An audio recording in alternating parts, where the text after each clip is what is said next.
Night had fully settled in, cold enough that it bit uncomfortably against my bare skin. After a short rest to catch our breath, I helped Cinzy back to her building, steadying her as we made our way to her room. Neither of us said a word about the mess trickling down her thighs. Her steps were slow, wobbly, and she clung to me until we finally made it into her room. She kissed me in the perfect darkness, and fell asleep doing it. A few groggy movements later, she collapsed onto her bed, pulled a blanket over herself, and was snoring softly in seconds. I was exhausted too. Still, I took a moment to gaze at the night sky, as I often had in this strange new world. Thousands of stars gleamed above me, nestled in sweeping clouds of color, red, orange, purple, green, the distant light of nebulas. A few stars stubbornly blinked from pools of black nothing. It was breathtaking. Not so tired, though, that I'd skip a rinse in the marsh or brushing my teeth back in the lab. Hygiene still mattered. Can't exactly be the sort of guy who satisfies multiple women without smelling fresh. By the time I returned to the hatchery, Alan was there, muttering incantations while enlarging more of the tablets Rayner had sent us, originally newspaper-sized, now expanding under his spell. "Hey," I said. "Hey," he replied. "You passed the message to HQ?" He gave a silent nod. No response yet, or nothing helpful? I guessed. Another nod, one finger raised. No response yet. Figured. You can stop, you know. We'll pick this up in the morning. He grunted, then made space for yet another tablet and began the spell again. The hatchery was packed now. Tablets stacked under benches, propped against walls, or arranged side by side anywhere there was space, except my alchemy workbench. Some were already painted, glazed, and fired. Most weren't, just rough white porcelain or the earthy orange of raw clay, hardened by fire. I didn't have the mental energy for much, except to mentally recap what happened with Cinzy. I hadn't used entwined ecstasy, so no new bond, no powers to gain. That'd be a conversation for later, if we could even have it. Would she be my third girlfriend? Third human girlfriend? Still, the pleasure seeker skill got a nice bump in XP. It always did. Lately, that bar had been climbing a lot. I stared at it long enough to nod off. Snapped myself back awake and tried not to think too hard about the fact that I just had my first ever experience with anal, courtesy of the girl every guy dreamed about. I passed out skimming the clay tablets. Alan slumped over his latest enlargement attempt beside me. Morning came with golden light pouring into the tent, catching dust motes in its glow.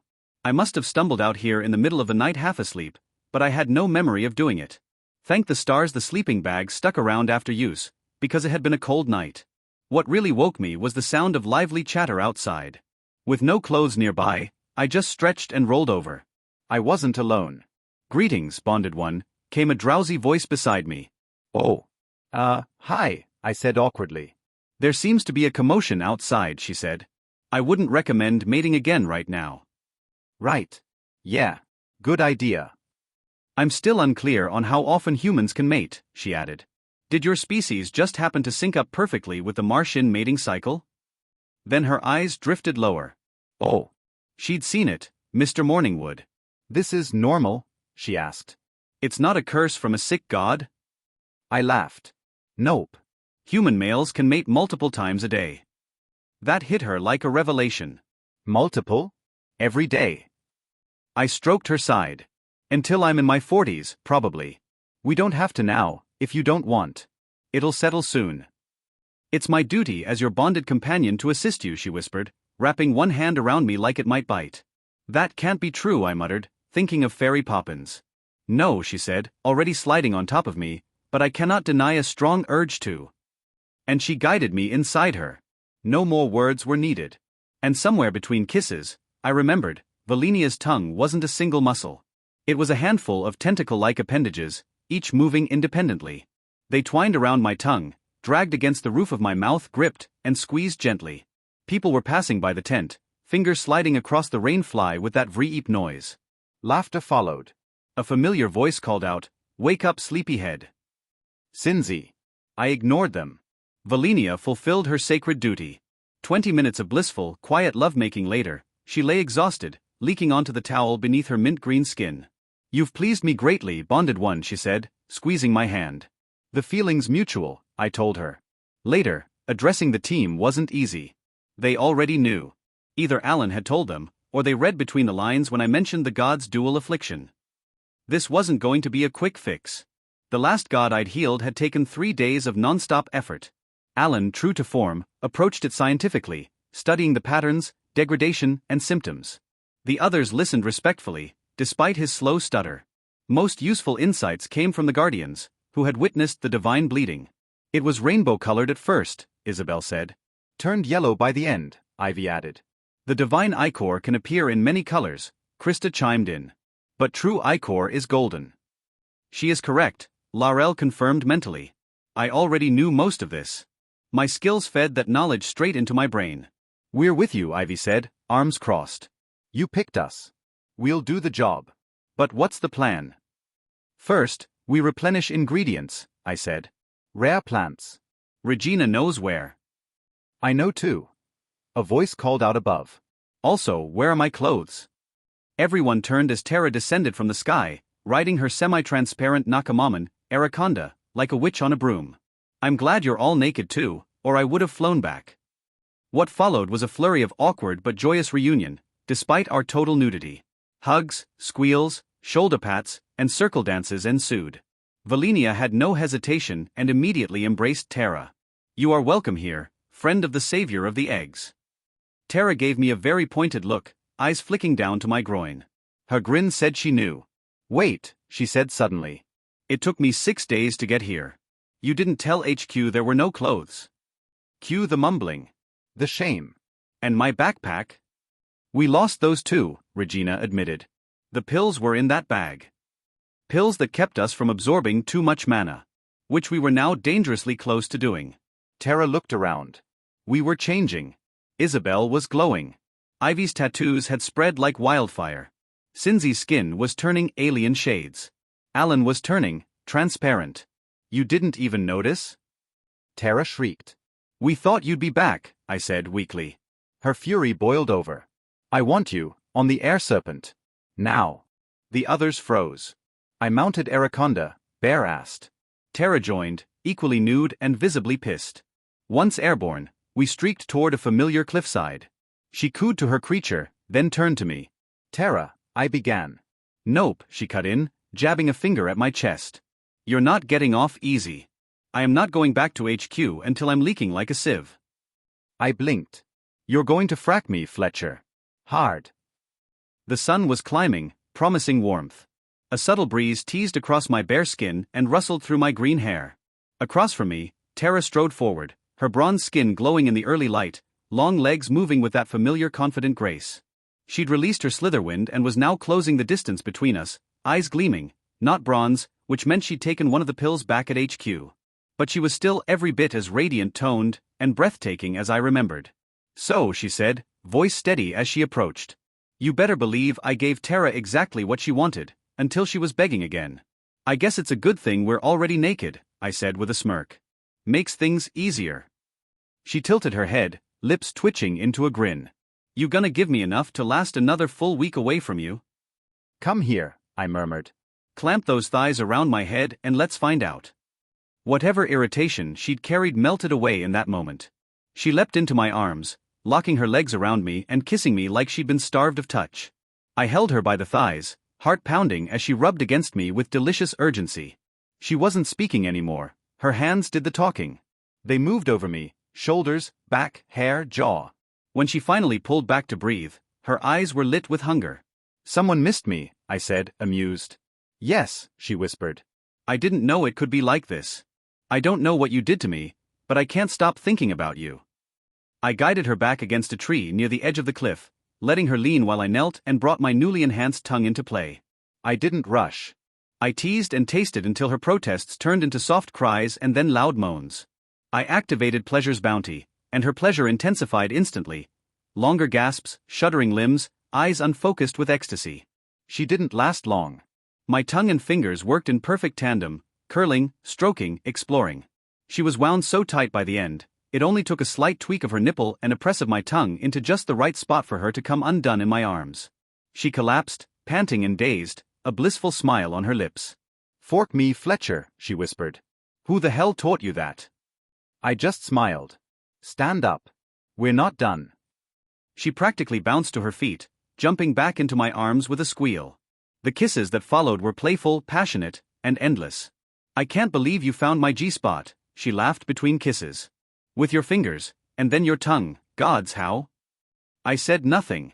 Just teased her, sliding myself over her slick folds. Her moans turned impatient. Yes, she gasped. Tara needs that big D Fletcher. I obliged, slipping inside with one firm thrust. She melted against me. There it is. I've been dreaming of this. Dreaming of you. I rocked her against the tree, deep and deliberate. Her legs locked around me tighter, her hands clawed at my shoulders, and her words quickly gave way to breathless whimpers. Later, I bent her over a flat stone, lifted one leg, and re-entered her from behind. Her body glowed in the morning light, her voice rising in waves of praise and pleasure. She was flexible and strong, an athlete in every way, and I took full advantage. One hand played gently over her clit while the other guided her hips. She gripped the stone and begged with every thrust. You want it? I whispered in her ear. You want me to finish inside? Inside, she panted. Inside Fletcher, oh foo. With a final thrust, we reached the peak together. Her whole body quivered, legs trembling, back arched. She clenched around me with impossible strength, milking me for everything I had. And I gave it to her, completely, utterly, and without restraint. We collapsed into each other afterward, her body glowing, mine humming with exertion. Still, we weren't done. She rode me next, one hand on her belly, the other behind her, playfully dragging nails across me. I can feel you, she whispered. You're rearranging me. I grinned. You love it. She came again. And again. By the end, she was breathless, dazed, utterly spent.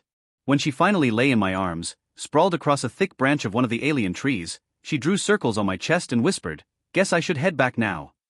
I chuckled softly. Actually, you don't have to. What? I can make the pills here. They're just healer recipes. With the ingredients and a little effort, I can brew them myself. No need to head back to HQ for another batch. She sat up abruptly, eyes wide.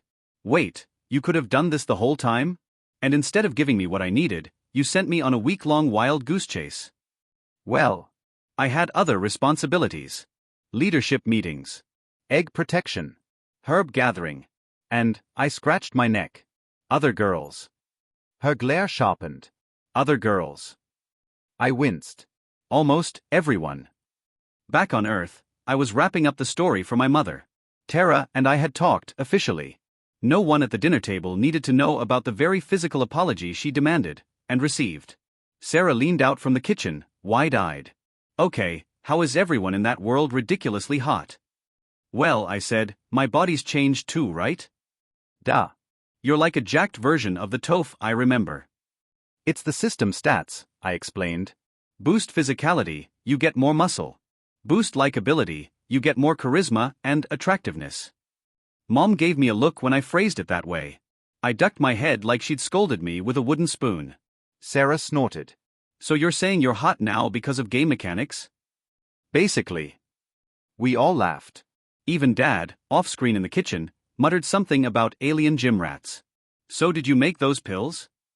Mom asked. I nodded. Took some work. Got the mix wrong a couple times without tokens, but eventually nailed it. Sarah poked her head in again. And what happens after they take the pills? I want details. I grinned. You'll get them. That'll prove it's not all a figment of your twisted imagination. Mom laughed, and for a moment, the house was filled with something I hadn't heard in too long, her joy.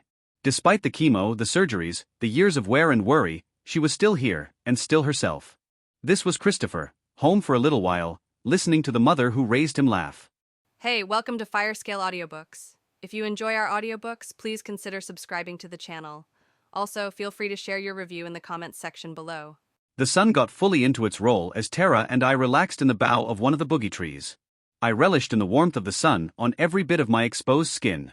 The spongy green sphere that served as its leaves allowed us to lay there and cuddle, enjoy the puffy iridescent clouds, and discuss how things were going. Tara, for her part, kept rubbing her hand over her abdomen in a way that concerned me, a little. When I asked her if she was ready to be a mother one day, she just gave me a smile and told me not to worry about it. I blinked at her, and tried to follow her advice. Although I didn't level up as a pleasure seeker, the UI made sure I knew my relationship status with Tara had fallen in the week she'd been gone. It was now back to confidence. My special ability from forking her multiple times, eagle-eyed, didn't advance yet. It would take more romancing before that happened. Fletcher, you beast, she said quietly. Ivy and Isabel are a couple, aren't they? She asked, then seemed confused to learn that Ivy, the more butch of the two, was more bisexual and needed to use me as a dildo sometimes. Isabel, on the other hand, was far more of what you'd consider girly than her girlfriend. Long hair to Ivy's close-cropped mohawk, cute clothes and mannerisms to Ivy's general bullishness. She was also more reluctant to have a man inside her. And you did them both at the same time? I shrugged. I still wasn't entirely clear on what they wanted from me, or if Ivy would just decide every once in a while that she needed a bit of dick to tide her over until she and Izzy could get back to the land of strap-ons. I also thought Tara was probably trying to distract me away from the question of her eventually getting pregnant. I mean, the first time with her had been under the influence of a god. The subsequent times, that was all her doing. What about Krista? Or Larel? Tara said, pulling us further away from my possible future baby. I waved her away, until I remembered that Larel was ready to disrobe and get in on the action when I'd been brewing up the cure for the god of footfalls. Now that I had adaptability, I thought maybe I could. No, she was still far larger and stronger than I was, and I had plenty of gorgeous female companions already. There was no need to add Larel to the possible conflicts. Here's the thing, I told her. Cinzy thinks I've only been having sex with Valenia. Who? The native. My bond. And you and Cinzy. Last night. You're unbelievable, she said. She wasn't wrong.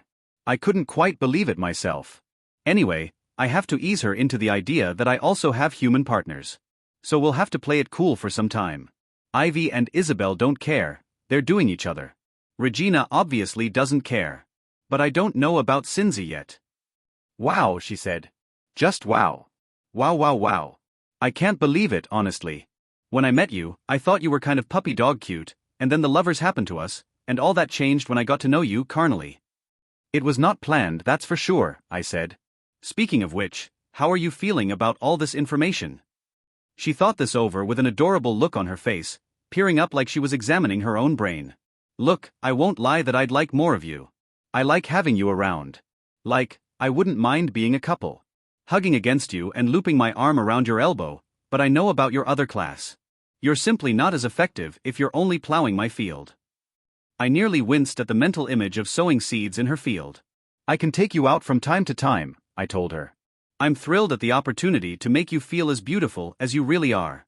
I'd be a lucky man if I could take you out on a date and parade around with someone as good-looking as you. You're going to have to keep flattering me like that, a lot, she said, wide-eyed and serious. Tara agreed, calling me a sly dog. She wasn't wrong. I just wish I was as sly as she gave me credit for. Finally, conversation concluded, we headed back to the village where I could do what needed doing. One piece of good news was, upon heating up and then concocting the anti-magic pill mixture as it was laid out in the instruction manual tablets, was that I leveled up my healer class. One look at the level up bonuses and I was 100% on board with it. Level 13, plus 1 ingenuity, plus 2 skill points. My attributes were looking very respectable. Attributes. Affinity 5. Durability 6. Ingenuity 8. Likeability 5. Physicality 4. I sure was a long way from where I'd started, with all 1s and 2s. The increase in ingenuity, like all of the other attributes, didn't feel any different. Physicality sure eventually caused me to look different, and increased my physical capabilities to levels they'd never been at before. After having had the team capabilities talk, I now understood that the Guardians each had a physicality or durability that was above 8, and the other above 7. In contrast, all their other attributes were quite low. Cinzy had a likability of fracking 12, and an affinity of 5, but everything else was under 3. In the meantime, Trent spiked in affinity first and likability next, while Alan had an even split between affinity and ingenuity. With our 2 casters, everything else was super low. Only the Rangers and I had fairly even stat arrays. I'd be willing to bet that Drat specialized in ingenuity and physicality, though I couldn't be sure. I couldn't even be sure he was anywhere within a 5-mile radius right now, given his stealth. All the girls were thrilled to take their doses of the magic restricting medicine, even though it was pretty gross tasting not in pill form. The only way I could do it was to spread it over some flatbread and let it dry in the sun, and have them eat it. The other option would have been to just have the gross herb mixture all alone, and it was bitter as hell. We all had a good laugh at the others, watching their faces scrunch up as they tried it. Alan and Trent were more hesitant about taking it though. They felt a better connection to mana and their magic powers this past week. I let them know I wasn't going to order them to take the medicine, but we didn't know what would happen if they didn't. As for my own body, I had gotten very green hair, along with veins of green running throughout my body. They had been pulsing with glowing green. Thankfully, those retracted back toward my heart, and my regular brown roots showed soon after I ate the awful bread. Well, medicine was only delicious on Earth because we had hundreds of years of experience turning everything sweet. Honestly, I was glad not to live in a place where corn was somehow transformed into high fructose syrup. The food here alone was trimming fat off my body. I had just settled down to begin the research process again when Trent and Isabel burst through the door. I dropped the thin clay newspaper-sized tablet to the table and watched in horror as it broke into some 30 bazillion pieces. Or just 30, whatever. Guys, oh. Isabel's excitement turned to horror, and she looked up into my eyes looking for the punishment that was to come. That broke my heart a little. Hey, Alan. You got a magic spell to repair things? I asked idly, smiling at Isabel. Why, yeah. Clean up on aisle 2 then, I told him. Sorry for dropping it, my man. Isabel's really sorry too. I am sorry, she called to Alan. The wizard just laughed and waved it off. And no big deal. We watched silently as Alan grabbed up his magic wand, dangled a length of thread in front of himself, and chanted the words in a language that sounded vaguely Latin and sort of alien. And wouldn't you know it, but as soon as the string, and another component, a piece of clay, dissolved into the spell, the pieces drew together in a wash of bluish glowing magic, and fused back together like they'd never been broken. That is so cool, Isabel said. Isn't it cool? You had news to share with all of us? I asked, arching an eyebrow. Oh. She started jumping up and down. The eggs. The eggs are hatching. That is too many exclamation points for one message, Drat said from directly beside me, in his same laconic fashion. I tried not to jump right out of my skin.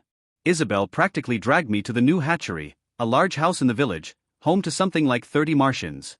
It was longhouse-shaped, like what you'd see in a colonial American period movie, but with beds hanging from the ceiling, pots and pans and accumulated living stuff hanging from below those, and a couple of pet-shaped Nakamaman running around the floors pestering some of the larger marshals, which were like gigantic clams with little kids hiding inside. Some of them poked their little white and green faces out of their shells and petted their dog and cat-like pet creatures, while others just sat nearly closed, with the little ones barely peeking out. In the center of the whole thing sat a large cooking fire, and ringing that at a good remove sat the clutch of eggs. All 31 of them shone with pristine white, with green blotches, and not a hint of brown sticky infection to be seen anywhere. 2 of them already held jagged cracks and several others could be seen wobbling. Isabel took her place next to Ivy, in the cluster of guardians. Cinzy was already there, and beamed one of her incredible smiles my way. Man, those were truly capable of making a guy feel lighter than air. Drat, Alan and Trent fanned out around the room, where Martians met them and took their hands, talking in low and animated tones. Everyone knew they weren't supposed to hog the limelight here, and just let the miracle of life happen as it would. Tiny crinkling noises could be heard, and soon enough bits of shell began falling to the floor. Now the assembled villagers and my team were cooing and RNG with delight, as tiny faces and hands poked out, then retreated. One of them split right down the middle and a baby came tumbling out into the hands of a Martian who was on newborn, or a hatchling, duty. She scooped the child up and brought it over toward a series of shells that had been arrayed on several long tables, along with others lining the space beneath and around. The marshal reached out for one of the clam shells, clenching a tiny fist again and again in its direction.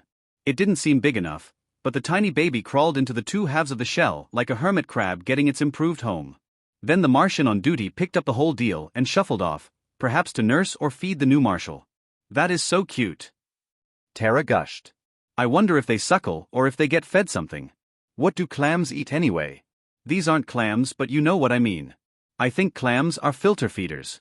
That wouldn't make any sense here, obviously. Ha ha. She kept right on rambling about the new marshals until finally she seemed to sense everyone staring at her. Then she fell silent, and buried her face against my upper arm, until it seemed to dawn on her that she wasn't supposed to be clutching against me. In the meantime 4 more of the little ones had hatched and were selecting their clam shells from the array on the tables. The new marshals were tiny little things, basically the size of human infants, except they had stubby little fishtails and looked to be, I'd say, 3 to 4 years old. Like the Martians, they had pure white skin, mint green striping here and there, and also spots of pink. Some ran their whole scalps, others had a strip down the throat and belly. Similar, but just different enough to be unique. Finally, Tara broke off of my arm and hovered over to Regina.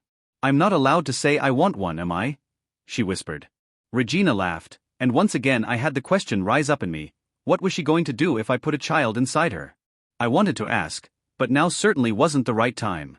The Marshalls being born was another cause for celebration, but this one was far less adult and far more about the children. The day was spent prancing around the town with them, holding them up for all the world to see, dancing and singing, while some villagers threw confetti made of flower petals or pulled leaves. Still others decorated and made food for a great big banquet dinner. The Marshalls, who looked large and perhaps ready to transform into Martians, were included here. Arrayed around the largest open platform, they played a ball game, with rules I didn't understand. Sometimes they'd let the ball roll and bump against their shells, while other times a little white and pink and mint green hand or foot would dart out of the shell and bop the ball in this or that direction. There didn't appear to be a goal they could score, but instead at random times, the Martians would all cheer boisterously and clap. The team and I would try to follow suit, but there were several times we started cheering and clapping, anticipating the natives would do the same, only to have nothing happen, and all the Martians would look at us in confusion. In the meantime, the caretakers to the newborns, hatchlings, paraded their charges around for everyone to meet. We got to meet every single Marshal, though in truth only 3 of the 30 peeked out with a face or fingers. I caught one breathing out a mostly unintelligible word. I thought maybe it was thanks. "They're really shy," Cindy said, as the 4th and 5th of the new Marshals reached out and brushed her face with their tiny fingers. She had been in so much contact with the villagers since we'd been here, she had become something of an expert. "This is the best day ever," Tara declared, and beamed at me.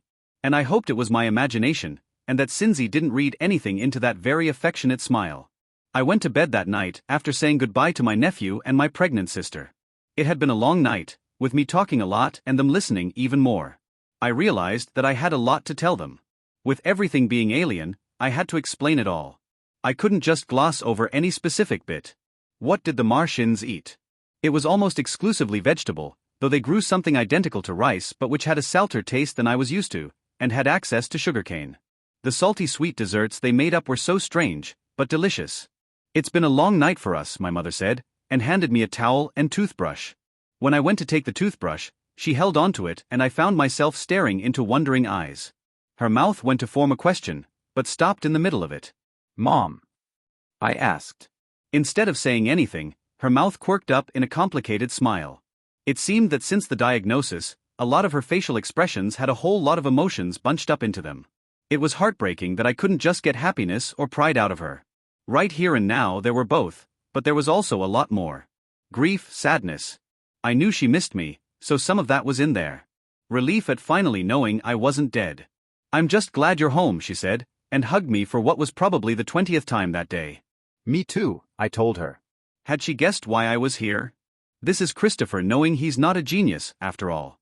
Following the jubilant party I was calling the hatchening were hours upon hours of languid research in the laboratory building. So far, there was absolutely zilch in the way of literature regarding dual-type illnesses. I held chat sessions with the various members of the group as the day wore on, to get myself free of the laboratory for a minute. We walked around the platforms and crossed the bridges of Slinktrickle in a slow circuit that gave me a chance to stretch myself, and keep abreast of the situation with each member of the team. It was during one of these breaks that I snuck a look at Ivy and Isabel's gorgeous bodies and grinned to myself. Abreast. Members of the team. Then I had to clamp down on my willpower to ensure I didn't get a very visible erection. As nice as it was to see the girls in their birthday suits at all times, living in a nudist colony wasn't for me.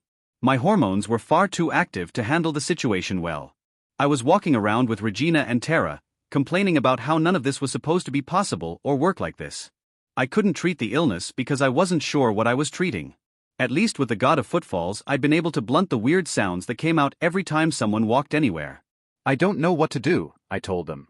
I could tell Regina wanted to reach up and squeeze my shoulder, then make out for a while, grinding herself against me, then watch as I slid in and out of Tara for several minutes while pressing her drooling pussy directly onto my face. Since she couldn't do any of that, she just gave me a smoldering look. "That's awful," she said. Did the city give Alan any reply back? Yeah. It was useless. Alan had gotten a response back from HQ that was essentially a gigantic shrug and a plea to move on. They didn't know, and since it was only nudity, they didn't care. Tara shrugged, and actually did reach out a hand to touch my arm. She was a very touchy-feely one. "Why don't you just try and cure one illness first, then do the second one after?" That'd be a shame, Regina said, chuckling. Then you'd have to undress me with your eyes, and actually undress me before you give me the railing of a lifetime. She stopped. What? She'd noticed both Tara and I freeze. There, hovering a good 8 to 10 feet away, was Cinzy's Nakamaman, Fairy Poppins. I made my way directly back to the laboratory afterwards. Tara's idea was the only one I'd gotten so far. I was thankful she had worked with me so closely on the cure with the God of Footfalls, but I was kicking myself for sending her away after the anti-magic pills. Her idea wasn't bad, actually. I didn't have a strong hope that it would work, but it was better than doing nothing. The human body is insanely complex as a machine. Multiple factors go into healing, whether you're male or female, your age, your weight, and your BMI. Then, if you have other illnesses or issues, those have to be taken into account. Naturally, I just assumed that a spiritual ailment would compound a magical ailment and make everything infinitely more complicated. I felt that there had to be orders of magnitude more work to do in dealing with both at the same time. However, if I just worked on the one first, and it worked, I could naturally just work on the second one independently. I had no frame of reference to know if it would or wouldn't work, so it was worth a try. The scientific method can include process of elimination, after all.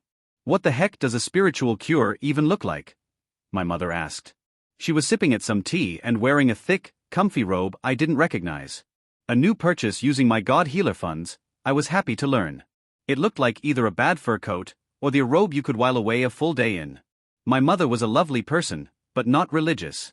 She prayed, but didn't need church.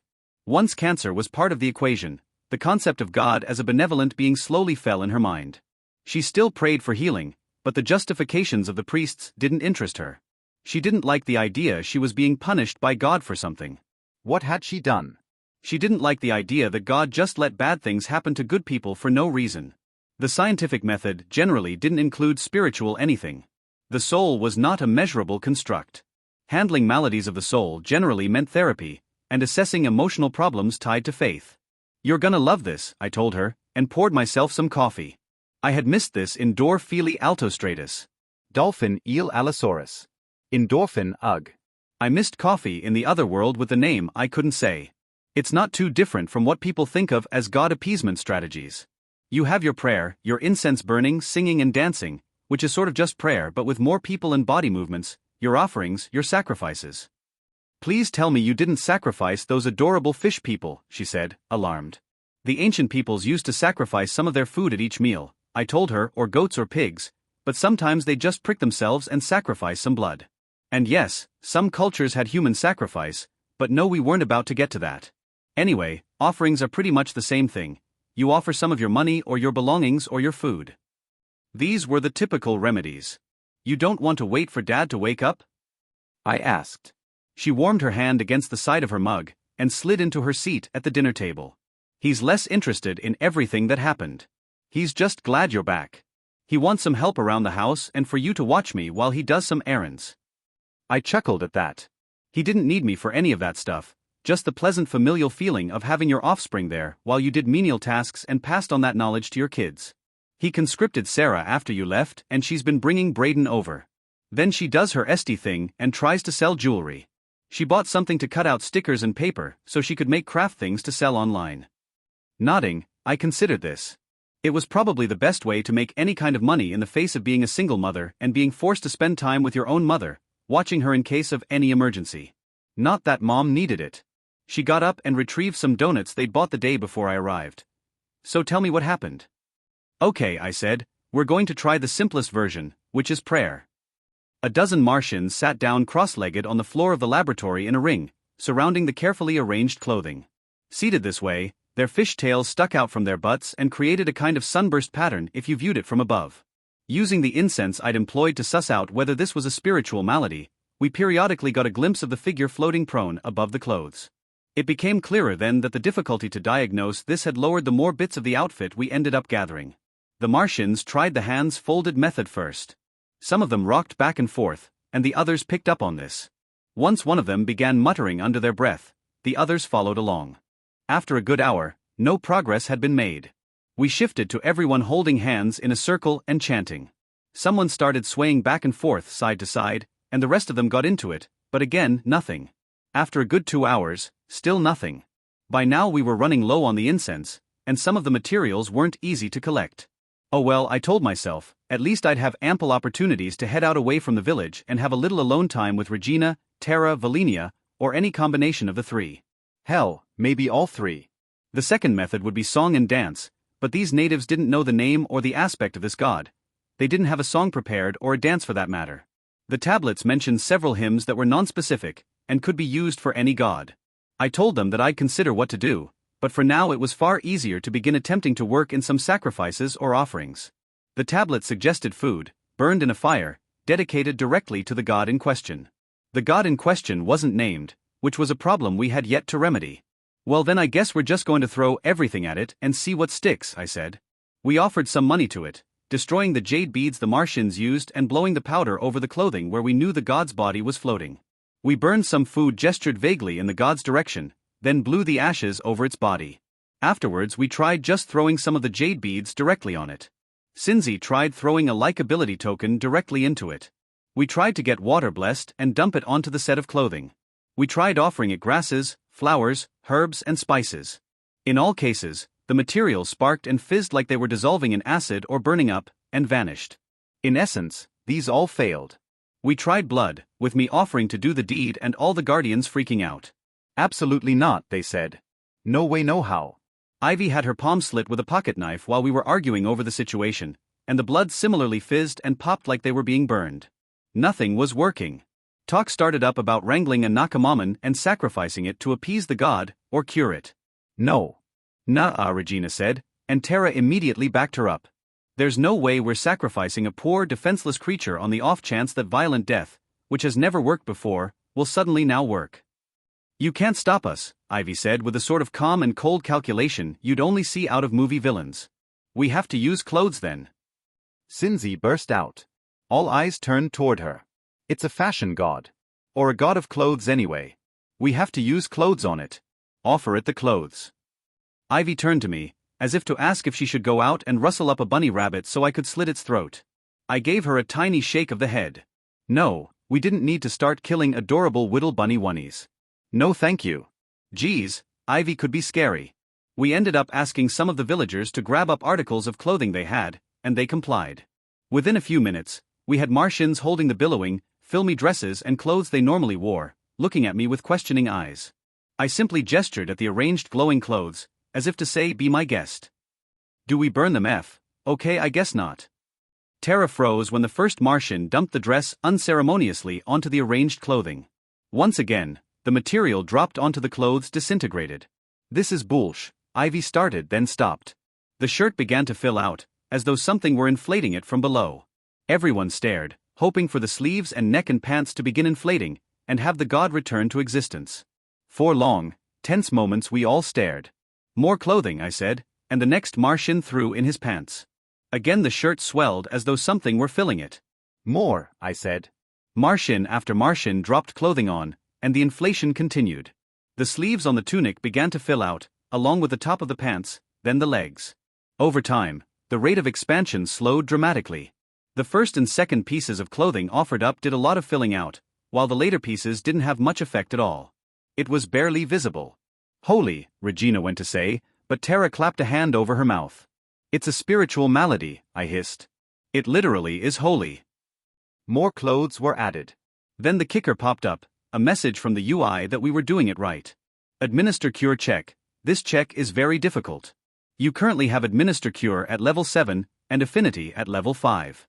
Would you like to spend your 4 asterisk tokens to lower the difficulty to develop cure? Total tokens, 5 affinity and 7 free tokens. Asterisk hard at work. Your tokens are worth double given you are engaged in your class duties.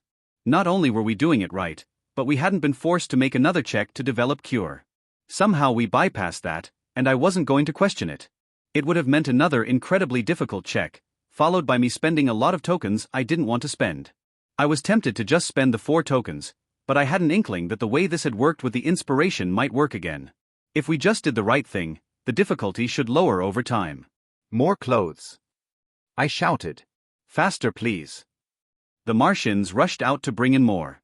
I also turned to our team members to offer up a pair of socks or an extra t-shirt if they had one. They also pelted out of the room, followed by a surly-looking drat. He too went, while I sprinted to my tent and grabbed up my backpack. Locating a pair of underwear dotted with red hearts, I grinned and dashed back to the lab to throw it on. Before my eyes, the develop cure check I was being asked to make dropped in difficulty, requiring me to spend only 3 tokens instead. Once Regina, Tara, Ivy, Isabel, Cinzy, Alan and Trent had added their clothes, the figure looked almost entirely filled out. A ghostly, shining face had begun to swim into being above the neck hole in the tunic, and gleaming hands were now barely visible in the dim light of the laboratory, poking out of the sleeves. "We're just about there," I said. All eyes turned to Drat, who stood there frowning, holding a sock. "Go on, Drat," Cinzy urged. "I like this sock," he grumped. "It's my favorite sock." "Give Dobby a sock, Drat," Tara said. Everybody else gave. "Do it," Ivy said. "I don't follow your orders," he said, then turned to me. I wasn't having this. A timer had appeared above the administer cure check right up, and it was counting down fast. "I can just spend the tokens and pass the check automatically," I said. "Boo," Isabel called, cupping her hands against her mouth. "Boo." Drat took another second, then finally dropped the sock onto the figure. A moment later, the check had been passed. The difficulty had lowered down to 1, and I instructed the UI to simply make the check. With my 12 levels of affinity and administer cure, I managed 4 successes. The additional 3 successes were going to be made available as free tokens when dealing with this godly being. Step 1 really was to just attempt to cure the illness. Steps 2 through 500 were on the way. This is Christopher breathing out a huge sigh of relief. It seemed like the whole world got a bit warmer once the god had reconstituted from the offerings made by both the Martians and the people on my team. The sun seemed a bit brighter and more cheerful. The cutting breeze died down a little. All seemed well. All seemed better when we got an achievement. Achievement: Pray to the gods. You have conducted an offering to a god, in order to bring it back from the brink of spiritual and magical collapse. Though your work is not done, you have succeeded in the first step, reverence. Reward: +1 resistance to the gods. Asterisk resistance to the gods is considered a skill and may be advanced as skills. This aids primarily in durability checks to resist the influence of the gods over you, though other attributes may be called for. "Holy," Regina started, but Tara once more clamped a hand over her mouth. "Quit that. When things are literally holy, you can't just blaspheme all over the place, okay?" Her brow furrowed. "Are you licking my fingers?" Regina had a mischievous look on her face. "That is so gross," Tara muttered, and held her hand out in front of her. "You're so gross. I wish you were wearing clothes so I could wipe my hand on your shirt or your dress. Gross, gross, gross." Tara left in search of a way to purge the feeling from her hand, while the team and I celebrated, quietly. "What do we do next?" Trent asked. "Well, it still has a magical ailment," I said. "Luckily we have our resident expert healer," Cinzy said, and looped an arm around my shoulders. This put her in close contact with me. Her boob against my arm, her hip on mine. I'm not an expert by any means. Tara and Laurel know that. But we were successful in the end with the god of footfalls. "That's what I like to hear," Cinzy said, and seemed to realize all eyes were on her, and that she was naked, I was naked, and she was touching me, more than a little bit. She moved away in a hurry. "Okay. I'll tell the council and the natives that we're moving into that cure-making stage you talked about, and hopefully it won't be several days, and even if it is, big fracking deal, and then we'll all be wearing clothes again." "Who?" She threw her hands up and did a really nice dance as she headed out of the building, even twirling a few times. And boy did she lock eyes with me right before moving out of sight. I stared at my mother for a time. Her face twitched with impatience. "What?" "I know you're going to ask," I said. "Ugh, get on with it," she said, and threw a donut hole at me. I caught and stuffed it in my mouth. I then theatrically chomped on it again and again, mouth big and opened wide, just so I could show her what was happening to her projectile with every gnashing of teeth. My mom's expression fell serious. "You're not allowed to tell us any of this, are you?" "You're jumping to the end," I told her.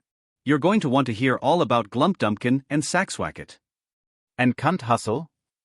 I think you mean Flunt on the Russell," I said in mock affront, tinged with some very real disgust. "Geesh, Mom, you can't say that word to your own son. As Tara would say, gross." "What kind of trouble are you going to get us into, Christopher?" she wondered aloud. "Are they going to come in here with guns and badges and mind wipe all of us? Is poor little Braden mixed up in all this?" She sat up and gave me a glower I didn't much like. "You had better not have endangered my only grandson's life, Christopher Matthew Fletcher." Oof, the dreaded middle name. Although I could tell she was joking, sort of, there was a very real concern that men in black suits were going to show up and disappear the whole family, no matter what age. Whether that meant a government facility somewhere or a bath in acid to turn them all into sludge, where they'd be kept in a hazardous waste barrel forever, she didn't know. Either one of those outcomes was totally unacceptable and avoidable, if only I kept my trap shut. Everything will be fine, Mother. The good news is that nobody who talks about this will sound even remotely believable. The only reason you believe me is because I have so many details. I doubt you were recording everything, so there's no way you'd reproduce the whole story in full. They'd claim you were spewing fiction, or were schizophrenic. Either way, you could be laughed off by the news media. Maybe somebody would believe you on a message board online somewhere. She frowned, but didn't protest. I was right, but she didn't like knowing secrets that would get her disappeared and brainwashed at best. She was safe, though she wasn't entirely convinced. After all, you don't know where the portal is. It's not in the Arctic Circle, she asked. What's not in the Arctic Circle? Sarah called from the front door. Hey! I brought McBreakfast. I figure you didn't have the opportunity to eat much deep-fried processed food in Nudity World. She held up several brown sacks with the delicious aromas of butter, oil, McEnglish muffins and meat wafting out. I didn't think she would be back to hear more stories so soon after last night, but here she was. Braden came groggily through the door trailing a filthy stuffed animal, and walked directly into my hug. Hey little dude. After a break for breakfast, helping Braden do some biking, climbing, swinging and ball catching, we drove out to an apple orchard for apple picking, a hay ride, apple cider and donuts, and caramel apples. Braden was predictably super excited for the caramel, less excited for the peanuts, and uninterested in eating the gigantic apple once he'd gotten all the sticky caramel off the outside. I laughed at the state of my nephew and let Sarah chase me around the parking lot while my father wheeled my mother slowly behind us in her wheelchair. Afterwards, Braden immediately fell asleep, despite predictions that he wouldn't sleep until he was 35. I stuck my tongue out at Sarah. All right, fine, how long did it take? My mother asked. How long did what take? My father asked. The cure to restore the nudity god, she retorted. Keep up. When he raised his hands in defeat, she barked at him again to focus on the road. Well, Sarah demanded. It took weeks. The god of footfalls wasn't as far gone as this new god. Me not knowing its name was the first bad part. I had to level up my identify skill first, because simply concentrating on the glowing figure inside the clothing just flat didn't work.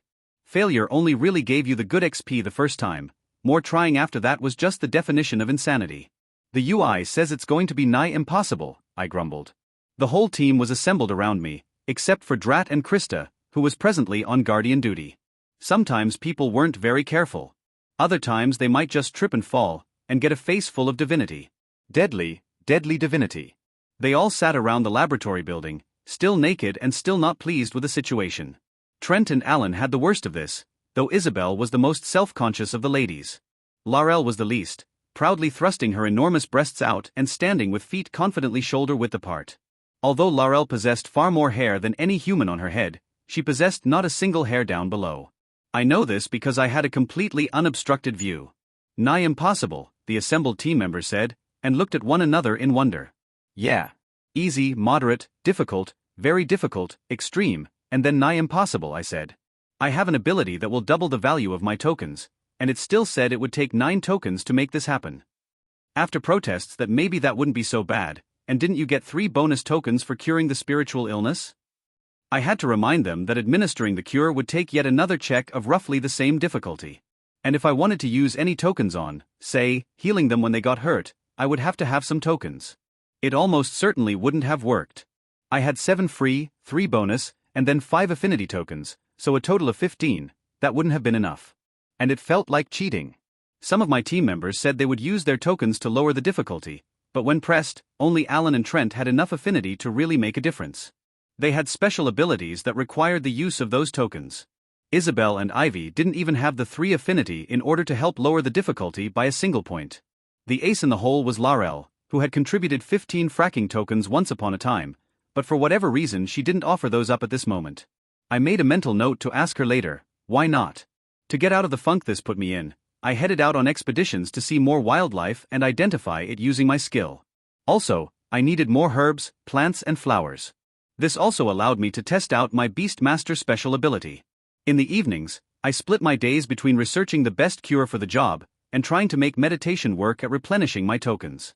Regina refused to go anywhere with Tweedledee not at full strength. I'd been using the healer's breath on him each day.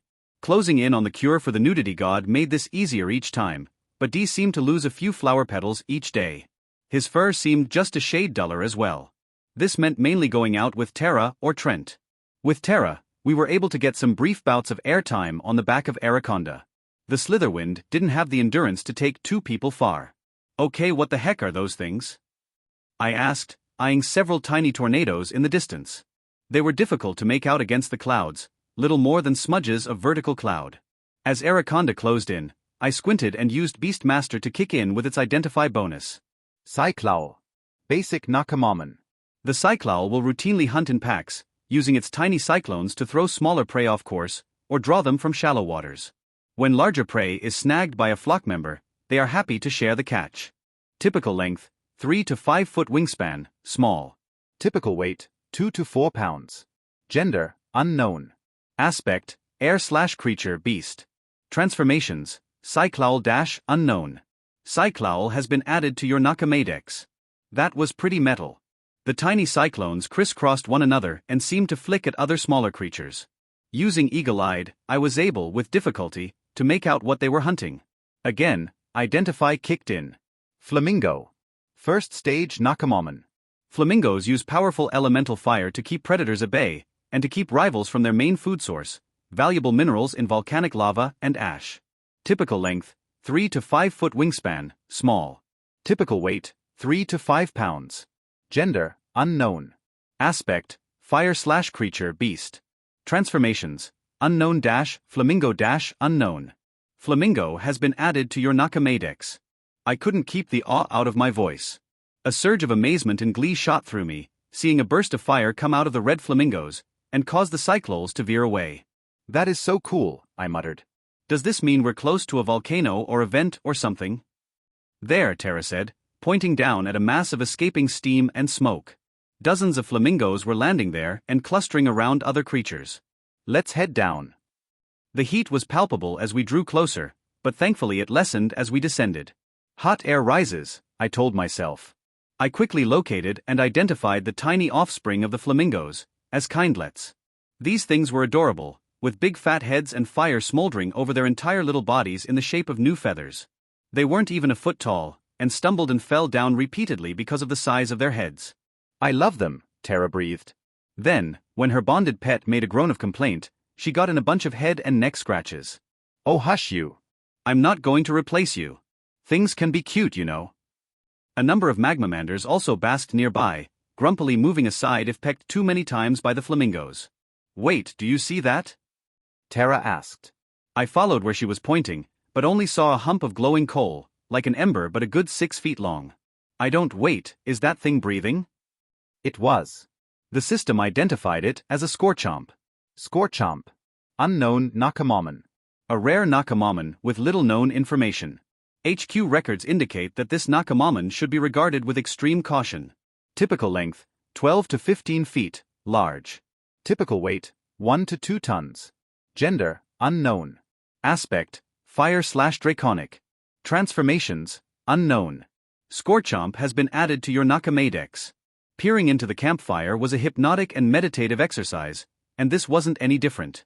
So it was, looking over the assembled creatures trying to eat the minerals bubbling out of the volcanic vent from several hundred feet away. I couldn't take my eyes off the heat shimmer of the basking magmamanders, the darting heads of the flamingos, or the cute antics of the kindlets. I couldn't tell you how much time passed. However much it was, suddenly the smaller creatures surged into motion. I'd never seen Laurel's magmamander react except when feeding, but these things suddenly burst into action. They scurried away from the Scorchomp, which lumbered to its feet. The thing was a dinosaur. Spines that had lain flat before now stood up, and the triangular head lifted. An obsidian eye opened, and one flame-orange pupil swiveled and locked onto Tara and I. It had chips of volcanic glass for teeth. We saw now that it yawned. That maw would easily be able to fit my leg into, possibly both.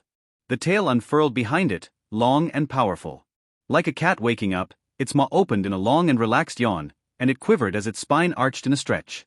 It reached out with front legs, then rear legs, before it shook itself.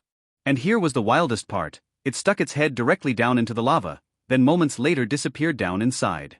The volcanic vent they'd all clustered around swallowed up the scorchomp. I held my breath, expecting it to burst out closer to us, huge crocodilian mouth wide, but it didn't. Beside me, Tara shivered. I definitely felt that. Identify went up to level 3 that day, and level 4 3 days after that. I catalogued a lot of new creatures. Ranging further from the village went like that. I'd add this or that creature to my Nakamadex, a system-based index that catalogued all the Nakamamon I'd seen. By some kind of wizard spell nonsense I didn't understand, new entries and information was periodically downloaded from whatever all of us had seen, and added to the overall index. The person who'd engineered this was a collector, that much was clear. They wanted us all to discover all the Nakamamon for ourselves. The natives of Slinktrickle didn't push us. They continued to supply us with food, allow us to use their buildings, and once in a while, Alan or Trent would stagger back to camp with a certain smile on their faces. They wouldn't talk about the dopey grins, or what they'd been up to, but I knew. The girls knew too. This is Christopher enjoying the wider world, and trying to regain some of his chill. Over the course of a week, I managed to raise my Identify skill to level 5. Beastmaster did give me a bonus to identify Nakamamon, but not gods. In that time also, I had some good relaxation time with Valenia, with Tara, and once with Ivy and Isabel. Each night in my tent, Valenia appeared and laid with me. If I'd been out that day with Trent or Tara looking for Nakamamon to identify, she was far more cuddly and insistent that she satisfy me sexually. If we'd spent the day researching in the lab, preparing ingredients or sorting them out, she was less likely to demand a good forking. In both cases she wanted to lay directly on top of me, or be spooned. Let me tell you, having a fishtail sticking out above her but made spooning a unique experience. Valenia was so cuddly and physically affectionate. Each time I went out with Tara, the athletic and long-legged beauty wanted me to pour as much of my seed as I could directly inside her. She didn't want to swallow it, she didn't want to have it coating her body, she wanted it inside. All ranging and Nakamamon identification and chill took second place to a good fracking. Regina refused to leave Dee's side, and I could see her growing impatient with me as time went on. I started avoiding the situation. I went into her building for daily treatments to slow the effects of touching a god's, holy garments, then promptly left. Using healer's endurance each morning to deflect the majority of the damage and slow down the spread. I'd created an elixir that would last the week, meaning Dee was sitting pretty. He seemed happy and cheerful, but his coat didn't have the luster it had when I first met him. Regina took him out at times for slow and careful walks around the village. I wasn't invited. On the 7th night, Ivy sat directly on my right as I gazed into the nightly campfire. Since we were still all nude, and the nights would still be chilly, it was either fire or bedrolls. Laurel remained, gazing into the fire, while Krista was on patrol. Trent and I had been out looking for Nakamamon species all day, with Isabel and Muppin tromping beyond the marsh, and Trent was exhausted. Alan took this time to continue spellcasting to try to up his level. Admirable dedication, but I knew that levels would come. Burnout would also claim Alan 4 days into this week, and he had nothing to do but meander around the village. Meander until one of the natives pulled him into one of the huts and rode him to a delirious orgasm, that was. For now, he was already asleep, having exhausted his mana like Trent. Ivy sitting next to me on my right was the signal that she and Isabel wanted some playtime. I tried to keep my expression neutral and not give away that I was suddenly a bit nervous at the prospect of having yet another threesome. Holy magnolias, I had been absolutely blessed. I whispered to Valenia that I was going to mate with one of my fellow humans, and asked her to keep quiet about it. None of the others needed to know. She gave me a bright grin, nodded, and went to engage Cinzy in some cultural exchange dialogue. She wanted to know about Earth and its weirdness. Minutes later, Ivy disappeared from my right, and Isabel left not long after that. I made my excuses, which weren't excuses at all. I was dead tired. It only took a minute for me to find myself pulled into the girls' temporary living quarters and then into Ivy and Izzy's room. The door closed with a soft click, and soon enough I felt Ivy's mouth surrounding my semi-hard cock. "Geez," I breathed. In the gloom, Isabel sat on the bed watching us intently. Of course nude, but she had her thighs spread and her hand working between them. She was heaving for breath, eyelids drooping. In the meantime, Ivy lashed the underside of my cock with her tongue in a way that said she had some decent amount of practice at this. My hands drifted down to her bald head, and I swear for a moment I could feel the tattoos moving on her skin. That is a weird thing to feel, but I am certain I felt it. "I need you inside me," Ivy whispered. "I need to watch you kiss your girlfriend," I said. There would be no sexing with either of them if Isabel wasn't happy. Ivy pulled a slow about face, then extended her hand and slunk towards Isabel. Babe, she whispered. Why yeah. Put those fingers in my mouth. Isabel made a soft groan of arousal and allowed herself to be pulled to her feet. The whimpering didn't cease as Ivy lovingly licked and sucked at the fingers that had been inside her girlfriend. Moments later they had their tongues battling. You two make a cute couple, I told them. I wasn't sure they were listening. By now they were making out furiously, groping one another and beginning to drift around the room. Ivy slowly backed Isabel up against the wall beside their window. Moonlight and cool night air spilled into the room through the open window, the shutters still thrown wide. Both panted and grunted, grinding their midsections together. In the light hitting Ivy's body, her original tattoos from Earth stood out starkly against her natural skin tone.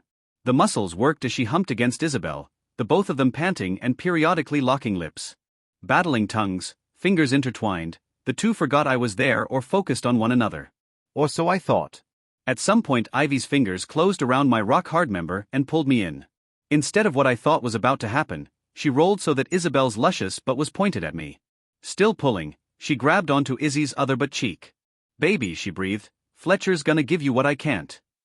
When Isabel opened her mouth to protest, Ivy put a finger against her lips and kept grinding their pussies together.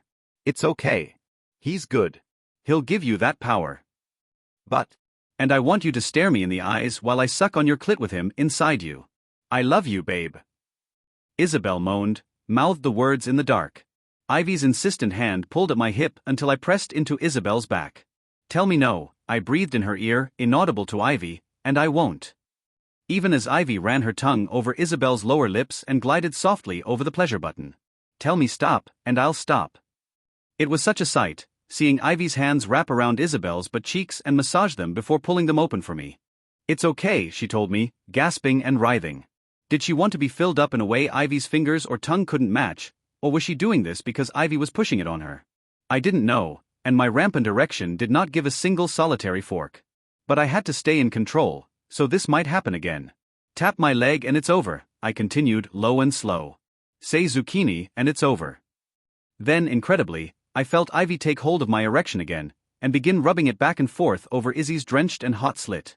Just stay there, Fletcher, don't move. She'll push back against you. I know she wants it. This was the moment I chose to spend the token in order to enhance the pleasure between Isabel and I. The instantaneous groan of pleasure proved me right. Isabel was whining now, a moan building inside her, standing on her toes so she wouldn't slide down and impale herself on me. At the same time her back was arching and she was rubbing herself against the head and the shaft. One iota at a time, she rubbed her clit on me, and Ivy kept the pressure of my shaft pressing against her dripping pussy. The moment came when she slid downward, bending over completely and nestling the head against her opening. Ivy was right, she pushed backwards and inch by inch, impaled herself on me. For a good 3 inches anyway. Ivy, she whined. It's so by-thying. I know, babe. You don't have to take it all. But she seemed determined. Minutes passed with her quivering and rocking herself forward and back. I couldn't help but run my hands over her soft, curvy torso and up over her breasts.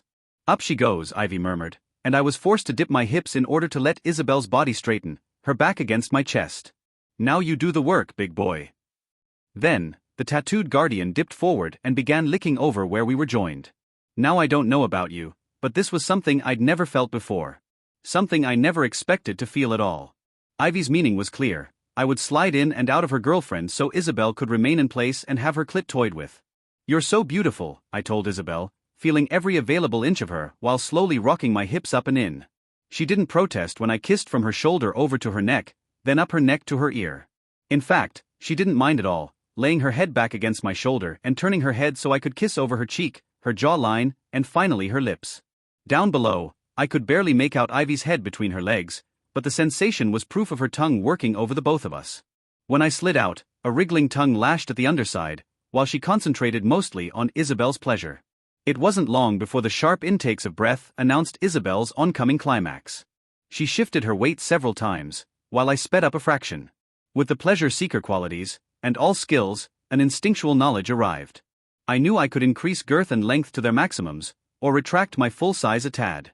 So it was now, when the quivering started, that I inflated girth to its full size. The result was explosive. Isabel's knees buckled and her body melted into a swoon. The pressure around me tightened and loosened, with the irregular shakes of her whole self. Oh. was all she managed to get out. The orgasm went on for no small amount of time. She bucked and shivered, and when it seemed like it was over, she'd shiver and shake several times all over again. I would tell that Ivy was doing something, but I didn't know what. "Let's put her on the bed," Ivy said. The old me would never have been able to stand up and do 15 minutes of micro squats. I'd have had days' worth of pain. Now I felt a slight ache in my thighs, and a feeling like I should sit down. "I want to ride you," Ivy told me. Moonlight streamed into the room and onto the bed, where I tracked Ivy's every movement. She sauntered over and climbed onto the bed. Standing like that, towering over me, she seemed like a giant. She shifted so I could get a better look at the junction of her thighs. She ran both hands over it, pulling it open to reveal where I was going to be in just a minute. "You'd better not steal my girlfriend, Fletcher," she whispered. "When I get to have sex with both of you at the same time?" I smiled at her like I was chiding a simpleton. "Why would I do that? Do I look insane?" She grinned and squatted over my midsection. For now, I would keep my cock its former size. The athletic display here was very welcome. With the moonlight, I got a totally silhouetted Ivy, and I was treated to the vision of her unfolding to welcome my cock into her. "You did a good job with Izzy," she whispered, and sank down the first couple of inches onto me. "Ugh, Fletcher," she wasn't lying. "You're big." She felt different than Isabel. She had muscle control Isabel didn't, and kept squeezing around me. Also, the feel of her thighs, her ass on me, and her fingers on my abs were totally different than Isabel's softer body.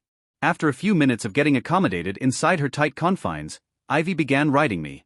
It was heavenly. At first I ran my hands over her defined thighs, but soon I felt over the six-pack abs and then up her smaller breasts.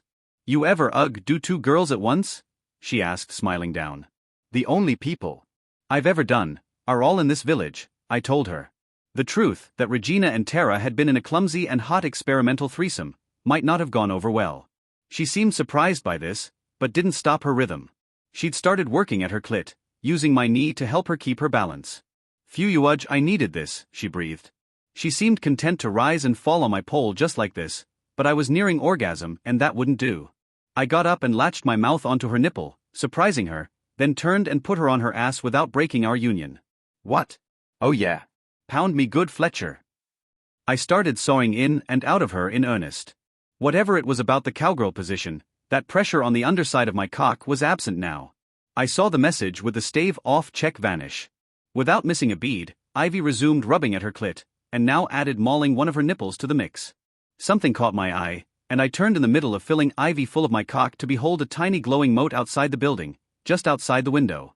Just as Isabel roused and started tonguing Ivy's other nipple, Eagle-Eyed told me I was looking at Fairy Poppins. Don't sto, Ivy's head fell back against the bed and she started to come hard. By the time she'd finished bucking and groaning, the little fairy Nakamon was gone. I closed the shutters after that, and serviced Ivy yet again. She wanted to be on all fours with Isabel's pussy in her mouth. She wanted me to lay down and ride my face while Isabel stuffed herself full of me again, and the two of them made out on top of me. Lastly, she wanted me to explode all over their faces. They knelt side by side, and Ivy begged to have it all over her. The kiss afterwards almost brought my cock immediately back to fighting shape. This was the third time I'd been with a couple together and the fourth time I'd been with Isabel. Each time felt wild, like we were doing something you only ever saw in a porn film. In the back of my mind, the situation with Fairy Poppins replayed again and again. The tiny Nakamon had fled the scene after staring through the window at me. On the one hand, I was worried. Although Fairy Poppins hadn't communicated with me in the form of words, she had insinuated herself into several situations. Now that I thought about it, I didn't know if the tiny fairy could speak. Whether she could speak only to Cinzzy or could speak with all of us was immaterial if the revelation of the threesome got back to her companion. I wasn't a fan of keeping secrets, and I'd skirted around the issue of having sex with other girls when I brought it up with Cinzzy. She might take the news badly. On the other hand, I wasn't sure I had any need to be worried. Fairy Poppins might take umbrage with what I'd been doing, but she'd also been eavesdropping on my personal business. I was an adult, Ivy and Isabel were adults, and our private affairs were our private affairs. Neither the Nakamon or Cinzzy had any right to judge us based on that kind of thing. I swore on my walk back to the tent, where Valinia was waiting for me. These mental gymnastics weren't working. Cinzzy could very well take things badly, because people had emotions and were prone to act on them in ways that weren't advisable. This is a glowing golden fly in Christopher's ointment. Valinia welcomed me in and asked how mating with my human compatriots had gone. On the one hand, amazingly. On the other hand, terribly. On the other hand, it was so strange to talk with a gorgeous non-human who I was sexually involved with about matters pertaining to sex with humans I was sexually involved with. Since I didn't want to worry Valinia and it wasn't her problem to handle anyway, I left out the Fairy Poppins situation. There was no good way for me to get out ahead of this oncoming train. I'd try to deal with it in the morning. Or it would come and deal with me. What about your divinely granted abilities? She asked. My relationship status with Ivy and Isabel leveled up. Both their special abilities also leveled up, a definite bonus that put a smile on Valinia's cute face. She grinned and clapped several times, staring at me in the dimness of the moonlight filtering through the tent. Stalwart 2. Special ability, common, passive. You come from sturdier stuff. Whenever you are forced to make a contested social check, you are considered to have the skill for such a check at rank 7. If you are in physical danger, you are considered to have the skill at rank 3 instead. 2. Whenever you are forced to spend permanent durability tokens, regain 1 at sunrise. Fierce 2 was just as impressive to me as Stalwart 2. They felt like they belonged on opposite sides of the same coin. Isabel for defense, and Ivy for offense. Fierce 2. Special ability, common, passive. You know you're kind of scary when you want to be. Whenever you force a contested social check against an opponent, you are considered to have the skill for such a check at rank 7.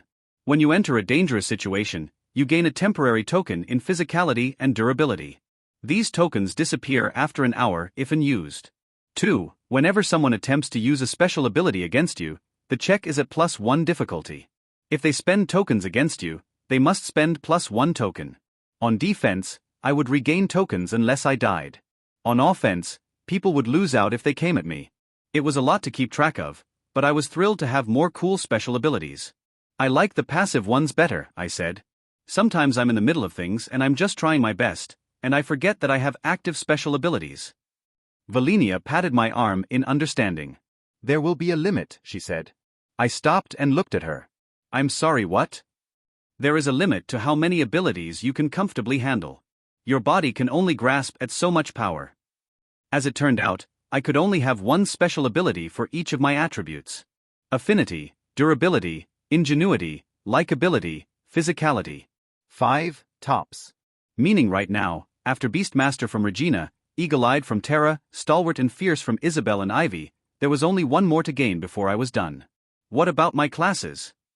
Your class abilities will likewise conform to your attributes. I blinked several times and tried to take all this in. So a maximum of 5? I had more than 5 abilities. From each of your classes. Dual classing is not unheard of, though it is rare.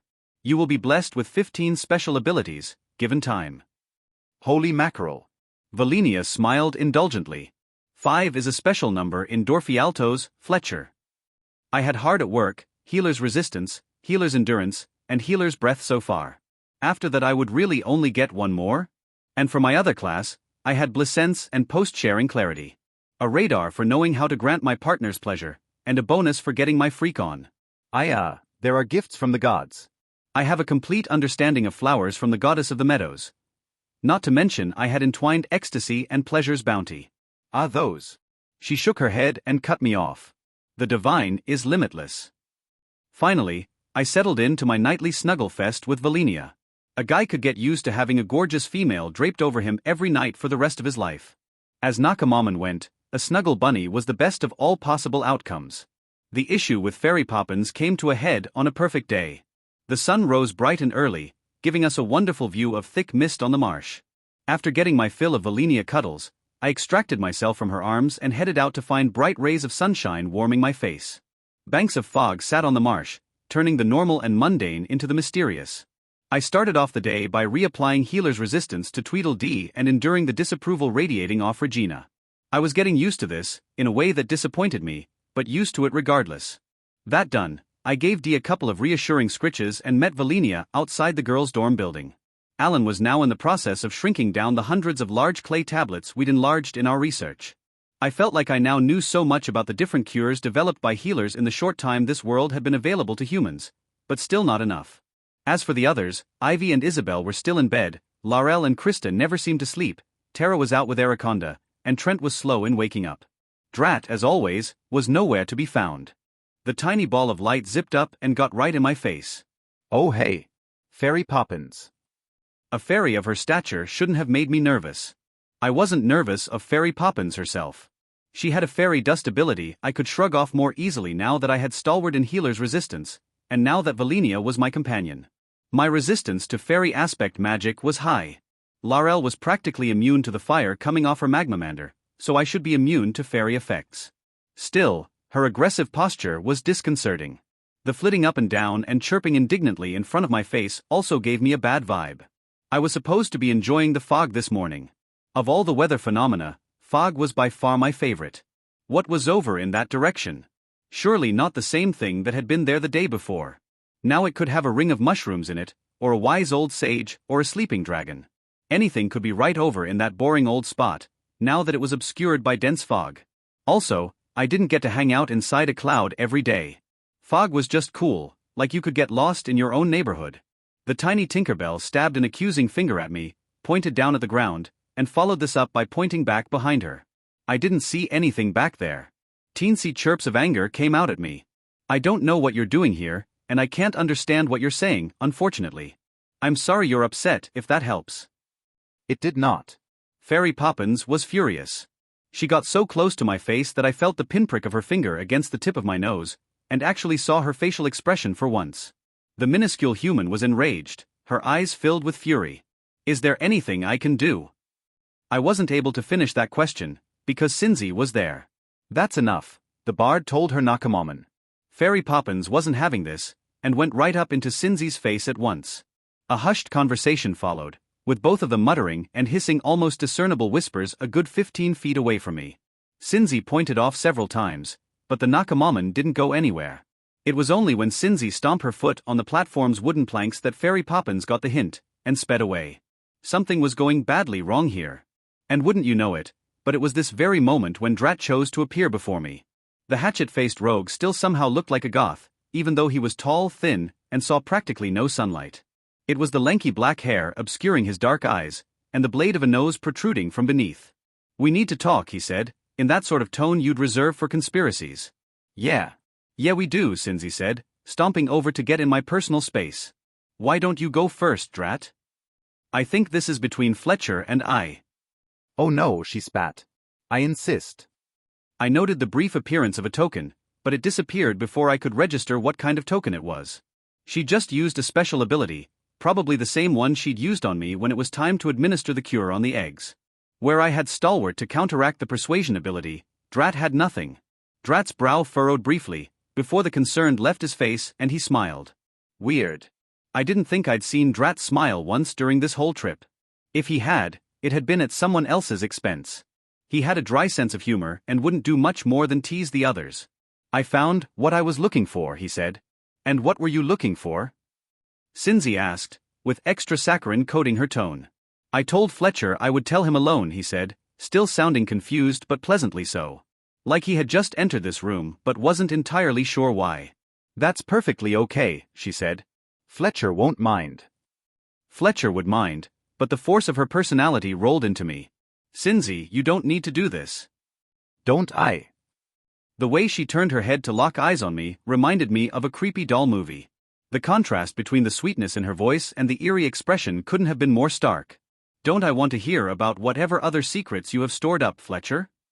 It was at this moment that Fairy Poppins dropped down onto Drat's head and bathed him in a shower of fairy dust. I know firsthand that stuff would cause a pleasant euphoria and a truth-telling effect would roll over him. Fairy Poppins then perched herself on Cinzzy's shoulder and stared daggers in my direction. Cinzzy rolled her hand and told Drat to go on. "Cinzzy. It's Cinzia," she growled. "I found out who was responsible for the egg situation," Drat said. "Maybe in his dazed state and under the effect of Cinzzy's ability, he wanted to stop us fighting, and this news was the way to do that." "And who's that?" "Blake," he said. "Blake?" Both Cinzzy and I blurted. He had several others with him, but I asked Regina to describe him, and this confirmed it. He was with a small expedition of guardians and magic users to catalog this village and the surroundings. "Blake, Regina's once upon a time admirer Blake?" Cinzzy asked. Drat nodded cheerfully. "The guy she rejected out of hand, that Blake?" Drat continued bobbing his head. Blake, the guy who used his intimidation ability on me. I had hoped to have zero contact with that guy. In all honesty, forgetting him after getting here had been an easy task. That's the guy. From what I gather, he came here and attempted to have sex with several of the natives. That sounds like Blake, Cinzy murmured. They weren't comfortable with his presence, Drat went on. Which made Valenia's conduct toward Fletcher more confusing. But the elders sent her to figure out if he could be trusted, and whether Blake's actions constituted an attack or not. Valenia reported back that it had not. Meaning, having sex with Valenia had been a test? And that test was for whether they were going to defend themselves against my group? The implications swirled through my brain. If the Martians had had a less than stellar experience with Blake, causing the eggs serious distress, I was amazed they'd let us into the village at all. They wouldn't have let us in at all if Fletcher hadn't been a healer. You are dismissed, Drat, Cinzy said. Okay. Drat turned on his heel and walked off. He had a blithe look on his face. If it were me, I'd be seriously relieved at fleeing the powder keg set up between the bard and myself. For a good little while, there was no speaking. I regarded Cinzy and tried to figure out what to say. She seemed volatile, barely contained, like if I said the wrong thing she would go off like the 4th of July. This wasn't what I'd signed up for. Cinzy. She held up a hand. Again the forceful personality seemed to smother me emotionally. One token appeared and puffed out of existence, followed by another one. The UI informed me that Fierce had just caused her to spend an additional token. I could spend 6 tokens to break out of this effect, and that my stalwart special ability would assist me in the check if I decided against tokens. I had a very limited token budget for the time being.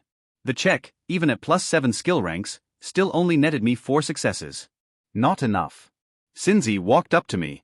I gave you my body, Fletcher. I was even stupid enough to believe you when you said you weren't going to be faithful and stay with me alone.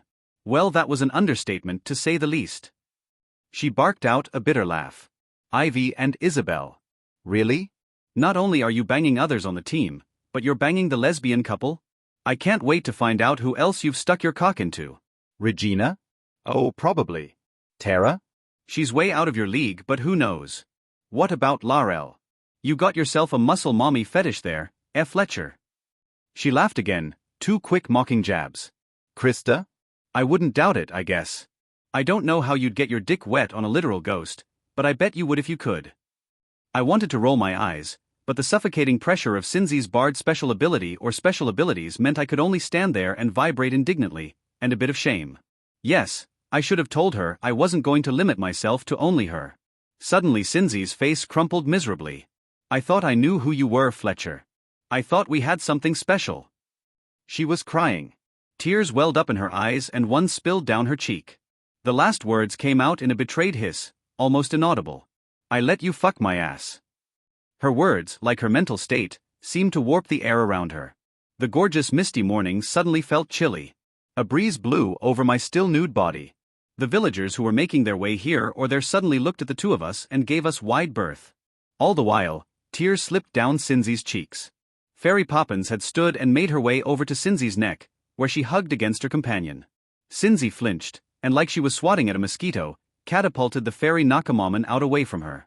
Then her eyes widened at the realization of what she'd just done. Fairy, she muttered, looking lost and hurt and like a cornered animal. When she reached out, the glowing tiny fairy shied away from her. Fairy Poppins fluttered over to me and settled on my shoulder. I didn't mean. Cinzy started, but couldn't bring herself to say she was sorry in my presence. Her mouth hardened into a tight, flat line, and for the first time ever, the anger in her made her ugly. It's them or me, Fletcher. You want me? You get only me. I'm the best you've ever had, so go ahead and choose right now. I sighed. She apparently took this as confirmation that I wanted to have sex with everyone before her. Her snarl grew even worse. Well, you can screw anybody you want now. I'm leaving. I quit. Silence wasn't the only thing between us right now. It was, however, the main thing right at this moment. It spun out awkwardly. This is Christopher losing a member of his team after only 2 weeks. The fog burned off and turned into a delightfully warm day that felt spring-ish. I didn't quite understand how the seasons changed here, having only been in the world for a good month, but I was informed that this could be a strawberry spring situation and that more chilly weather could be on the way. I hoped not. First I had to inform everyone that Cinzy, left the team. Before she left, I was able to get back to my normal self. Now that the special ability had worn off, I tried chasing her down and telling her she wasn't allowed to go. Finally, I ordered her to come back here. How did everyone take the news? My mother asked. Oh, terrible, I said. Alan, Trent, and Drat all really liked her, obviously. Because she was naked all the time, Sarah said. She was in the other room putting Brayden to sleep, but I could hear the eye roll in her tone of voice alone. She then made a noise of disgust with herself, because Brayden came awake after being close to Slumberland. I just told them that Cinzy lost her mind over me wanting to have a private chat with Drat, and she'd coerced him with special abilities into spilling what the private chat was about. I sort of lied about how much Cinzy cared about the truth, although it was more or less the truth. Ugh, being halfway truthful was what got me into the mess with Cinzy in the first place. She has a likability score that's through the roof, I said, and got out my phone. I turned it on, and while waiting for it to boot up, I went on. So obviously the others took it badly. I didn't want to tell them what the reason was, and also didn't want to lie. Here, this is what she looks like. I showed them the phone, and my mother actually gasped. My dad's eyebrows rose at the photo of Cinzy in a simple sundress. You could just tell that she was the most beautiful person ever from a single photo. She was and would always be the most beautiful person in any photo ever taken with her.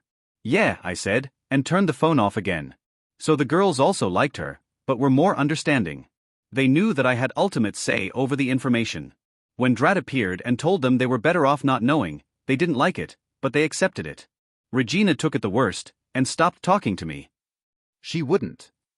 I loved my mom for how indignant this made her, like anyone would choose to dislike me. Sadly she would, and she did. She didn't like that Tweedledee was slowly succumbing to the touch of the divine. I kept healing him back almost all the way to the top every morning, but it wasn't back up to 100%. He got a little worse every day, and she blamed me. That was how it went. And your supermodel girl left, my father said. She wasn't my girl, I muttered in protest. How long before she came back? My mother asked. What makes you think she came back? She looked down at my phone, already connecting dots. Phones didn't work in the other world. I hadn't met Cinzy here on Earth. She'd been smiling and lovely in the photo. Ergo, we had reconciled. No matter what stupid things came out of our stupid mouths when we'd been upset, it had worked out in the end. My mom was sharp. A few weeks, it wasn't soon. It had not been a wonderful time, and I wasn't looking forward to telling her this bit. Can you just do that, quit the team? My mother asked, though she didn't look like she was in any condition to hear the answer. It had been a long day of playing with Brayden and traveling, then telling the story in the car on the way back, and finally over dinner. She and my father were both exhausted. I'll tell you more in the morning, I said. Get some sleep. At least tell me she came back, my mother said. She seems like such a nice young girl. I'd hate to think she ran off to join that Blake character. My mom was adorable. Sweet, kind, understanding. It took some time, and it wasn't fun, but she came back eventually. Now, it's past 11. I told myself I wasn't going to push you too hard. Let's pick it back up tomorrow. Neither she nor my father felt the need to countermand this order. Instead, he escorted her to the bedroom. They disappeared, but not before my dad turned a grateful smile my way, and a teensy wave. Roger that, I thought. I helped Sarah get a woozy and cranky Brayden to her newish car. Now get in, she said. Ha. You haven't seen the new house, you haven't met my housemates, and there's a lot you haven't told me.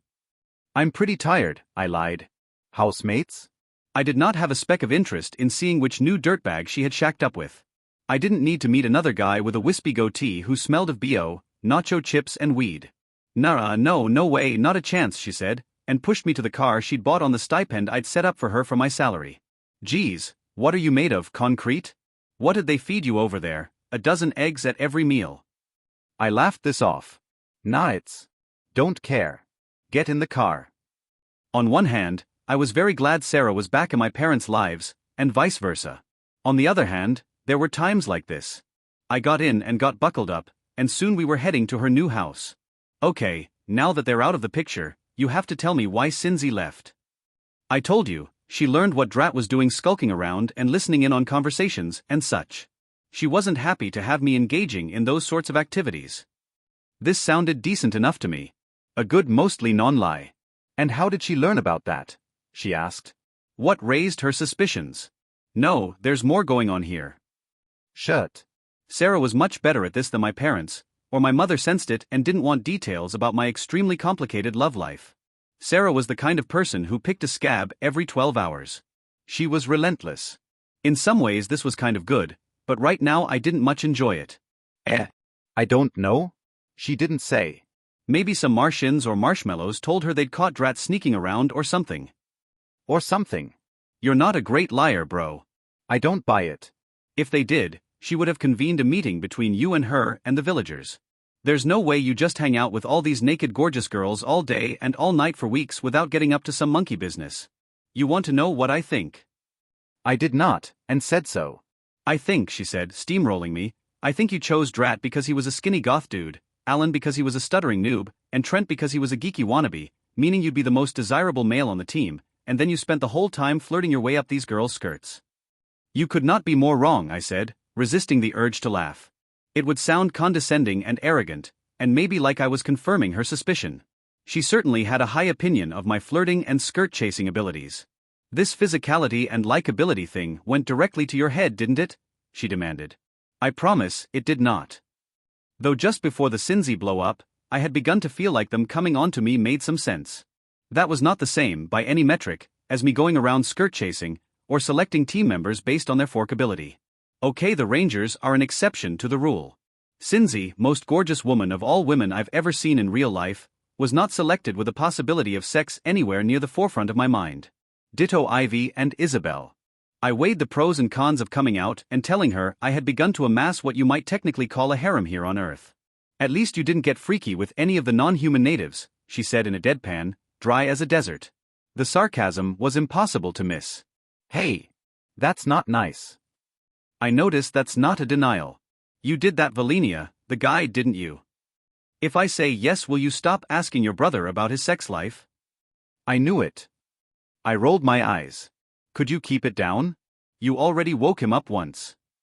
Thankfully Braden had been lulled to sleep by the warmth and the vibration of the car. So you did sleep with some of them? You had a naked, humanoid Nakamaman bond with you magically, and then physically. That's so weird. She didn't let me answer. And the party they threw for you after saving the lives of their babies didn't include any of those naked humanoid monsters approaching you after having some alcohol? Or did you approach them for a little game of hide the sausage? Either way, you did at least one of them, and probably more. Can I not talk about hiding the sausage with my own sister? I asked. That all depends, she said. Depends on what? How many of the holes in your story are actually girls you boned? Gross. 5 minutes later we pulled up to a modest bungalow that needed a new paint job, or new siding. I checked out the well-kept lawn in the glare of the porch light, and noted the edging. I also noted the red subcompact car we parked behind. Dad taking care of the lawn, eh? I asked. Way to dodge the question, she said. And yes, he's been furious that neither my housemates nor I do the yard work. And he insisted on edging. She shook her head. Men are so weird. I couldn't disagree with that statement. You've got to tell me the next part right now. What part? I asked, knowing exactly what she was talking about. You were just at the part where you were hated to see Cinzy go, but you loved to watch her leave. Cinzy gathered her belongings and hit the road. Of course, she put on a display when she left. Maybe she was hoping I would beg for her to stay, or apologize, or anything like that. She was sorely mistaken. She wasn't the only one who could get irrationally angry. I had a full-on menu just for being the expedition leader, which said this about me giving orders. You may issue commands and give out quests through this menu. DRC members will suffer experience penalties for disobeying, and be given experience point bonuses for complying. That second part reminded me that I needed to continue giving orders anytime it was someone's job to do something. They needed all the XP they could get. Part of Alan's job as a wizard was cataloging the known world and seeing how it aligned with the magical world, where those points of contact existed and how they altered one another. He got some for casting spells as well. He was getting XP all the time. The Rangers got their XP for exploring and interacting with the wider world, so I had them out on collection assignments as often as possible. As for the rest, Trent spent a lot of time meditating and trying to figure out how his magical blood could be used to further enhance his powers. That and practicing his arts. I gave him a lot of latitude, so he could shape the earth, but also gave him orders so he could gain XP anytime he was helping with my stuff. Drat did Drat things. He was his own person and disliked being given orders. I wasn't bothered as much, and was secretly a little pleased he was losing out on the bonus XP of being given orders. Served him right. The 4 guardians were the hardest to grant XP, given that their job was safety. Since we were only threatened with shame and embarrassment in the current malfunctioning god situation, there was precious little for them to do. I gave them a lot of make-work assignments, gathering herbs and flowers with the rangers, training exercise times where they could fight one another in mock battles, to try to make up for that. Staying together was part of mission parameters, so the only thing I could think to do now was punish Cinzi for quitting the team. Although she had quit, her name was still on my user interface menu roster. She needed to tender her resignation with HQ in order to quit for real. That meant she'd lose her bond with Fairy Poppins, not be allowed back through the portal, and I assumed she'd get the flashy thing treatment from Men in Black. Psychic Nakamaman existed, so they could almost certainly flashy thing her. I couldn't stop the dots connecting in my mind, and I couldn't stop the boiling anger. She should have apologized. She didn't, instead she got angry with me. I was the leader. Angry thoughts are usually stupid ones, self-serving ones, and angry words and actions are never your finest moments. You will stay with the team and do your duty, Cynthia Graham, I cried out. That's an order. I have to admit, this was a huge mistake and I knew at the moment the words came out of my mouth. The emotions warring within me confused me, angered me, and most of all, left me feeling stupid.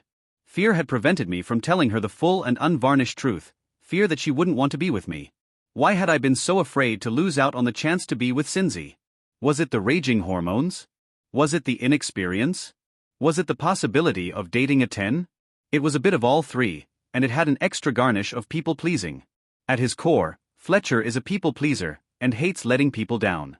The interview situation exposed that. My team didn't have to be 11 people.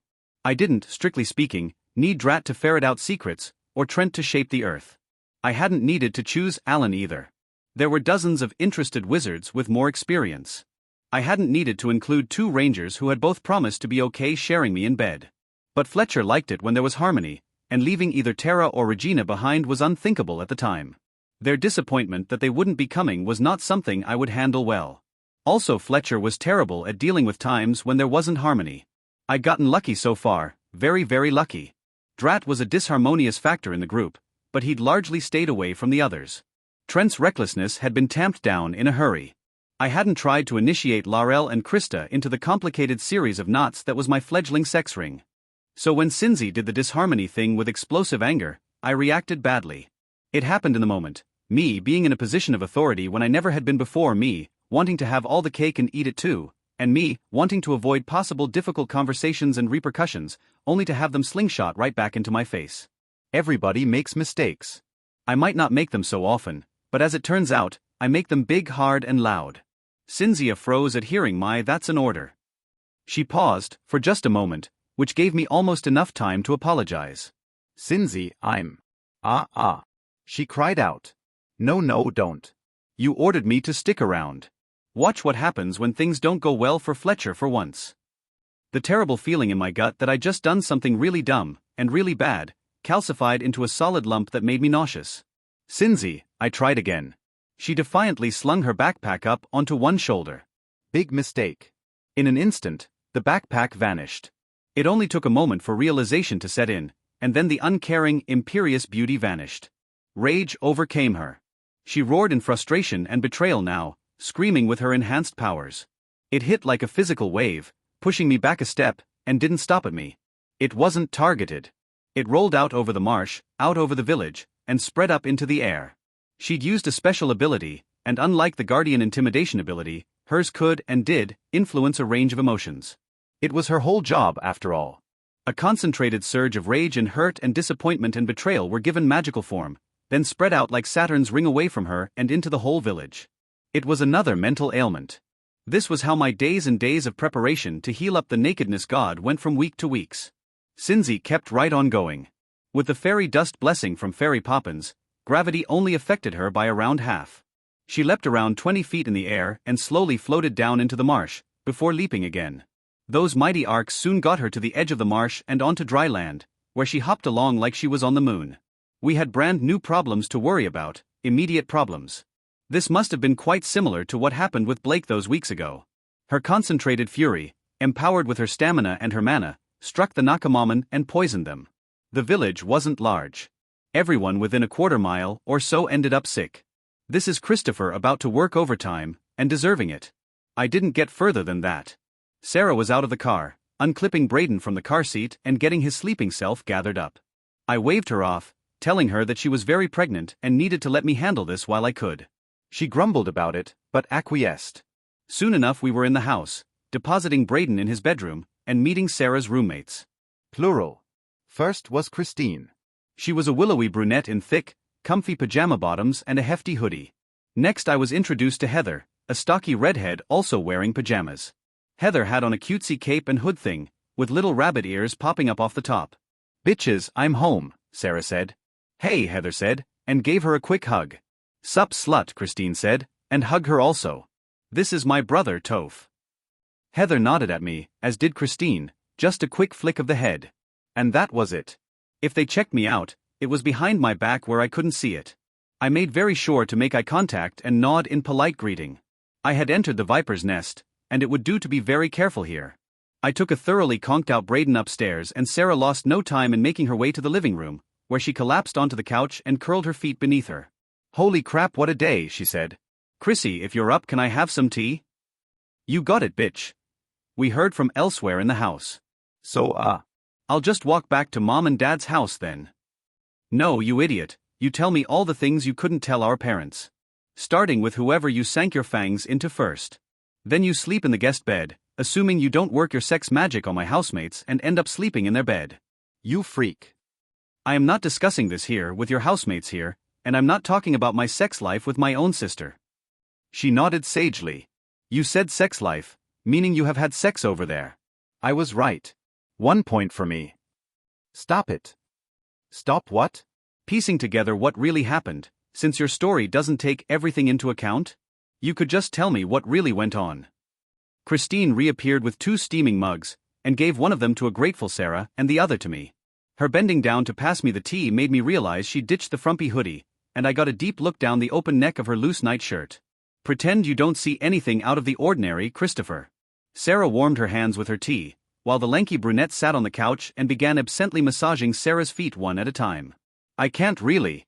I'm not supposed to go into this stuff with your friends here." "Oh, the confidential and top secret information is okay for your pregnant sister, is it?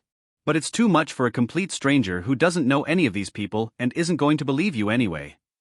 Christine turned guileless eyes my way and blinked at me. "Sarah, what are you doing?" "Which one is it?" she demanded.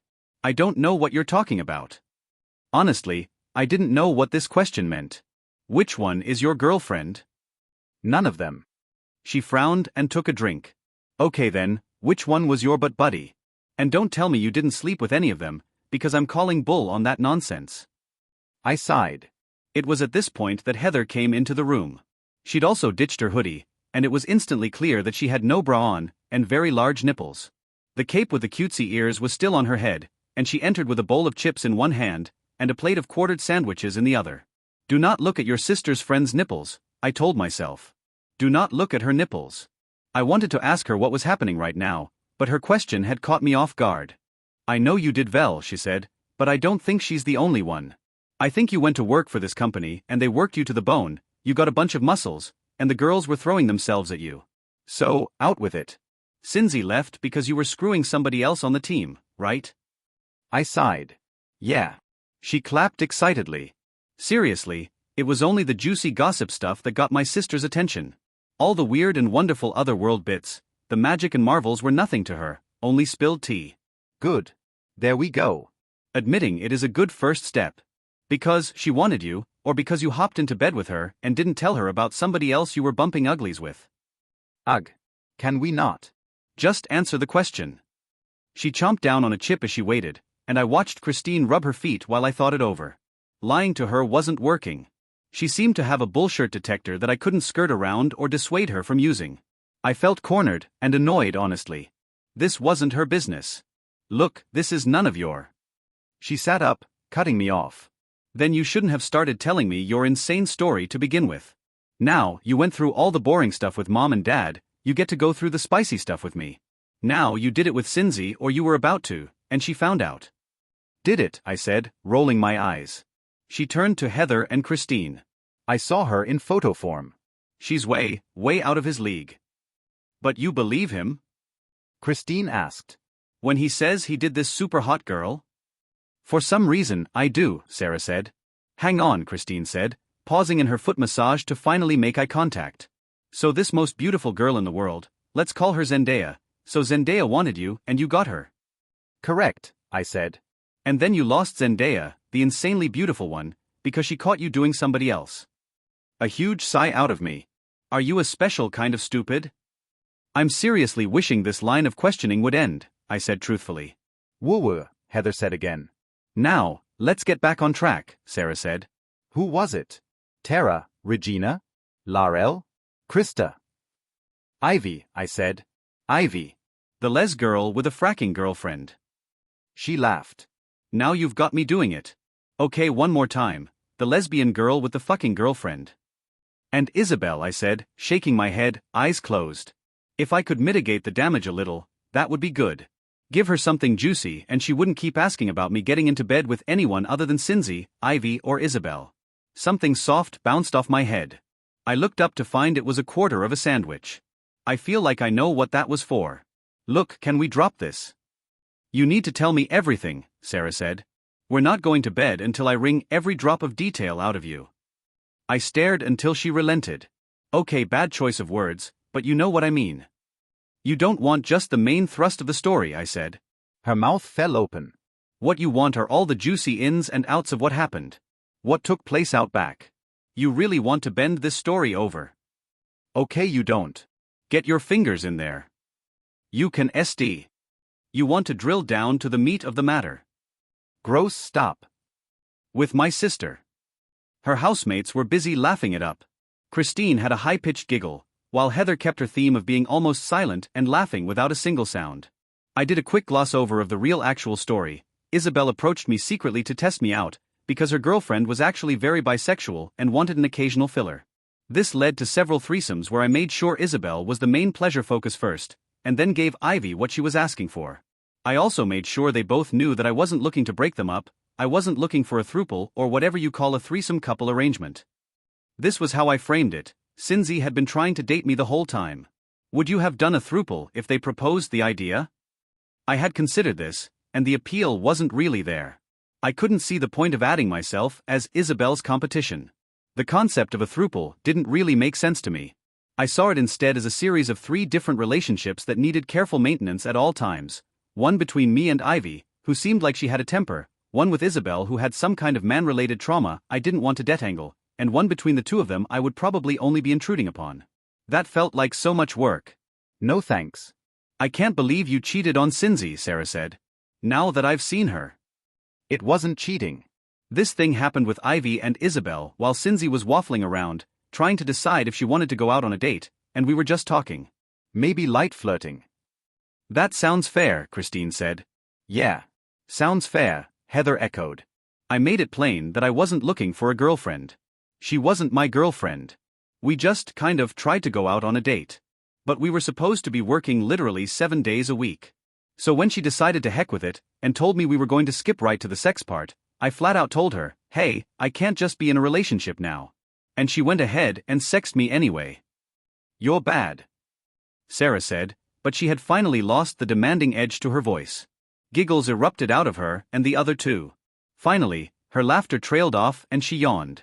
When I asked if the interrogation session was over, she admitted it was. And just like that, it was bedtime.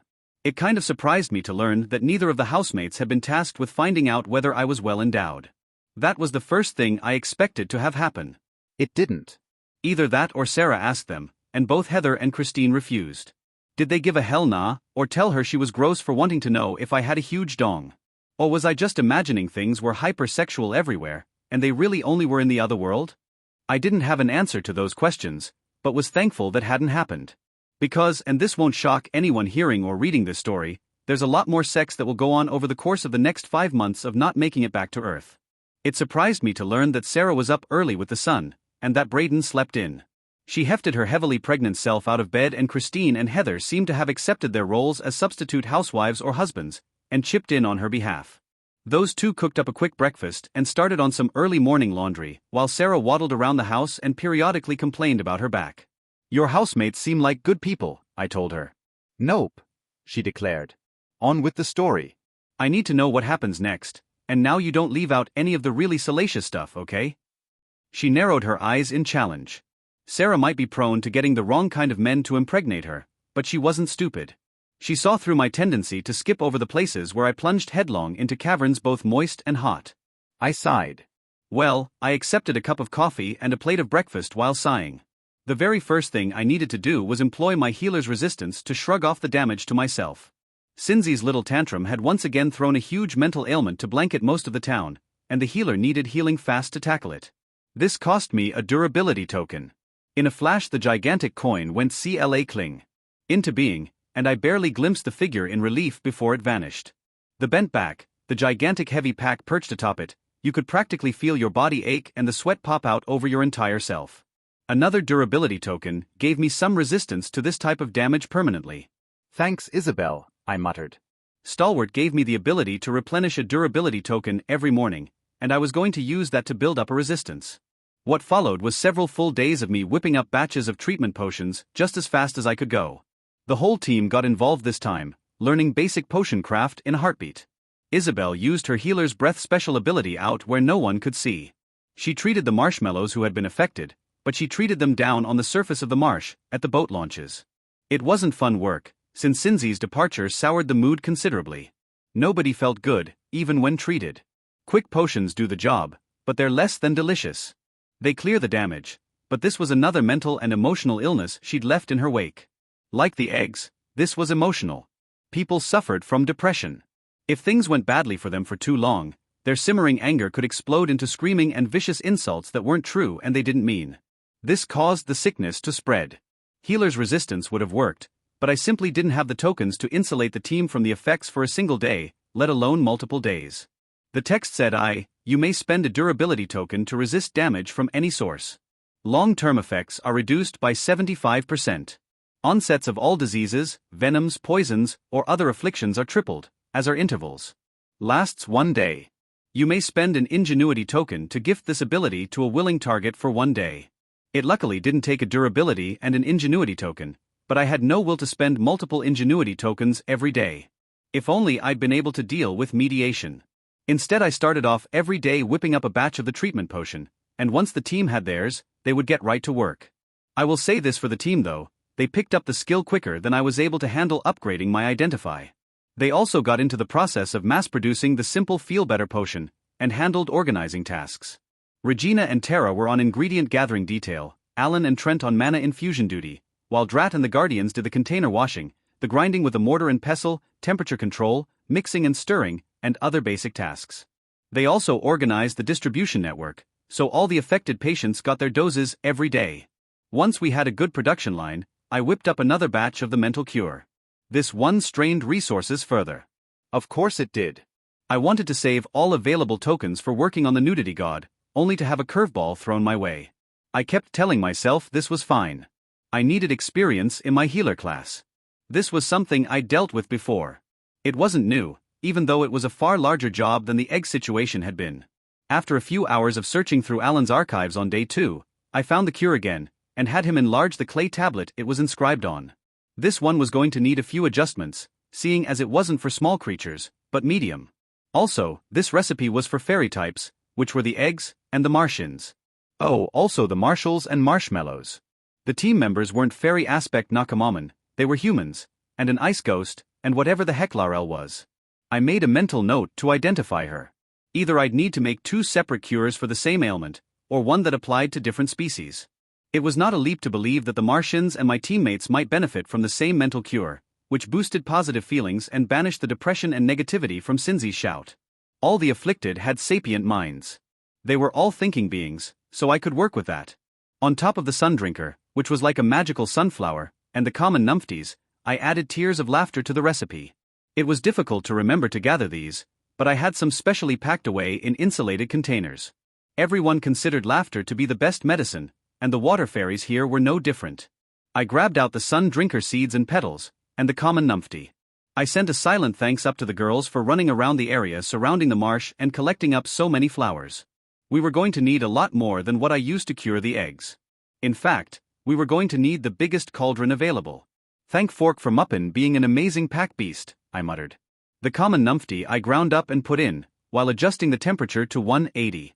With the oils and the ground numpty stems, it was time to begin adding the mana. Valinia swept into the room as I began adding the mana. Oh Fletcher, what has happened? Jealousy, I said, and held a hand out to show her I couldn't really talk. No, I had to infuse the contents with a lot more mana this time, and just as slowly. This was going to take hours and hours of concentration. That also meant not thinking about how badly the Cinzy situation had gone. It had been a fit of anger, me ordering her not to leave as punishment. She couldn't just quit the team, not with all of us taking commands from the HQ. She needed to go back to HQ and be formally reassigned. Barring that, if she simply wandered in the wider world, she'd suffer the penalties for disobeying my direct order. She already had reason to be upset, and now I had only made that far worse. Fletcher. I swore quietly, and messed up the entire batch of cure. Well, sheep dip, I muttered, and watched in dismay while the mixture congealed into a thick, black sludge. It would take time for it to cool down, and then hours more to scrape all this out of here so we could start again. Could you kindly come with me to grab another several bunches of common numpties? I asked, sighing. This is Christopher about to become a monk. The process began again. This time, I kept my brain off the only thing I couldn't control, that Cinzy wasn't coming back. This wasn't easy, getting my anxious and overworking brain off the thing that wanted a better resolution and simply couldn't get one. I attempted meditating again, focusing on my breathing. In through the nose, hold breath, out through the mouth. Feel the air rushing in through the sinuses, focus on the feel of the chest expanding, deepen into the feel of the breath leaving the body. No Cinzy. No sickness, either the villagers or Tweedledee. No nudity. All was well. Mind blanked. Only breathing. There was only so much I could change, and the things I couldn't change or control were not part of my existence in the here and now.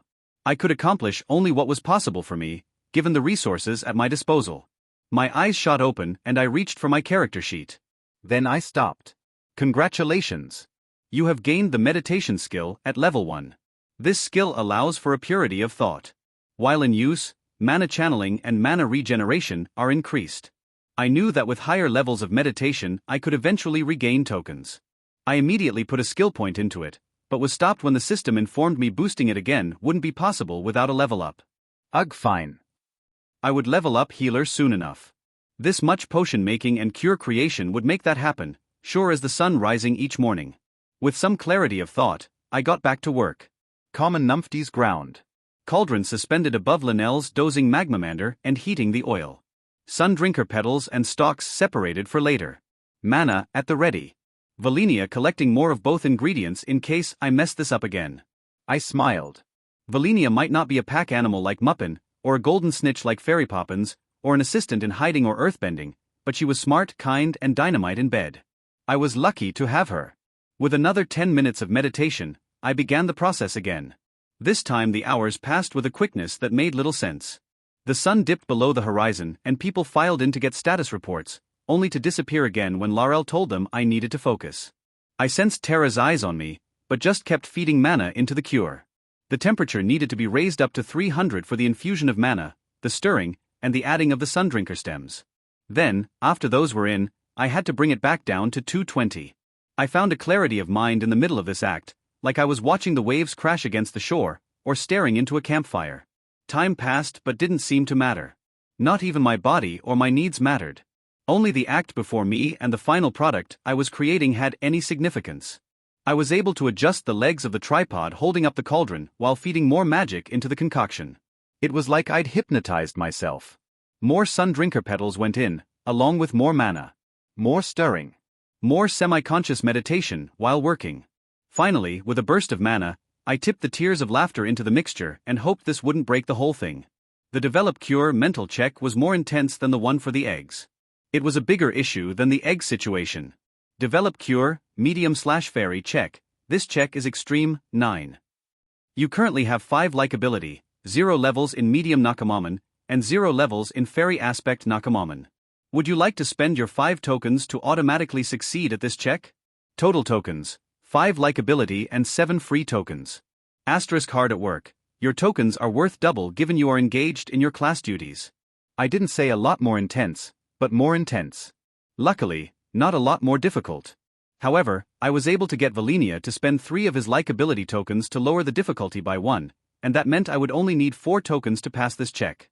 3 tokens to save me only 1 didn't seem like a great trade-off, but I was the one dealing with the nudity god, whenever that would happen. Without tokens this would otherwise be completely impossible, so I spent the 4 tokens. Success. You have crafted a cure for a mental ailment, for medium creatures. The morning of the 3rd day following Sinzi's departure found me scooping up a cooled cure into cupfuls with Valenia, and misting the whole village 1 raspberry at a time. Where else can you spit in the face of a person like Drat and have them thank you for it? The process of curing these people took hours. I hadn't eaten dinner, and only scarfed down a hunk of bread after finishing the cure, but the singing glowing cure washed all my troubles away, 1 mouthful at a time. Once cured, the team was able to get their own doses of cure and go around spitting on the natives. PHHHHBBBBBTTT. Over and over again, raspberry after raspberry, the morning stillness was interrupted by disgusted laughter and the sounds of people making silly spitting noises. Sometimes spitting in the face of mental illness is what works. Sarah lamented that I didn't give her any of the spicy tidbits on the way back to meet up with my folks later in the morning. My dad was off at work, and we spent some time playing with Braden in the yard.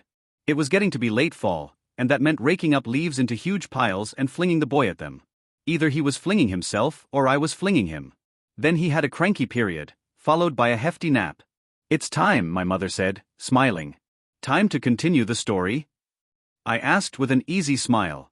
"That and end the weird no-clothes situation that's been dragging on forever," Sarah added.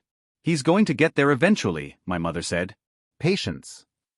"I actually did take steps basically the day after Sinzi quit the team," I said. Quit the team wasn't the right term for it, since HQ hadn't processed any HR documents, but she sure as heck didn't take a leave of absence or paid time off. Though thinking about it later, I would reflect that she essentially abandoned her duties but was still drawing a salary here on Earth. There was no further need to dwell on the Sinzi situation though. We had actual problems to deal with. Everyone else took a well-deserved day off. We had been working around this problem for over a week now, and the whole village had not only suffered from a mental attack and ailment, but they'd had to work through the ailment to treat the hundreds of villagers while I got my cure on. They had also dispersed the cure. My sister made a face at the mental image of me spitting in people's faces. We also ended up receiving achievements. Achievement: cure a whole village. You've really outdone yourself this time, haven't you? Cured an entire village of the sick. What a lovely thing you've gone and done. You should be proud of yourself. Reward: +1 free attribute point. I wasn't sure about that last line, since triggering Sinzi was in a way my fault. I tried to rationalize it away. It was just as much Fairy Poppins's fault, just as much Ivy's fault. Still, the feeling that the responsibility lay with me remained heavy for now. The free attribute point gave the team reason to perk up. We all discussed how they would be spent, but I could pretty easily see them going in their main stats. Mine? I wasn't so sure. It seemed like I needed affinity to work on this god situation, but I wanted more physicality. My growth plate injuries and scoliosis were giving me very little problems nowadays, but I wanted more power and more stamina for my bedroom activities. Sighing, I sank the point into affinity after a short internal debate. We needed this nudity god situation dealt with, and it had already been over a week. The remainder of the team enjoyed some R&R. I made my way to the laboratory, where the body of the fallen god lay in its glowing clothes. Even now, the god had no distinct features, but was instead a hazy and faceless representation of a person. The hands had no fingernails, but looked to be condensed out of shifting smoke or mist. Also, it was floating. It was only 3 to 5 inches off the floor, slowly rising and falling like the respiration of some gigantic beast. A blue whale. It continually leaked a kind of blood or ichor that slowly dissolved into the floorboards. The color was odd, shifting an iridescent oily pattern, but the smell was almost impossible to handle. I wrinkled my nose but passed the simple durability check for resisting. All right, I told the prone god. I had taken the rest of the day off and really given Valenia a serious pounding just minutes ago. She lay in our bed right now, woozy and getting some extra sleep. That meant I could utilize my pleasure seeker ability, post-sharing clarity. Post-sharing clarity. Special ability, rare, passive. After having intimate relations with a partner, both partners gain +2 temporary bonus to all attributes for the next 10 minutes. This bonus does not grant additional tokens. The duration increases by 10 minutes for each relationship level above base acquaintances. Right now, because my relationship with Valenia was tier 3, all my attributes were temporarily boosted by +2 for a good 30 minutes. I could get on board with having sex before undertaking any important task. Yes, please, I muttered to myself. In my parents' living room, I waited until my mom had headed to the bathroom to tell her about post-sharing clarity, but made her promise not to laugh and make mom suspicious. She showed confusion at first, but once she heard a description of the ability, she snorted and burst out laughing. Settling down to meditate next to the body of the fallen god, I attempted to identify it. It was essential that I get the god's identity known, so I could try to help it overcome its magically malady. I could only surmise the system had a reason for it. With my affinity temporarily boosted to 8, and my identify skill finally up to level 5, I had 13 levels total. I could probably see 4, maybe a lucky 5 successes out of this check. Identify check, you possess the identify skill at level 5, and affinity presently at 8. This check is difficult. Would you like to spend 2 tokens for an automatic success? Total tokens, 6 affinity and 7 free tokens. Asterisk hard at work, your tokens are worth double given you are engaged in your class duties. Sweating bullets, I suppressed the fear of failure and went with it. I could spend a single token to retry the check. Turned out I scored an unbelievable 6 successes. Success. You have identified the god. I breathed out a sigh of pure relief. Things were once again starting to go the way I wanted them to. God of Apparel. Medium/unique.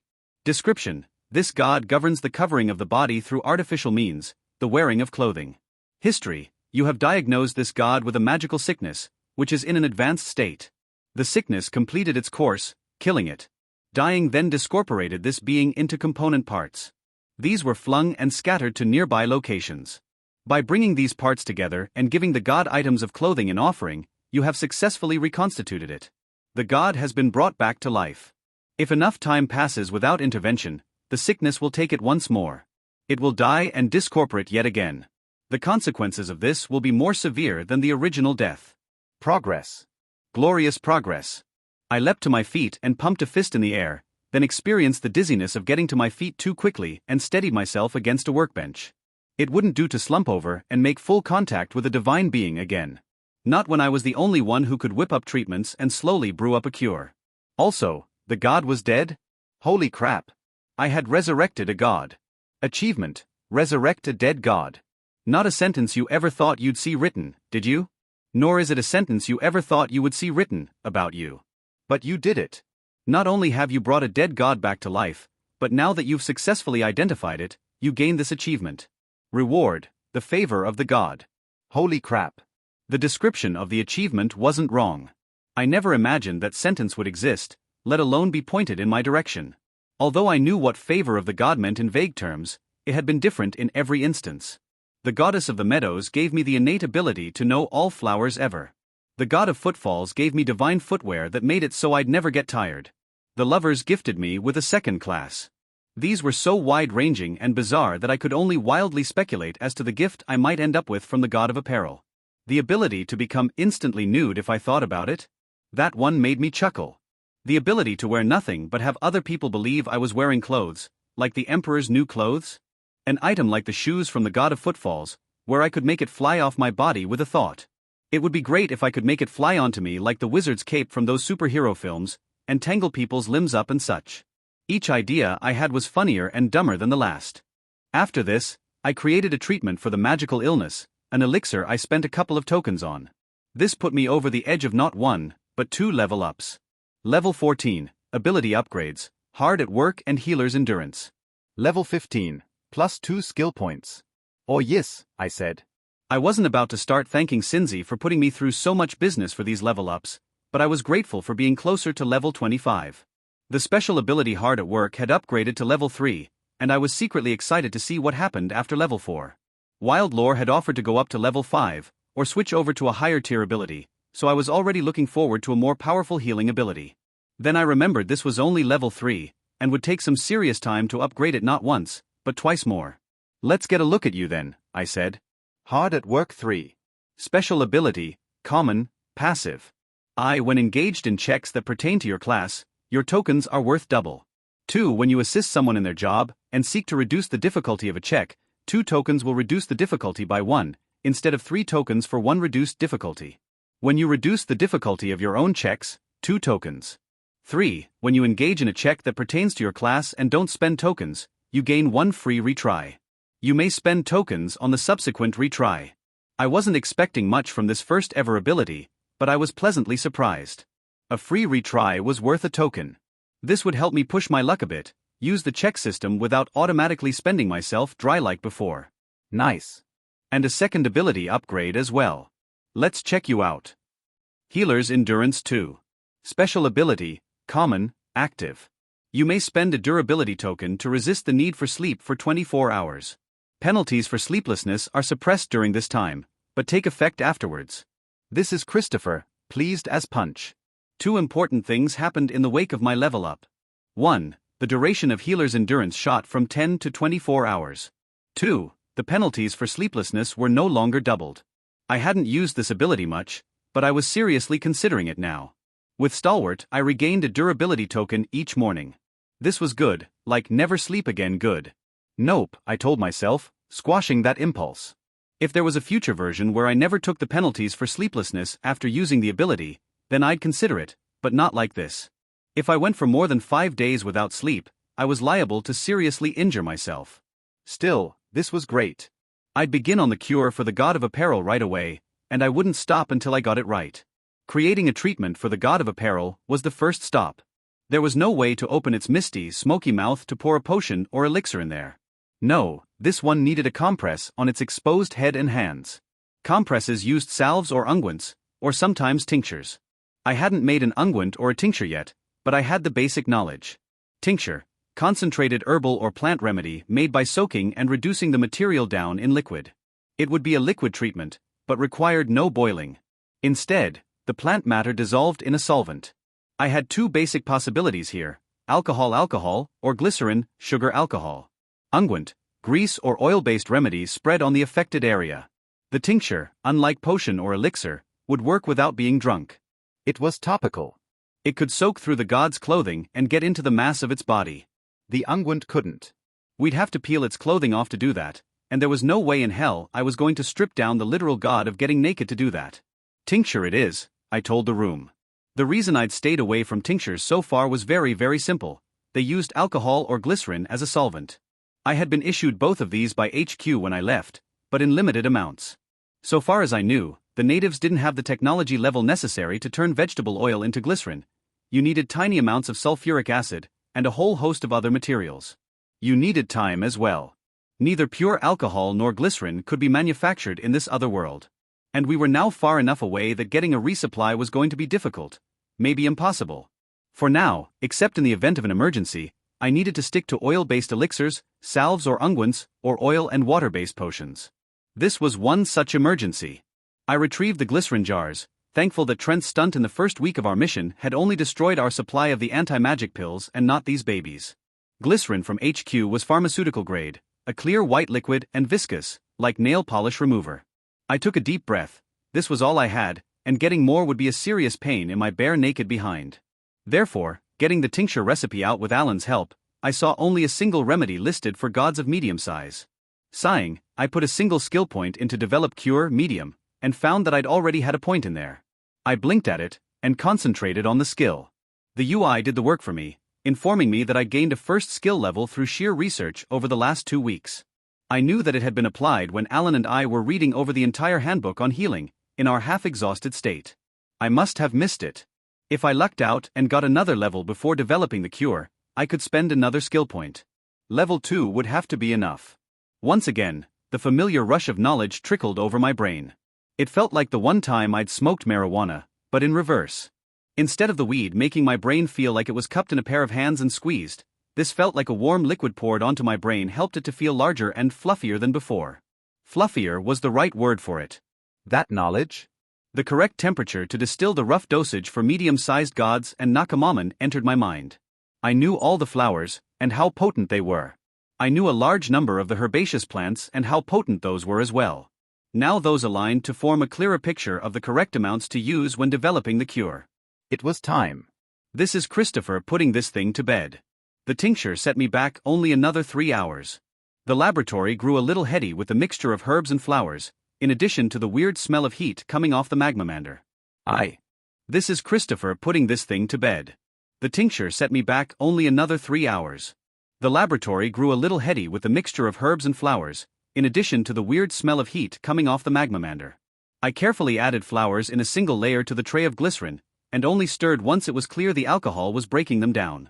These were cherry violets, a unique species to this world. In the daytime they went bright red, but as dusk set in they bled down to purple and finally blueberry color. These had to be added to the mixture at a specific time, an hour after dusk, to maximize the mana-soaking properties. After the cherry violets turned the glycerin a deep ultramarine and made the place smell in a way I can't properly describe, I had to use a sieve to grab out the petals, then add the heart's blood stems. Only the sap of the heart's blood was important, so that meant squeezing the devil out of them and trying to avoid the thorns. I also needed to spread the sap evenly throughout the whole tray full of tincture to be. Last, I needed to ensure my own actual blood didn't end up in there, so even when I pricked myself several times, I had to whip my gloved hands away, bandage up as fast as possible, and apply bandages at lightning speed. Then I had to get that sap flowing again, to the areas of the tray without. I ended up cutting myself only 7 times. Sarah didn't believe me, but that was my story and I was sticking to it. Afterwards, I raked the mixture back and forth this way and that, spreading out both sap and cherry violet infusion. The glycerin then soaked up various medicinal plant matter, aloe vera, rosemary, peppermint, and yet another native plant, lemon vera. With these on, I needed to add the mana but in a new way. With potions and elixirs, the mana was getting stirred in and around. This one wasn't getting heated, and that meant the material wasn't moving around in a volatile way. Instead I just swept my stirring stick through it, back and forth, over and over. It also meant I needed to add mana in a sort of web. I hadn't done this before, but the tincture skill gave me a basic understanding of how it was supposed to happen. I took a deep, steadying breath and reached into my soul for my mana. It needed to be turned into a web shape as it came out of the center of my forehead, through that third eye. The weird thing was knowing that there were several seats of mana, and one of them was, ahem, in my balls. Now it was much easier to get magic out of my gut, and out of my heart, and easy enough to get some of it out of my brain, but in the end it wasn't enough. I needed it from all the chakra places. Grabbing power from within my sack was just odd. It was weird to contemplate, weird to visualize, and then weird to do. I'd witnessed the blossoming of power when having sex with the ladies, but it felt strange drawing it up from within that place. But I did it. Again, I knew the feeling of draining mana out of my stomach, a hungry sensation of gnawing emptiness. I knew the feeling of draining out of my heart, which was a sweaty, racing heart with palpitations. I also knew the woozy, headachy feeling of drawing mana out of my mind, but I'd always avoided drawing mana out of the lowest storage vessel, if you will. It was like the feeling of having too many orgasms in one day. It was like my body, and specifically my nether regions, were begging for water. The feeling didn't start out that way, obviously. At first it was just a strange tugging sensation from all of those places at once. As I added the herbs, the mana was used to speed up the process of the alcohol breaking down the plant matter, and spread it throughout the glycerin evenly. The heart's blood and cherry violets needed to be spread out the same way, so the mana infused the glycerin and told it to grab and pull. Time went on, with me doing the stirring with mana alone. Since I'd never done this before, I wasn't sure what to expect out of the tincture itself. The glycerin had been set into essentially a baking tray, and as the mana hit it, it coruscated with various colors. Lights appeared and dimmed out of existence. Sounds clapped into being and vanished.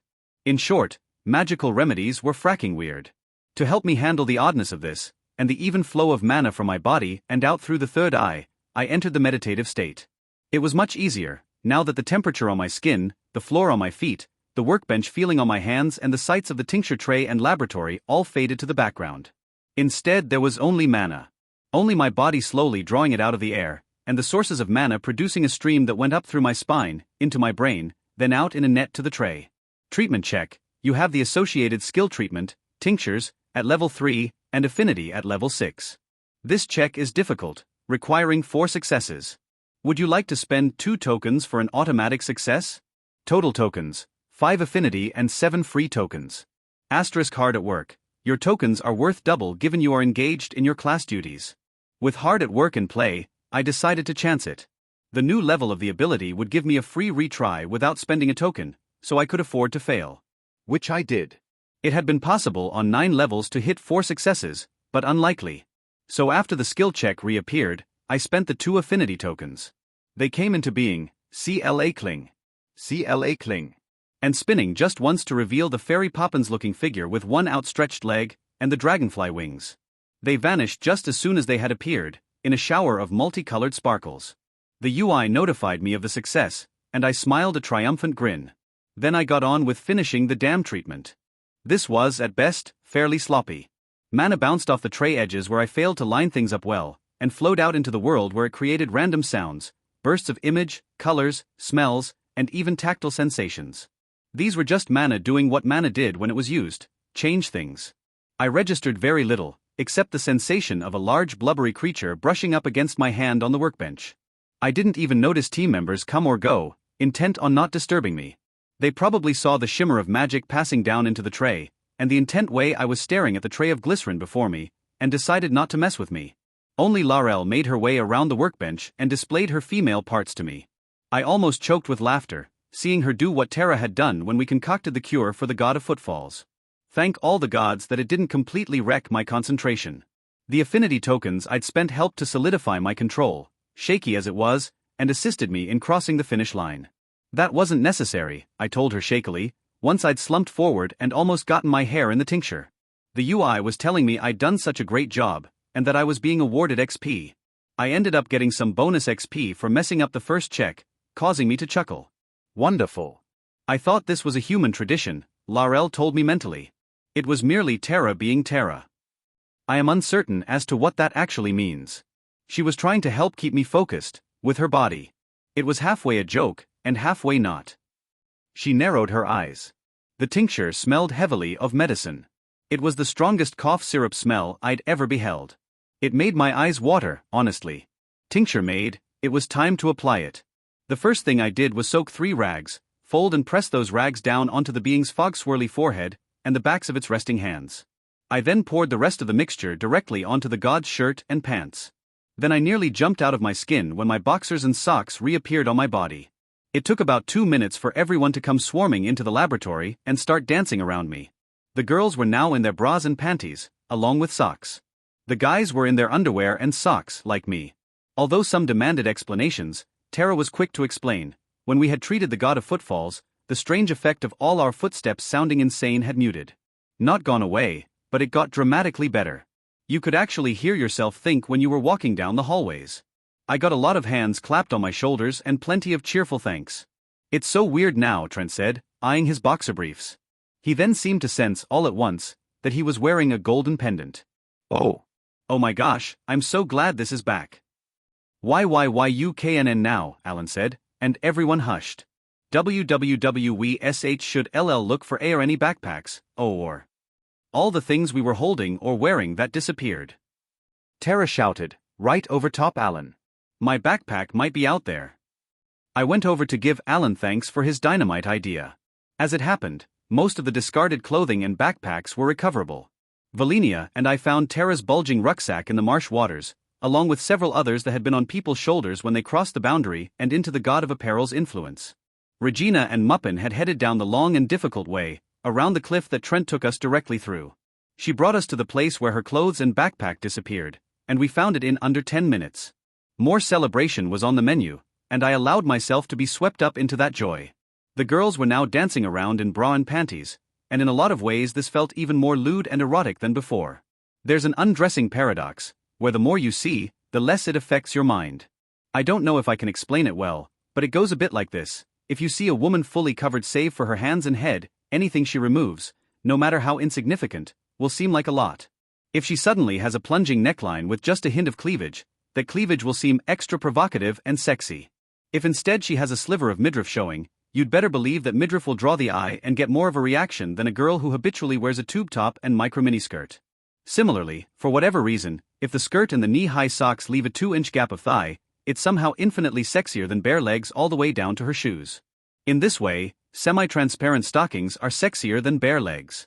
A backless shirt is sexier than just a naked torso. Now, for sure, there is a short time when a clothed person becomes unclothed, and their allure increases. I think this closely aligns with the law of diminishing returns.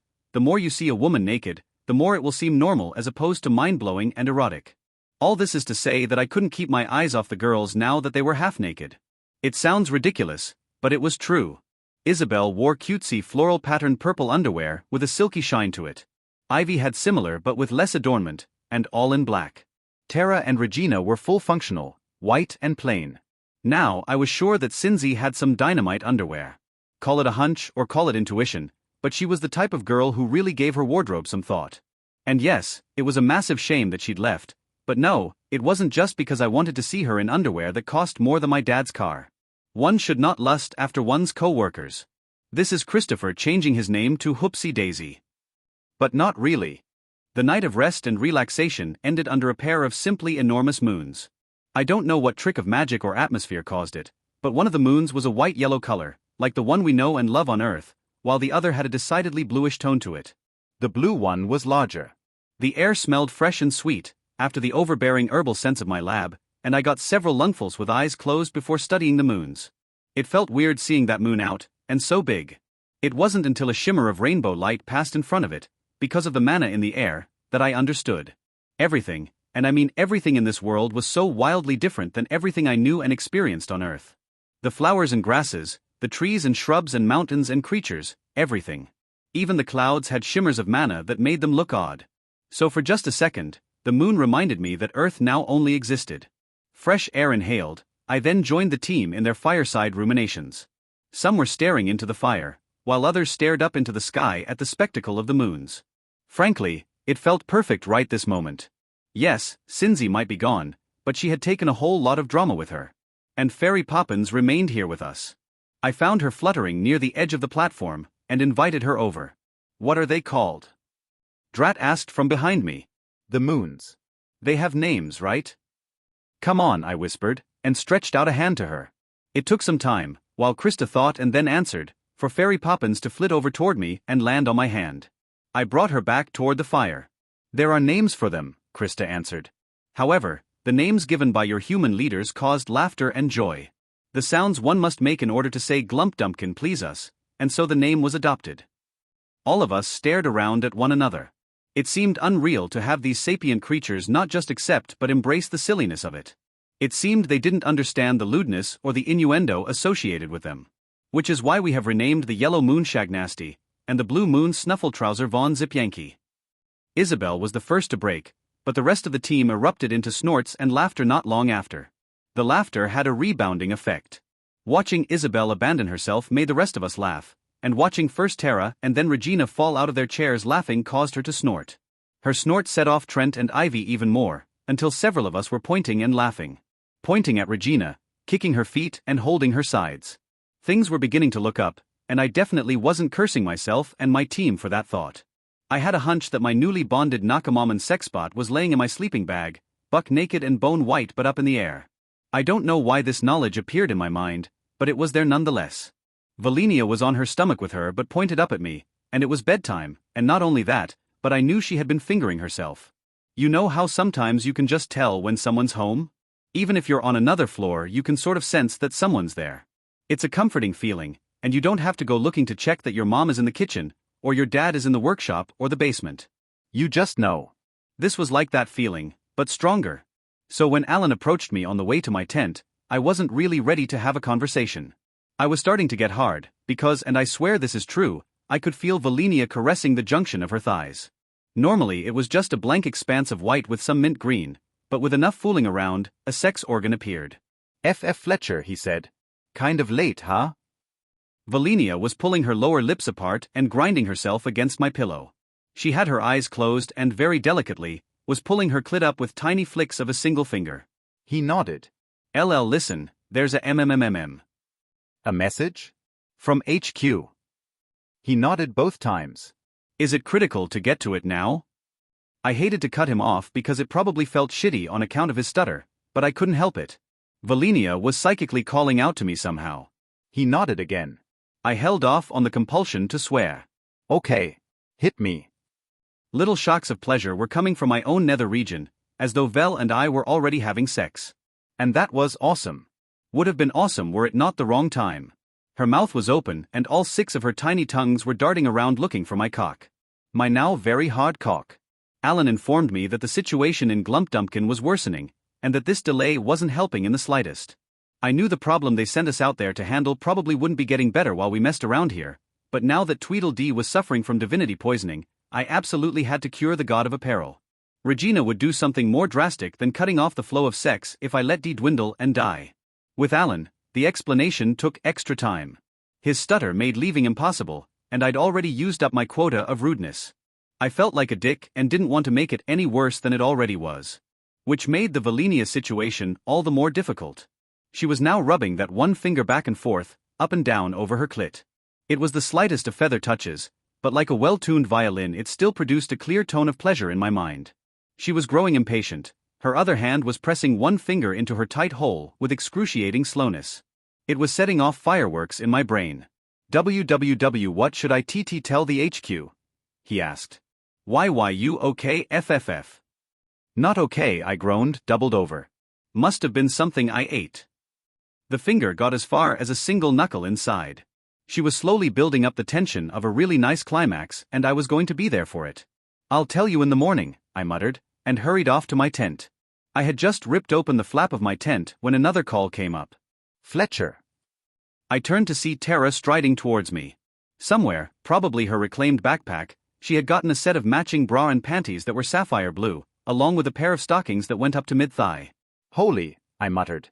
There below me was Valinia, knees parted and dripping slit pointed right up at me, while Tara's long and lithe legs were striding towards me. The rest of her was of course gorgeous, but the stockings were doing their job and sucking my gaze down to her toned thighs and calves. "What are you already hard?" My tent was a large 4-person dome tent. You could just about stand up in it, and it made sleeping too no problem. 3 could sleep comfortably, and 4 could manage if you needed to share warmth and didn't care about rubbing elbows. "Get in here," I told her, and ducked into the tent. "What in the, oh holy frack," she muttered. Valinia nearly jumped out of her white and mint green skin at the appearance of the leggy ranger, but looked to me and then back to Tara. Understanding came on very quickly. "You intend to mate with Tara?" she asked. "It looks like we both intended to mate," Tara whispered, eyes focused on the sex organ now visible. She turned to me. "I didn't know they had organs." Tara had been gone for the egg-healing situation and the party afterwards, during which the Martians all mated, and some of them with Alan, Drat and Trent. I considered. Tara had fallen to her knees and was gawking at Vel, so I zipped the tent flap closed and hugged her from behind. "This wasn't what you thought you'd be walking into, is it?" I breathed. "Do you want me to go?" she asked, but her hand slid between us and started fondling at my boxer-covered junk. "Valinia, my dear, do you mind helping me mate with Tara?" I asked in a thick, suggestive tone. I ran my hands up and down Tara's sides, and then over her breasts and tummy, down to her panties. Her breath caught. "Oh," was all the Nakamaman could reply. "You haven't mated with multiple females at once before. I didn't know if it was allowed." "That's up to Tara," I said, kissing her shoulder and ear, and slipping my fingers under the waistband of her panties. "She might say yes if she sees your tongues." Valinia was still on her hands and knees, still slowly working herself over with her fingers. She tilted her head back and opened her mouth, allowing her multiple little tentacle tongues to emerge and wriggle about. "Oh my gods," Tara whispered. "Could you help me with Tara's mating site?" I asked Vel. "It should be very wet before I mate with her." "Is it as tasty as yours, my bond?" she asked. "Go ahead and find out." We slipped Tara's panties off, with me chuckling over the fact that hadn't lasted long. With her legs spread wide, Tara could only gasp as the Nakamaman slid forward and began running those tongues up and down over every available inch of her. As for me, I headed around behind my bonded companion and slid ever so slowly down into her depths. I locked eyes with Tara, whose face contorted with pleasure. Whatever the bond did to join Valinia and I, it made abundantly clear how much pleasure she was feeling and how close she was to orgasm. She'd been rising towards it when I came into the tent, but having me inside her boosted it to on the verge. There was no need to boost pleasure with a token, she was basically there. Valinia's moans went directly into Tara's pussy. Her tongues faltered a bit as the orgasm came on like a wave and crashed into her, but it didn't matter. She had 2 tongues deep inside, 2 pushing against Tara's outer lips, and 2 of them rubbing at either side of Tara's clit. The shuddering and jerking might have added to Tara's bliss. Valinia came for a long time, tightening up around me and then finally relaxing after a good 30 seconds or more. I kept right on slowly thrusting down into her depths, until she broke off from her tongue duty. "Mate with this one, my bond," she said. "Your joy is my joy. Your pleasure is my pleasure." Easing out of my bonded Nakamaman, I beckoned for Tara to join me. She was going to go at me cowgirl, but I told her to turn around. Reverse cowgirl wasn't something Valinia had seen yet, and I also had other ideas. You look so beautiful, I told her. Both of you. The stockings were a stark contrast, and in this position her ass looked divine. She sank slowly onto me, all the way down, and breathed out a sigh of relief. I've missed this, she said. I spent a token to make sure what she missed was something no one else could give her. Tara made cowgirl look like an art. She could do it kneeling, and she could balance on the balls of her feet to pump up and down on top of me. Volenia watched with rapt interest. Minutes passed where the only sounds were the slap of skin on skin and the grunts of exertion. How many minutes was it, where my shaft just disappeared up into her again and again? How many times did I watch her but jiggle and ripple? While I held Tara's ass and pumped my hips up into her, she began to show signs of an impending orgasm. I redoubled my efforts, speeding up and pulling her hips down, until I heard the groaning from between clenched teeth. The wave rose, crested, and then slammed into her with racking force. Tara cried out loudly in climax. This lasted for some 10 seconds or so, with her frozen but quivering. Lay down on my chest, I told her. Mentally, I tried to envision what I wanted, to see if this would work. Tara complied, and with her legs wide and me still deep within her, Volenia got my signal. She crawled between our legs and began to use those tongues on the place where both of us were joined. This set Tara off into a sort of aftershock orgasm, or maybe it hadn't quite finished. As for me, the sheer eroticism of this, and the feel of Tara around me caused my own climax to begin bubbling up. I held her up slightly, and pounded upward. Some 5 minutes passed, with Tara alternately coming and begging, and Volenia's tongues working on us before I was there. Come on, she muttered. Fletcher, give it to me. I kept on pounding. I want to feel it, she told me, and turned to kiss me. Give it to her, Fletcher, Vel said just as insistently. Mate with her. Visions of what Tara might look like with an expanding tummy swam into being. Wearing nothing but a white button-up shirt, making breakfast in the kitchen with her long legs bare and her but peeking out, she'd run a hand over her expanding pregnant belly and I wouldn't be able to stop myself from bending her over the counter and giving her another round. With all my might, I tried not to explode deep inside Tara. I got another good minute of hard thrusting in. It was only when Volenia's tongue slithered down over my sack that my resistance came to an end. Kissing Tara, squeezing her ass, and fracking for all I was worth, I arched my back up and erupted deep inside Tara. Tara came yet again, for what seemed like the 5th time. Ugh. Tara moaned. I can feel it, it's so warm. Volenia congratulated me on a job well done. Tara told me what a good job I'd done as well, when she got her wits about her. Volenia came and draped herself over me. She alternated stroking Tara's leg and her arm, shoulder and neck. Will Tara sleep with us? Volenia asked. My bond can often mate again come morning. He can fill you with seed once more at least this night. Your bond needs to sleep and needs to work in the morning, I told her. Tara's absence will be noted as well. She will have to go. You're no fun, Tara murmured. Maybe I'll take your Nakamaman to the girl's cabin. Maybe she wants to sleep with me. There was no way that didn't end with disaster. Since I was able to feel Volenia's pleasure psychically, if those two got up to more sexy shenanigans, I wouldn't sleep a wink. It's only Ivy and Isabel, and Regina in the other room. Now that Cinzy's gone, there's no one in the cabin who's not in the know. I goggled at Tara. What? She asked. Regina's a little miffed at you, but you'll fix that once the god is cured. She won't care. Izzy and Ivy won't care. Volenia doesn't care, do you? No, she invited me to stay. No. Volenia said cheerfully. I find Tara to be soft and very desirable for my Fletcher to mate with. I had created a monster. Or rather, I had bonded with a monster, who was already a monster technically. Anyway, she was a monster who was now a worse monster. So it was that I ended up having Tara sleep over with Volenia, and in the morning we did it again. I hadn't noticed Sarah had fallen asleep already. Only her 2 housemates were listening now, enwrapped. Like the night before, they'd shucked their comfy clothes for something a little more revealing. Heather, the shorter and more curvaceous of the two, had nipples that were visible even in the gloom. Christine wore a tank top that hung so loose I could see practically everything. That's wild, Heather said, while Christine got Sarah up off the couch to help her to bed. And this Volenia, she's not human? Heather asked. What makes you say that? I had tried to omit the parts about her tentacle tongues or the fact that her sex appeared only after getting aroused. It's not a name I've ever heard of, she said. I did mention that I was working up in Alaska, past the Arctic Circle, right? I lied. Her face went wide and innocent. Oh right, sure, yeah. Then, with slow and theatrical speed, she winked.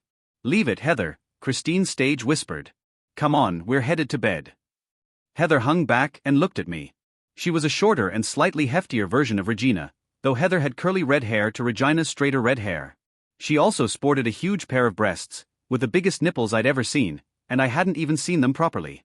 She squeezed them together by clasping her hands together. "You don't have to sleep on the couch," she whispered. "Nope," Christine hissed from the stairway. "Sarah's rules." "Phooey," Heather said. Pouting, she stomped over to the stairs, cast one regretful look back at me, and joined Christine in helping get Sarah up to bed. This is Christopher feeling like he's in a nest of vipers. The smell of coffee, that blessed heady aroma wafting around my parents' kitchen, was something I had missed. So much. I hadn't realized just how much until I'd gotten out of the other world and back to Earth. By all the gods great and small, coffee was great. "It smells better than it tastes," I said. "But the effects are unmistakable," my father said, drinking from his mug. I nodded. "Hey," he said, "I'm going to be working in the garage this morning." "No work today?" "It's Saturday." It is. I hadn't been keeping track of the days of the week in months. The whole time I had been in Dorfialtos. It was one of those bizarre aspects of being in the other world. It was both like being on a permanent vacation and being permanently on the job at the same time. There was no other feeling like it. All day long, my father confirmed with more than a touch of his old self. I was pleased to hear the warmth and confidence back in his voice. The old fix-it man was feeling more and more like the guy I'd grown up admiring. I had succeeded in bringing the family back together, and all it took was traveling to a magical world of wonder and unexpectedly high amounts of sex. This of course felt amazing. I was thrilled to have been given the opportunity to work for the company, to heal the sick, and of course have a ridiculous amount of ego-boosting carnal relations. I want to say it's just a bonus and perk of the job, but that's just not true. I spent half the morning helping my dad, and listening to him swear good-naturedly at the camshafts, the bearings, the valves, the piston rings, and all that other car-related mechanical stuff he was trying to fix up and repair. I supplied the tools when he asked for them, and continued on with the story in my head. Before I got to work on my cure, I set about tidying house. First, my character sheet. I pulled up my attributes first. Attributes. Affinity 6. Durability 6. Ingenuity 8. Likability 5. Physicality 4. Time to hit that physicality, I told myself, but didn't really believe it. I needed to get to a place where I could work on these treatments and cures without having to spend tokens at all times. So far I'd gotten lucky, I thought, since the situations I was dealing with were tiny and not so far gone that they couldn't be cured. I would probably increase ingenuity and affinity a lot more before I went in for more physicality. However, I really enjoyed not having pain after 5 minutes of walking. No, now it was taking a good half a day of walking before I experienced any of the nasty pain in my legs, hips and back. Physicality was literally curing my growth plate injuries, and I was here for it. Skills now, I muttered. Healer skills. Diagnosis, physical 3, spiritual 3, magical 3, mental 3. Treatment, potions 3, salves 3, tinctures 3, elixirs 3, unguents 3. Develop cure, swarm 3, small 3, medium 1. Develop cure, unique 7. Administer cure 8. Pleasure seeker qualities. Girth 1. Load 1. Stave off 2. Length 1. Tongue 1. Adaptability 1. Other skills. Identify 5. Hiking 3. Cooking 1. Persuasion 1. Meditation 2. Resistance to the gods 1. All other skills unranked. Unspent skill points 5. Something still fluttered in my stomach at seeing the words resistance to the gods, and I had to stop myself from sinking a skill point into it just because I could. When hovering my attention over the skill, it didn't give me anything concrete to go on. Instead, the skill description just read, "You are more likely to resist the effects of a god's influence or damage from a god." In numerical terms, that meant nothing. That said, the same thing applied to the meditation skill, and I was assured that eventually it would help me replenish spent tokens. "You know what," I muttered, and put a skill point in there anyway. Gods had nearly killed me before, and they came in swarms, so it was best to increase the skill at every opportunity. The other place to increase my skills was probably the treatment options. I'd been making a whole lot of potions and elixirs so far. Now that I could only spend a single skill point without needing a level up, it seemed less vital to keep my skill points in reserve. Also, the more I withheld the skill points, the more I was finding myself in situations where I wanted to buy more pleasure seeker qualities. Who wouldn't want the ability to change the size of your dong any time the necessity arose? I sank one each into potions and elixirs, but couldn't bring myself to spend the rest. The next pull on my want to spend the skill points came from the other side. Diagnosis was incredibly difficult and my skills were only 3 in each of the 4 categories. Then the questions hit. What if I wanted to have a big orgy again and orgasm repeatedly, and get it up repeatedly? What if my size needed even bigger increases? What if we came across a challenge that could only be solved by forking my way out of it? Yes, it was a stupid line of thinking. The trouble with being filled with hormones and desires is those inevitably rise up and make you question what anything is for. Surely only the biological imperative to mate matters. All those hormone-addled thoughts ran through my head regardless, and the temptation to keep the skill points for qualities had a tug of war with the diagnosis skills. And so the skill points sat for now. Lastly, I didn't really need to look up the special abilities I had, but I looked into them anyway. General special abilities. Hard at Work 3, Uncommon Passive. Wild Lore 2, Uncommon Active. Beastmaster, Uncommon Passive. Stalwart 2, Common Passive. Fierce 2, Common Passive. Healer Special Abilities. Healer's Endurance 2, Common Active. Healer's Resistance, Uncommon Active. Healer's Breath, Uncommon Active. Pleasure Seeker Special Abilities. Blisssense 2, Rare Active. Post-Sharing Clarity, Rare Passive. Lastly, there were the divine gifts, which I was given to understand couldn't be raised by any means, like gaining experience in them through training or practice, or spending points. Divine gifts. Floral Knowledge, Rare Passive. Pleasure's Bounty, Legendary, Active. Entwined Ecstasy, Legendary, Active. The problem inherent here was this. 1. I'd gotten these divine gifts through close proximity and then touching the divine. This had nearly killed me in several cases. I didn't want to discuss this with any of my fellow party members, not because I didn't want them to gain access to them, but because I wasn't ready to bring people back from the brink of death. I'd basically cured some slowly encroaching sickness, a broken ankle, and some hurt fifis. Sure, the debilitating lash from the Martians had been awful psychic damage of some kind to the party, but they weren't in serious danger of dying. They would have snapped out of it on their own. The broken ankle would have even healed on its own. No, I didn't share the knowledge of the divine gifts because I was pretty sure several of my teammates would be dead already, and I wasn't good enough to save their lives. I was a healer, not a miracle worker. Treatments and cures took time, like back on Earth. Now that I had healer's breath, that changed slightly. I could probably get some help and knowledge regarding the divine gifts, and have at least one idiot suicidally try to gain more power without risk of losing them. That person would probably be Ivy, I decided. Actually, I had an idea, but it would have to wait until I had some privacy. For now, I had checked over my character sheet, found most things as I wanted them, except for skill points. I always wanted more of those. I spent the day in the lab and about the village surroundings. People needed coordinating. They didn't know what this flower or that herb looked like, or smelled like if you rubbed your fingers on it. They weren't sure if I needed the root, stem, leaf, or flower. Alan put together the cure that had been communicated to him from the HQ, and I started to ensure we could make it. There was a beauty in standing over the cauldron with mana slowly leaking out of you. Simplicity in the work. The meditation skill had yet to give me any tokens back, but instead it helped to keep my mind on the task of slowly trickling mana into the cure I was making up. I was very thankful to have HQ's assistance in this matter. Just seeing the list of cures and reading about the volume of differently sized gods, I knew well how much I didn't know. Laurel or Ivy was usually the one who was helping me to grind or chop ingredients.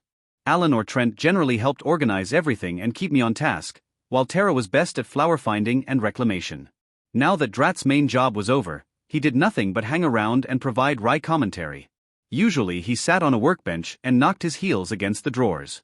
After he was shouted at, he moved to a workstation without drawers, a table, and kicked his feet. "Grind it like you just got to the club," he told Ivy in that same toneless drawl. Yeah. Nice grinding." The delivery was so deadpan, not a bump of expression to be found. You could skate across his delivery in stocking feet like a wax dance floor. She paused in her work at the mortar and pestle. "Stop being gross." "I would cease to exist," he replied in that same non-tone. She paused, and instead chopped up the leaves of a mint into teensy little bits. This required hard eye contact the whole time, apparently. "Girl, you scary," he said, still totally deadpan.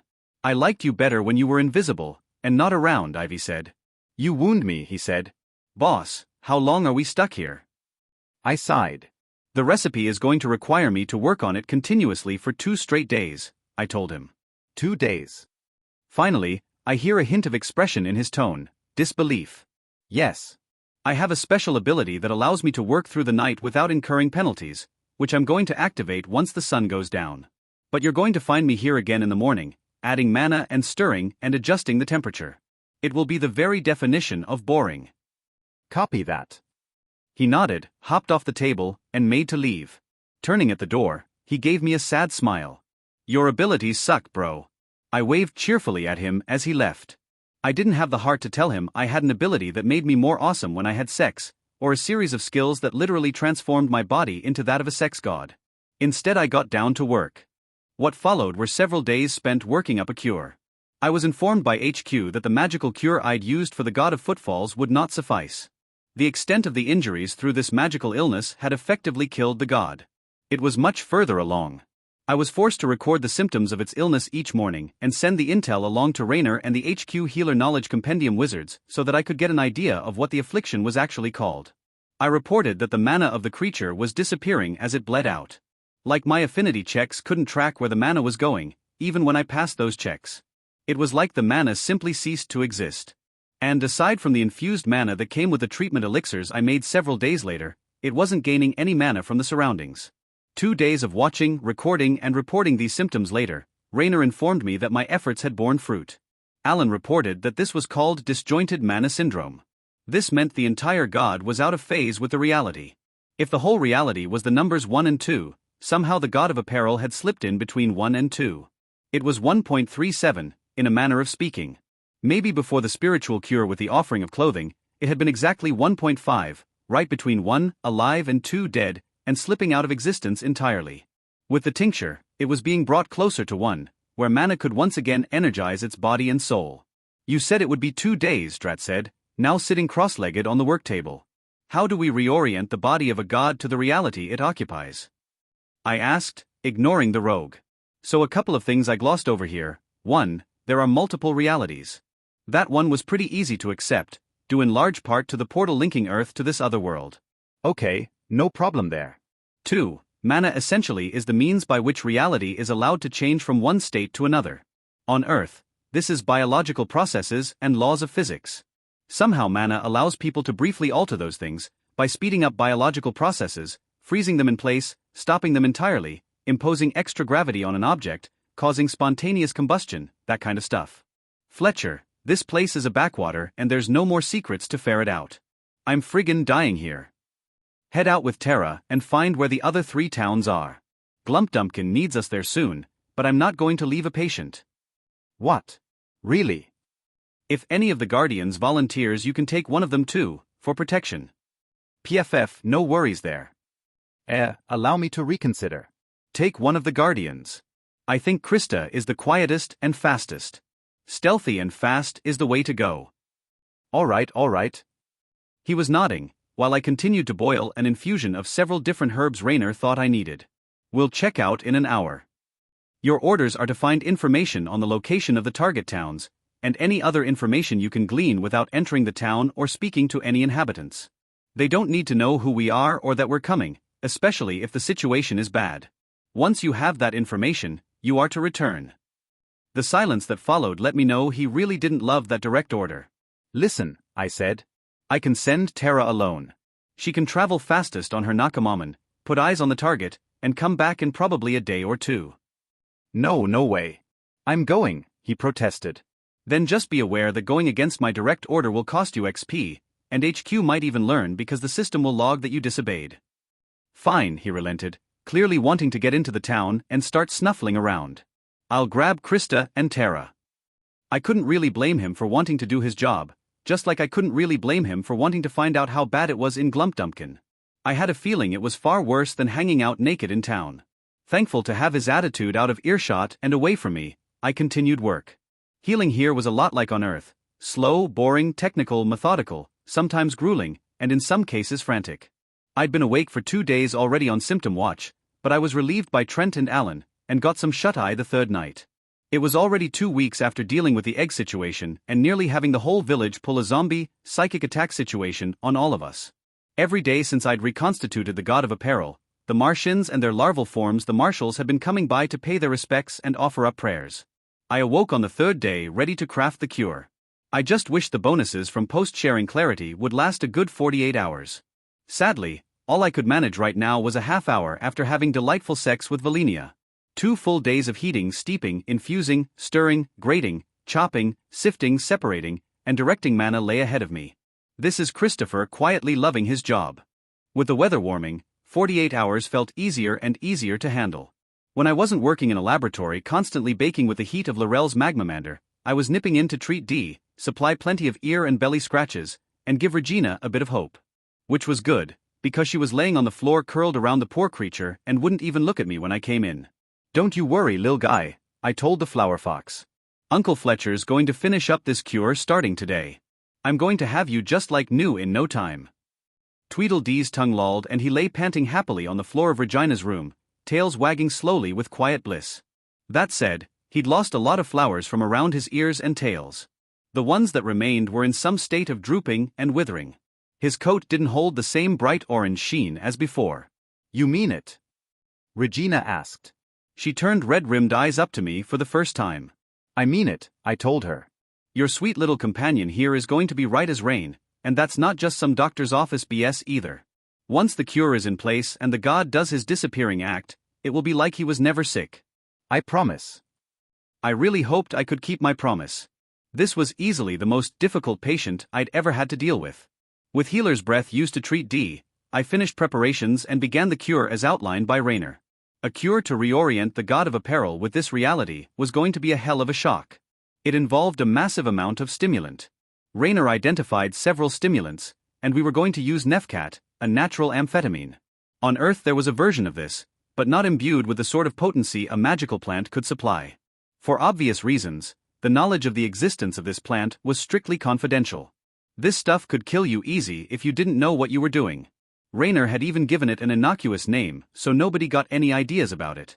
I had a supply of Nefcat, but it was in a secret pocket sewn into the lining of my supply box. Once there, it was time to juice the whole thing with mana and divinity. The latter was simple enough, the former not so much. This didn't make sense on the surface. Why would it be an easy matter to infuse a cure with divinity and less so with mana? The answer had to do with how malleable mana was. It could take any form, so it drained out of plants easily. Hell, it drained out of potions just as easily. If you stored them for too long, their magic just disappeared. "And I used to laugh at medicines with expiration dates," I muttered, chopping and cutting at the divinity plants. These could be safely added before the mana ingredients, because divinity was strong. It was, so far as my skills told me, the building blocks of reality.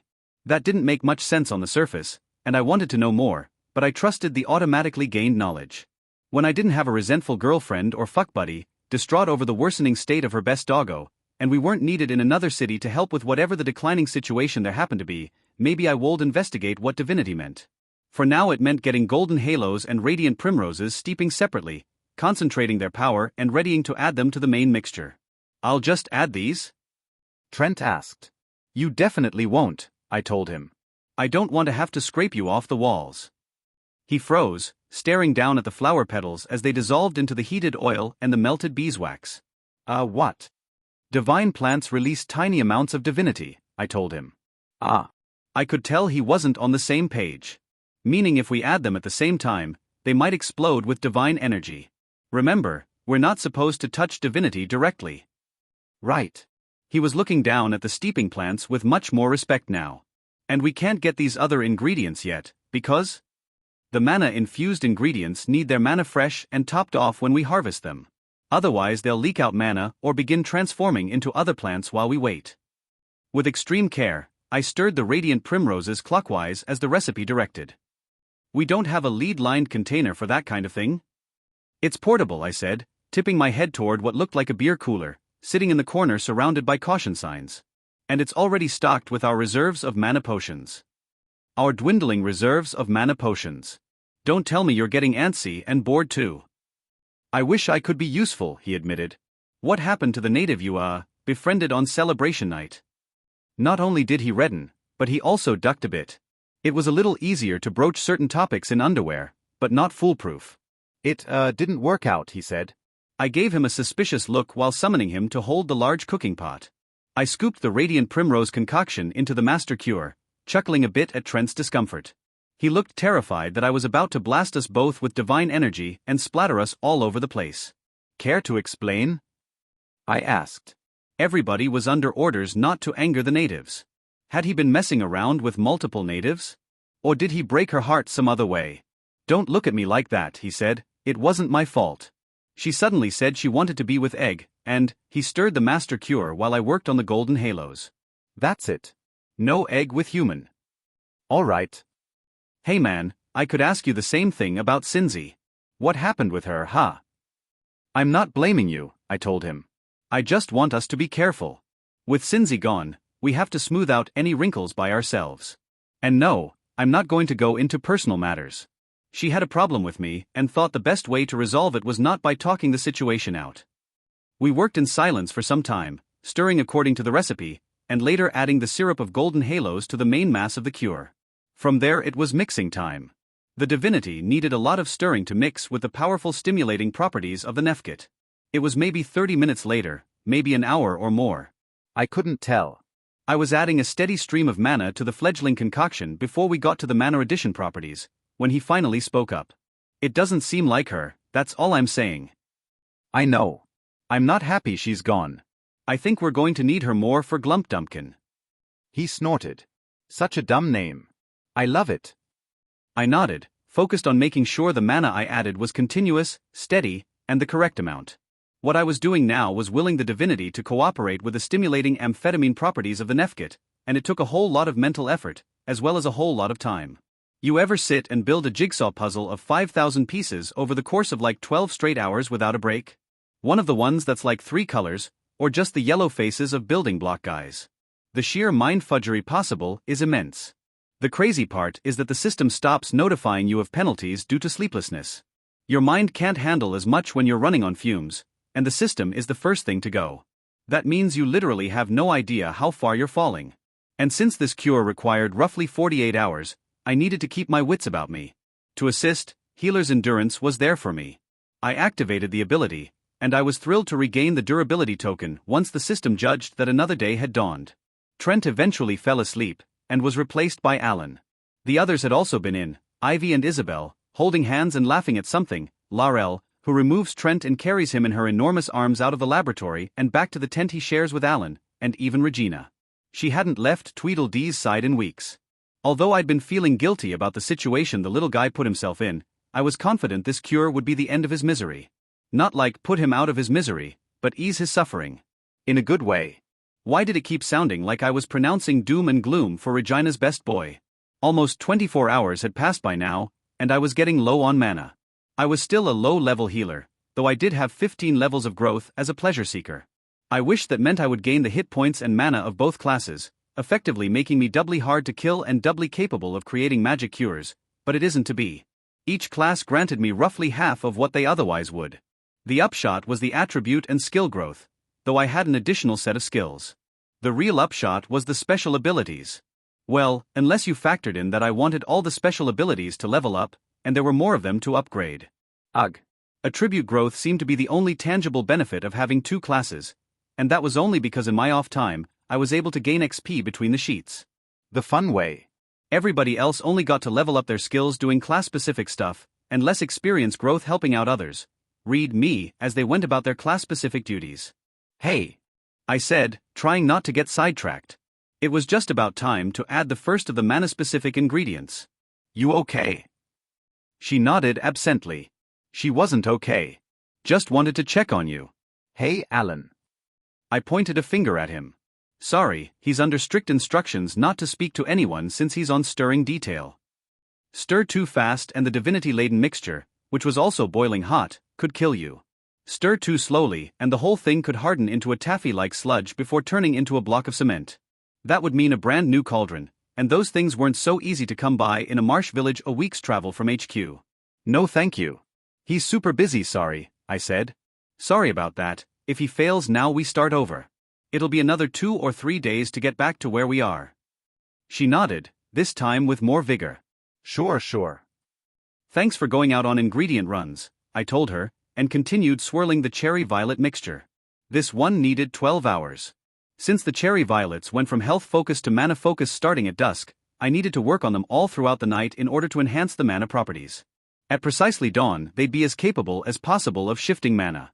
Raynor said this was the main reagent for shifting the god from 1.37 back towards 1. It was exhausting, but these people were counting on me. I smiled at Regina after explaining all about the cherry violets. She walked up and wrapped me in a hug, taking care to allow my free arm to continue stirring. "The second Tweedledee is back to normal, I'm gonna fork you till you can't walk," she breathed in my ear. It was enough to prompt a durability develop cure check at difficult. I blinked and gaped at her, and she hissed through her teeth in horror. "Oh no, I'm so sorry, I failed the first check, got the free retry through the hard at work ability, and promptly spent the 2 durability tokens to pass the check on the second time." "No worries," I told her. "Though if you could kindly, go grab out some more, radiant primroses, that would be delightful." She backed away, hands up, like I was holding her at gunpoint. She had this look on her face, the "I just caught my parents having sex" look. I continued stirring as though she hadn't just proposed hours and hours of mind-blowing carnal delights. At the end of my 12 hours of stirring the cherry violets, I added them into the main concoction, and Ivy relieved Alan. It was time for me to get on the second mana-rich plant, the Highland Bellroot. Just like ginseng, these things had specially shaped root systems. They were only found in high-elevation areas of the world here, by a single flower. From there, you had to follow the longest fracking stem in the world to the root. As for the roots, instead of looking like ninjas doing a flying side kick, or dancers doing their thing like nobody was watching, like ginseng, the bellroot seemed to grow the root into tiny cauldrons that were filled with concentrated liquid mana. Regina and Trent had managed to find 4 of these, while the recipe just said, "as many as you can find."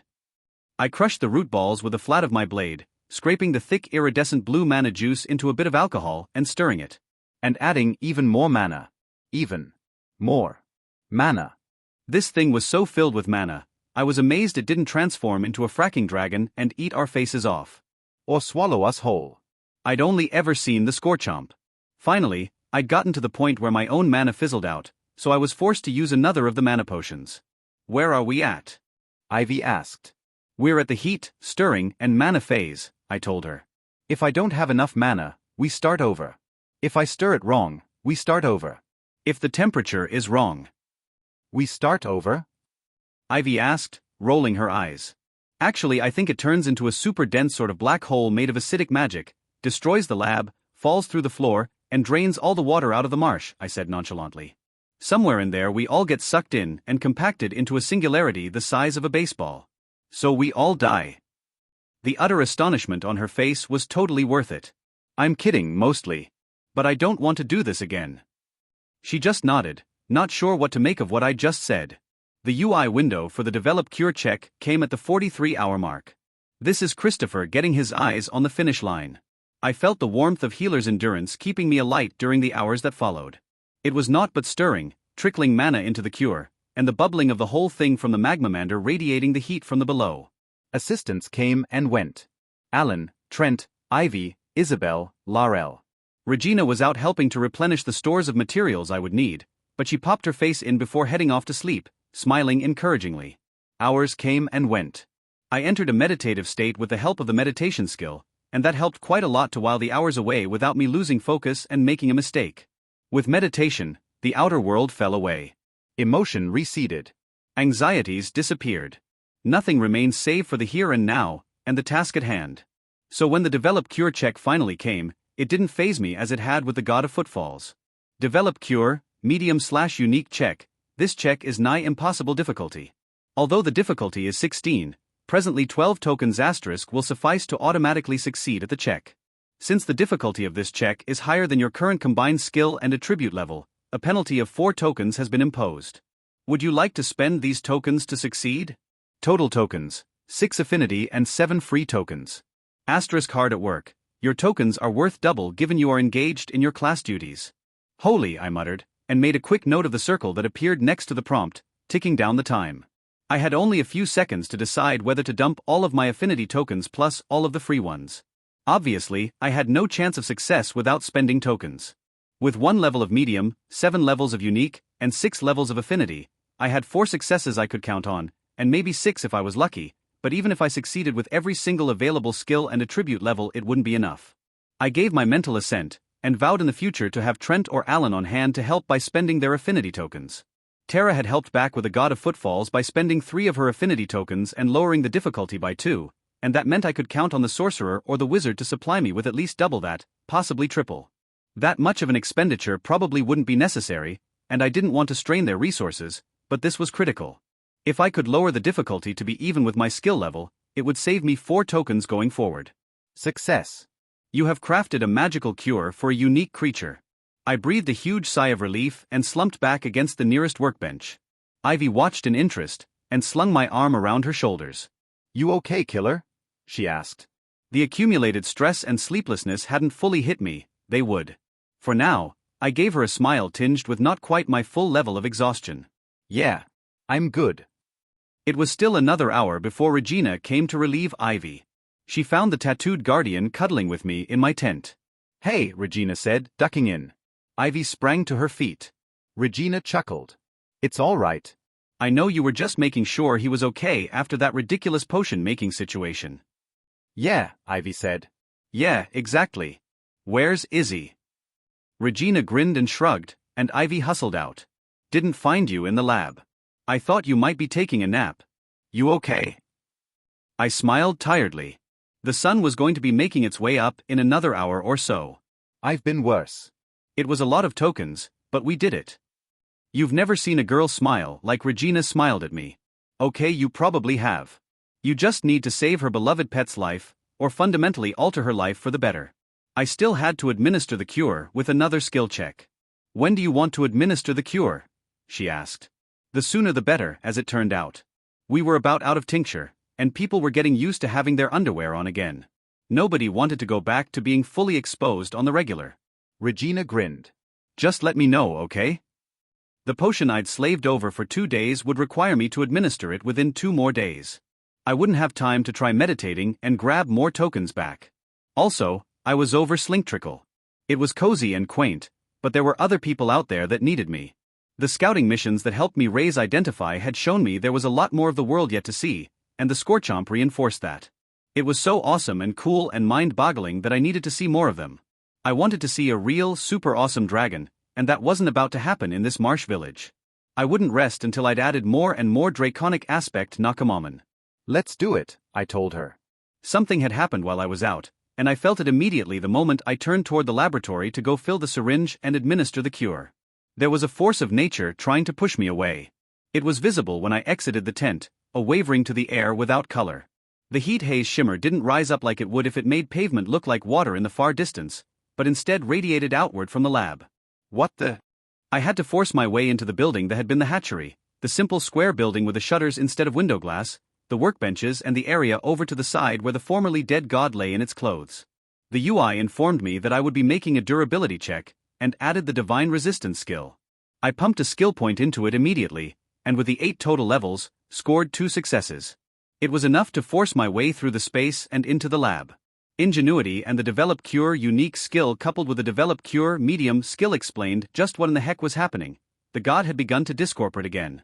The divine cure all the people of the village had performed had come to an end, and the god was once again coming undone. I surged forward like I was walking against gale force winds. The moment I laid my hand on the syringe, the system message appeared. Administer cure check. This check has fallen under the durability attribute due to the circumstances. This check is extreme. Would you like to spend 6 asterisk tokens for an automatic success? Total tokens, 6 durability, 1 free tokens. Asterisk hard at work. Your tokens are worth double given you are engaged in your class duties. Yes, I would. I didn't care if the next 5 levels of my classes were 10 years away, I wanted to end this thing's suffering.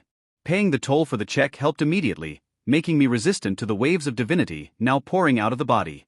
Squinting against the pressure, I got the huge horse syringe and filled it with the cure I had crafted. Then, with immeasurably slow steps, I forced my way across the lab and right up to the body. Here, so close, I could now see the divinity more clearly. The body of the god was pulsing with whitish, yellowish light, throwing off that light in a way that distorted the whole room. I pressed onward, and pulled myself along using a workbench to help me. "Fletcher!" Someone yelled. My lab equipment was being pushed away from the god, sliding across the workbench surfaces pulse by pulse. As the god discorporated further, the pulses got stronger. It came with a deep basso thrumming sound, a wum wum wum. Grab my gear, I shouted. Don't let anything break. Wum wum wum. Reality started changing. I'm not sure how to qualify and quantify that statement, but that's what was happening. It was like the hatchery building was less real. Like the boards beneath my feet were going to become quicksand. I felt insignificant, like I wasn't even a speck of dust. Wum wum wum. Finally I fell to my knees and crawled the remaining few feet. With a surge, I shot forward and jabbed the needle into the god's arm, and pushed the plunger down at the same moment. Everything stopped. It was like all of time froze for a moment. The thrumming pulse of divinity vanished on the spot, and I nearly shot forward and collided with the being. Its spine arched like it had just been zapped by a bolt of lightning. Its eyes shot open and they were searchlights, beaming sunlight directly across the room and into the ceiling. That light was hot enough to scorch everything it touched, including the 4x4 joists and beams. A sort of bronze skin was creeping over the creature to form an outer layer over the roiling cloud stuff that was its body, the way frost spreads over surfaces at night. That stuff spread over the clothes it had on as well. It wasn't quite enough to cover the whole thing, and stopped in a number of places before it could connect into a bronze hole. It took another injection of the cure to get the bronze to fill out over the whole body of the being. Only then did I receive the notification that the god had been cured. Only then did all my clothes suddenly appear on my body. Man oh man, I said, realizing I'd been about to say holy cow. The god stood and acknowledged me, no longer radiating enough light from its eyes to laser me in half. I was quite thankful. As it regarded me, the clothing on its body seemed to be all the different types of clothing at once. A bikini, a full burqa covering everything but the eyes and the hands, a puffy winter coat, a strip of cloth like a tube top around the upper torso. Miniskirt, sundress, dungarees, chambray work shirt, tuxedo, stockings and garter. Some of them it wore at the same time in bizarre configurations that made my brain laugh, like the snorkel and cowboy hat and polka-dot blouse and board shorts, with elbow-length gloves, knee-length soccer socks and flip-flops. It had a stocky and stout female body, and it had a lithe and lanky male body, it had a sinuous and big-hipped female body, and it had a bodybuilder's male body. It was fat, and it was thin and tall and short, long hair, short hair, wild curly hair, and all of these things were true at the same time. You have been damaged, the god told me in my mind. I peered down at myself to find blisters on my hands and forearms, then shrugged. That's nothing. I have remedies for burns. Though.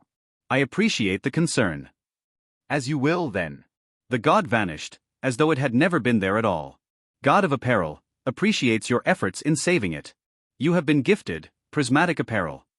God of apparel, understood resilience and tenacity could be found in the humans, and marveled at the cooperation of humans and natives to this world. God of apparel, has seen your effort and the difficulties you went through in crafting the cure, and has bestowed upon you +1 durability. You gain 1 durability token. It sounded a lot like the item from God of Footfalls. And another attribute point was of course 1000% welcome. I took a look at prismatic apparel. Prismatic apparel.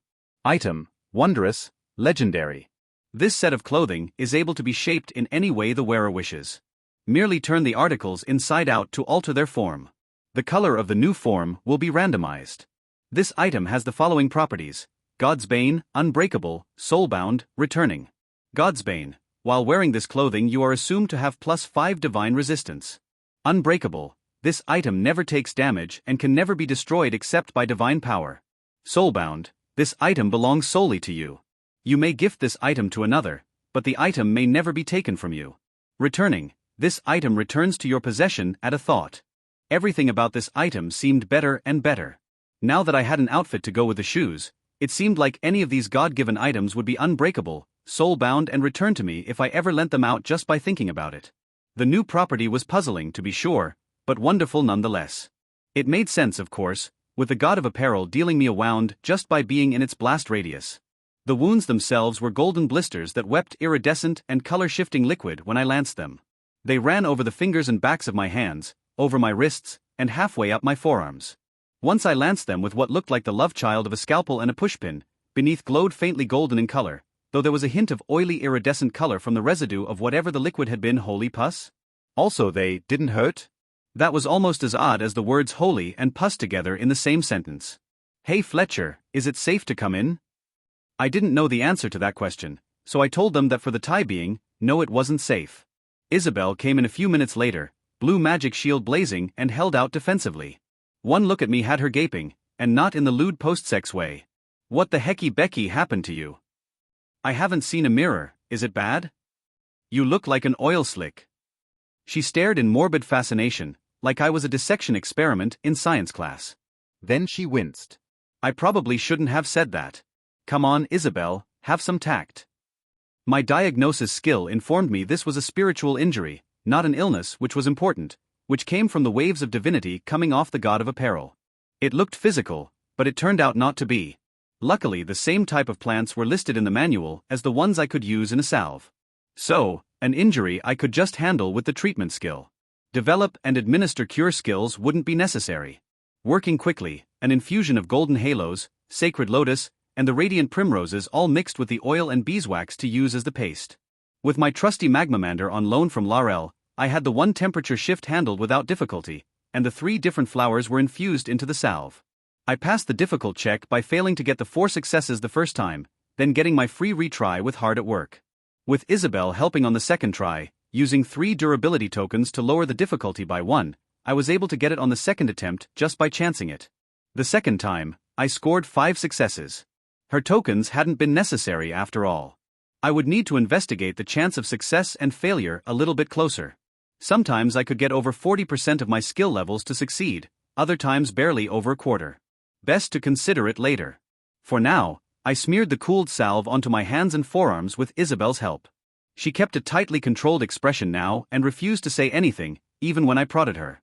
I took a bath in pure divinity, I told her, while she wrapped my hands in bandages. This wasn't really necessary. No response. I chuckled anyway.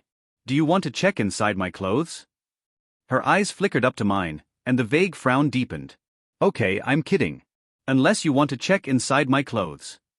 Isabel scowled, pulled my boxers open, and peered down. Nope, your gigantic dick is still there and seems to be totally healthy and ready to wreck some poor girl's innards. She rolled her eyes and let the waistband snap back. You know what my mom used to say? She asked me. I have no idea what your mom used to say. Frowning at herself, she got the metal thing that looked like a tongue depressor, and started smearing the salve all over my face. She said if I didn't close my mouth once in a while, I was going to swallow a whole swarm of insects. That's not very nice. Yeah, well, you don't overshare every time you say something. Or, bring up traumatic childhood memories that don't need to be shared at all. I grinned at her, but tried to make that smile one of commiseration. I wasn't sure what to say otherwise. Isabel, she told herself, you've got to keep your big mouth shut, or else you're going to embarrass yourself for the rest of your forking life. It turned out I had the same non-painful divine blisters and burns on my face. Everywhere on my face, my forehead was littered with them, but also my nose, lips, cheeks, and even my eyelids. I spent the next day just soaking up the salve all over my hands, arms, and face. It was a boring day at first, but after I got over the not seeing anything, it felt calm and relaxing. The village had no other threats. There was no work for me to do here, and that felt amazing. The very first thing I did was level up. I'd catapulted 2 full levels through making a tincture, a salve, working on the treatment for D, and then the colossal task of generating the cure for the god. That netted me enough XP to go from level 15 to 17. Level 16, plus 1 affinity, plus 2 skill point. Level 17, plus 3 skill points. I couldn't decide whether the extra affinity was more welcome, or the 5 skill points. 5 skill points was a heck of a lot. There was never a shortage of places to spend them. Diagnosis, treatments, cures, meditation, and the skill that definitely helped me cure the god of apparel, divine resistance. And that said nothing of the capital Q qualities that were turning me into a sort of sex god. Deciding on where to spend these was not going to be a simple matter. This was more skill points than I'd ever received before from a single level up. My immediate hope was that the number would continue to rise with subsequent level ups. I examined where I might be best served in spending skill points. The problem from this latest cure situation had been with the develop cure step. First, the cure needed a simply ridiculous number of successes, more than I'd had skill and attribute levels. However, there were a staggering number of different types of gods. It seemed that the best way to go about it would be to increase the size category skills. Swarm, small, medium, large and huge plus were all good places to sink skill points. I placed one into divine resistance first and foremost. The other 4 I put into tiny/swarm, small, medium, and large. Although I had no intention of attempting to heal something bigger than myself, I wasn't about to run from the challenge. The problem was that the larger things got, the more magically infused their bodies were.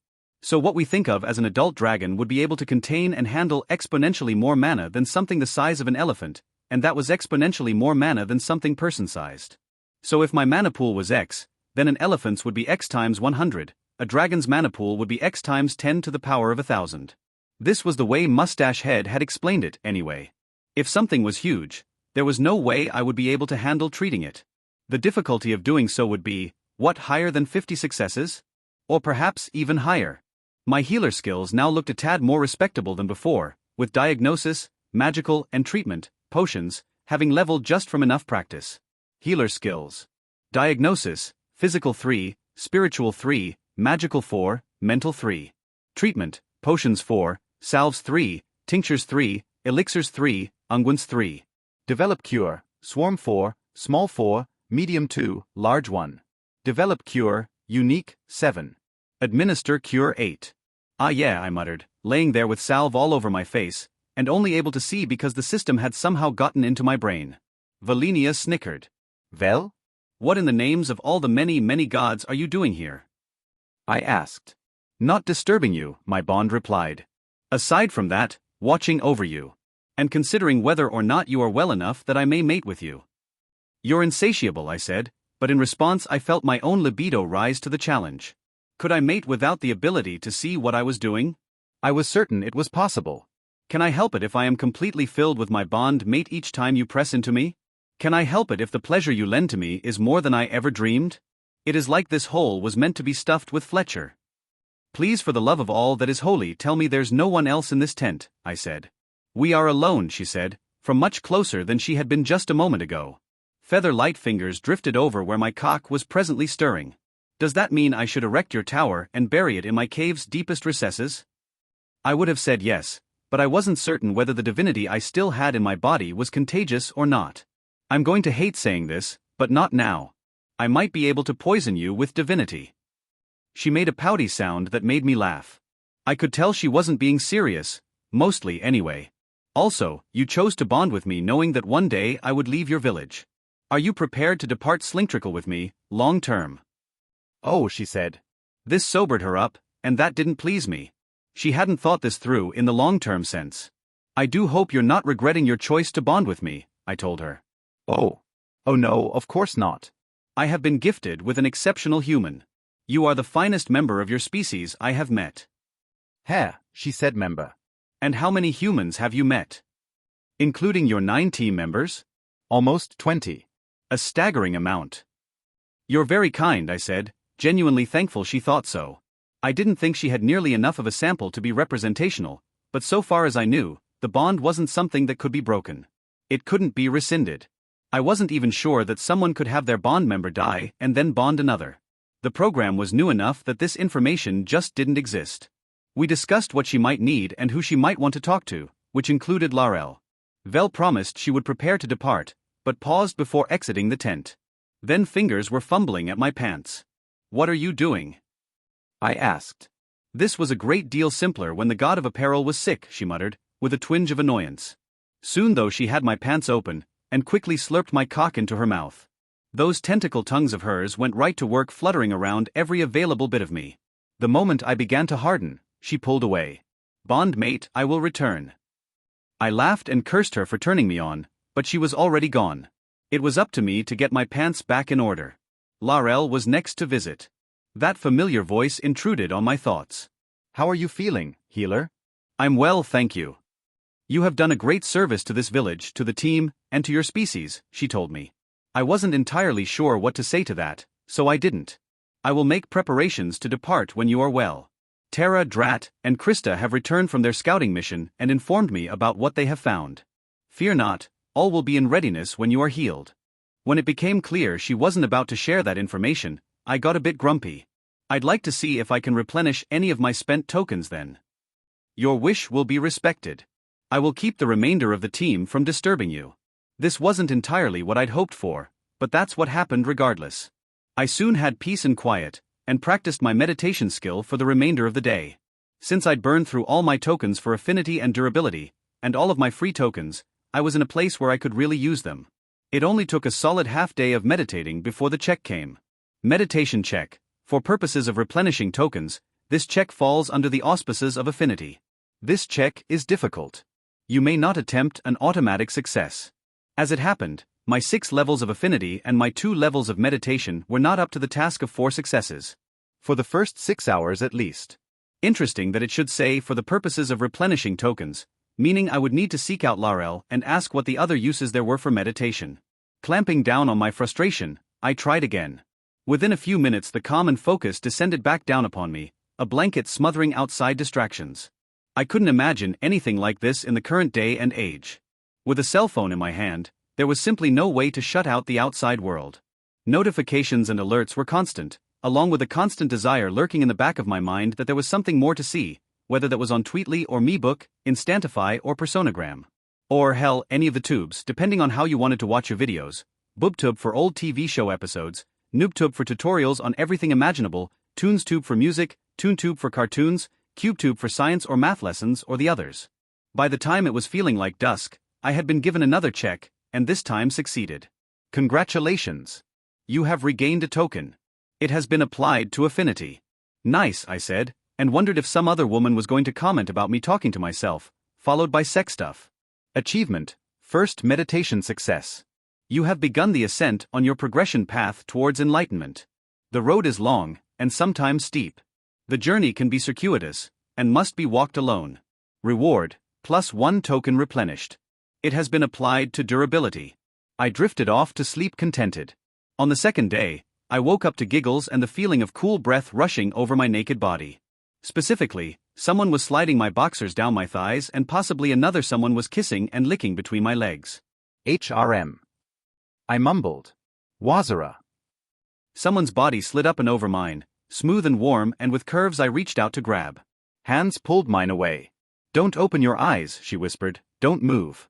We'll play a game, she whispered. If you can tell who I am by my mouth or my pussy, you win a special prize. A bigger prize than sex? I asked. The voice said, mouth already otherwise occupied. Lips tickled at my cock, which rapidly began to harden. Soon they closed over the head and began to work in a steady rhythm, with some low humming. The vibrations felt delicious around my shaft. I snaked my fingers into her hair, her straight hair, and massaged her scalp while she took me into her mouth repeatedly. She would sometimes lash the underside with her tongue, and other times swirl her tongue around the head before plunging back down. I knew this technique. As if reading my mind, she released me and climbed up my body. My hands ran over her body and got a good feel of her, but the shape of her ass, thighs and her waist wasn't what I thought. The technique and the hair had definitely been Tara, but her legs weren't nearly long enough. Regina and Isabel had similar body types, while Ivy's legs were much leaner and thicker with muscle. The size of the boobs would give it away. Isabel's were much larger than Regina's. It didn't matter, because she took hold of my raging erection and slid it back and forth over her slit several times before pressing down and sinking several inches inside herself. Even as I felt her up and compared sizes, she rose up and forced herself to take my full length. She was painfully tight, and that gave the game away. Ugh, Regina, I moaned, as the sweet feeling of her enveloped me again and again.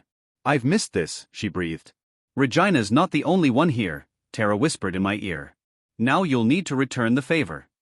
It wasn't even my birthday. In a flash, those toned thighs slid over me and settled on either side of my body, and I got 2 fistfuls of her naked ass. I detected fabric, she was wearing long socks again, and the mental image almost made me pop off inside Regina. I couldn't exactly say what it was about the blonde vixen that was even sexier with knee-high or thigh-high socks, but when I ran my hands up and down her legs, I groaned with pure lust. I pulled on that amazing booty until her pussy came into contact with my open mouth, and found it already sopping wet. I guess blowing me and then watching Regina stuff me inside her really got her engine revved. You look so hot like that, I heard Regina manage in between moans. Oh, was all Tara could respond. I'd gotten my hands on her boobs and I was pinching and rolling her nipples around. I'd been through a number of different sessions, getting the proper technique down over time. A little pinching, a little twisting, and a bit of massage was what Tara liked, along with a tongue running up into her and over her clit. She liked that almost as much as she liked having my extended tongue thrust all the way up inside. I felt it first, Regina's mouth close over the nipple I was grabbing. Even as she forked herself slowly and deeply up and down my length, she leaned forward and got a mouthful of Terra. With one hand free, I could insert a finger into Terra and focus my tongue completely on the tiny nubbin of flesh at the top of her slit. I alternated with my tongue flat, scraping back and forth, and using the tip of my tongue to circle the little pleasure buzzer. Meanwhile, I gave her rhythmic thrusts with just the tip of one finger. It was enough. She groaned and shifted and humped her hips back against me, trying to get more of me inside. "Gods, you're sexy," Regina muttered, and then the kissing began. In the meantime, she slowly and forcefully shoved herself down onto my cock over and over again. Riding me without hurry, savoring the whole of the experience, and now that Terra was involved, trying to make sure she could enjoy Terra just as much as she was enjoying me. Terra eventually came like that, shuddering and moaning until she bucked and humped against my face. With Regina on her nipples, there was nothing to be done. Regina came at the same time, and that was almost enough to send me off, but I held on thanks to durability. Because someone needed a load shot inside her. Terra had slumped to the side after an intense orgasm, but perked up when I slid one leg aside and slowly sank my length into her. I kept petting the thigh-high stockings she had on, admiring the difference in texture between her ass and the material. Regina decided this was a spectacle that needed watching. She hoisted Terra's long leg up my body and made sure I was hanging on, then got down close so she could see every thrust. "You two are so hot," she breathed. "That's so embarrassing," Terra said, throwing a hand over her eyes so she wouldn't have to watch. And that meant she didn't see Regina leaning in with tongue outstretched to get at her clit.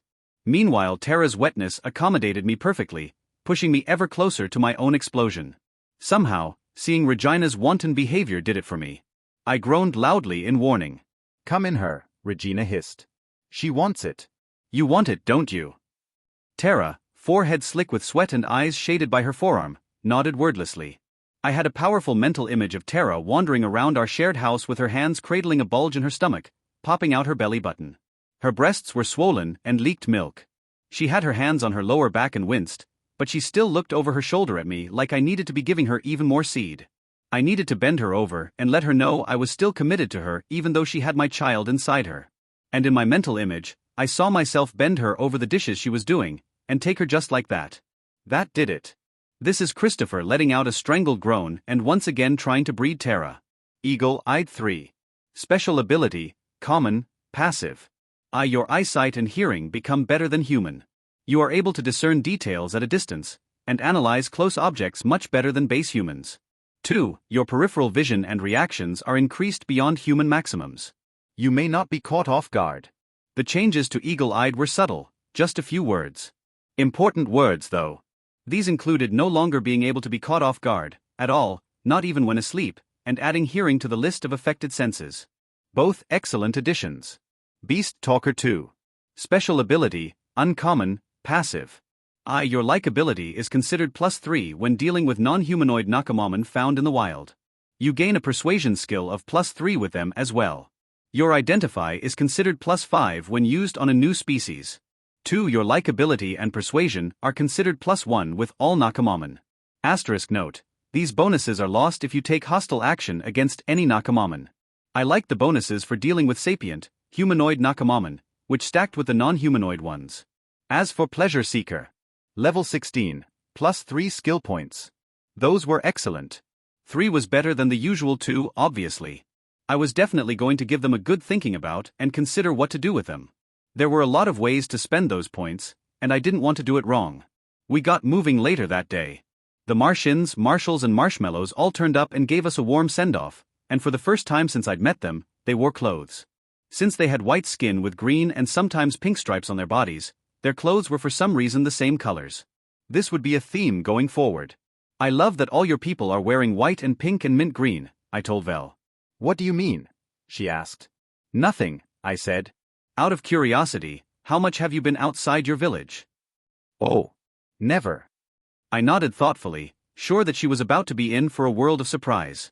Magical fireworks zinged and zipped and swooped around before exploding with various silly sounds. Since they were magic, they could twirl and whirl, go directly over our heads, or even flit between our legs before blasting off safely not far away. The fairy part of the Martians allowed for some pretty wonderful illusion magic. And then we were off. After heading down to the boats, we made our way to the edge of the marsh, to where Muppin was already waiting, muddied up to her spiky head crest. Fairy Poppins bobbed nearby, before settling onto one of the gigantic beast's back spikes. I knew she'd given Muppin several doses of whatever fairy magic she used to make things lighter. It was kind of a Tinkerbell effect, gifting the power of flight, only Fairy Poppins wasn't strong enough for that kind of thing. Yet? Thank you for helping Muppin get across the marsh, my lady, I told the tiny fairy. Sure, Cinzy had slapped her away, but I had always assumed she and Cinzy just had a more contentious and emotional relationship than most others had with their bondmates. For Fairy Poppins to actually part from Cinzy was still confusing to me. She had, after all, been the spy that ratted me out to Cinzy in the first place. I tried not to dwell on that though. Cinzy had been the jealous one who felt the need to spy, and Fairy Poppins was small and fast enough to do the job. Not to mention, they were bonded. With these things in mind, I let bygones be bygones. I had already alienated Cinzy, and didn't want to add Fairy Poppins to that list. I'm glad you're coming with us. In response, she flitted over to me, patted me on the head, and said several things I couldn't hear because she was so damn small. She got the point across by flying back and forth over Muppin's spiky surface. Where it wasn't covered by all of our accumulated traveling gear, she mimicked scratching the hippo-sized Rochidna. I had neglected Muppin lately. The big stone beast was so patient and quiet it was easy to forget she was there. You're so good to us, Muppin, I cooed, and scratched under her chin. The rest of the team came over and gave her a good scratching, including Valenia, who delighted in helping in every way possible. Soon her eyes drifted closed and she made a deep rumbling sound, like two gigantic stones slowly grinding together. Then we were off. I was joined on the road by Tara, Drat, and Krista. They gave me a recap of what they'd found over the course of the last 2 days. I told Tara I noted that Araconda was curled into a snaky spiral on top of Muppin, long body easily avoiding the spines by winding around them. She was sleeping peacefully, and snoring? He snores, Tara admitted, grinning. The recap thankfully laid out the way to Glumpdumpkin, which was not far. 2 days due west and a little north, possibly 3 if we kept the pace relaxed. The town itself was much larger than Slinktrickle. You're not going to believe what it looks like though, Tara said. Why wouldn't I believe it? I had seen a whole lot of difficult-to-believe stuff so far. She means that no matter how we describe it, you'll have trouble understanding until you see it for yourself, Drat said. This is correct, Krista added. The normally stoic and silent floating ice lady was hovering much closer than before. She radiated cold, and I was glad to have clothing on for once. The town itself is difficult to describe. I turned to Drat, and he nodded. Although the rogue seemed loath to give out secrets to anyone who wasn't me, he confirmed that HQ hadn't been wrong. He had spent several hours prowling around the outskirts and listening in without being seen. He had a lot to report and didn't want the knowledge to get farther than himself and me. I considered this, but then figured that whatever we learned was good to have public. And Tara would make sure it was public. There was a problem in Glumpdumpkin. As much as the name was adorable, the people were beset by some kind of god malfunction. You didn't happen to see any humans there, did you? I asked. He squinted at me. No. He had. All right. We'll discuss it privately after we get camp set. The day turned gorgeous, and we were able to get out of the wet marshy area, into a series of rolling foothills covered in tall grasses, grains and wildflowers, with the occasional boogie tree dotting the landscape. It looked a lot like there was no end to the hills. Another series seemed to rise up on the horizon every time we crested one. The Nakamaman seemed sparse at first, until we got down into a shallow valley between 2 of the hills, and suddenly a crocodile-like creature exploded into motion. All 4 of the guardians were quick to bring up shields and draw aggro. We all went wide around the thing while it caused the earth to rumble and pillars of stone to rise up and put the guardians off balance. It also tried creating potholes in the dirt to trip them up. Trent helped by working the dirt beneath their feet flat again. I marveled at the creature, which was studded with gems where the scales would have poked out like spikes. Many of these were orange like Trent's companion garnet, yellow, brown, or deep red. The creature's teeth were crystals in these colors, along with its claws. Geodile. First stage Nakamaman. The geodile can be easily classified by the numerous crystals and gems it uses as teeth and scales. It can often be solitary in nature, relying on its ability to soften earth to conceal everything but its eyes and nose. While it can use earth magic to put prey off balance or ensnare them, the lumbering creature's powerful tail can propel it through regular soil as though it were water. Typical length, 20 to 35 feet from nose to tail, large. Typical weight, 2,000 plus pounds. Gender, unknown. Aspect, Earth/creature beast. Transformations, unknown - Geodile - unknown. Geodile has been added to your Nakamadex. It lunged and tried chomping on Ivy, but Isabel was there with her shield, with poured out magic sparks when the creature's teeth scraped against it.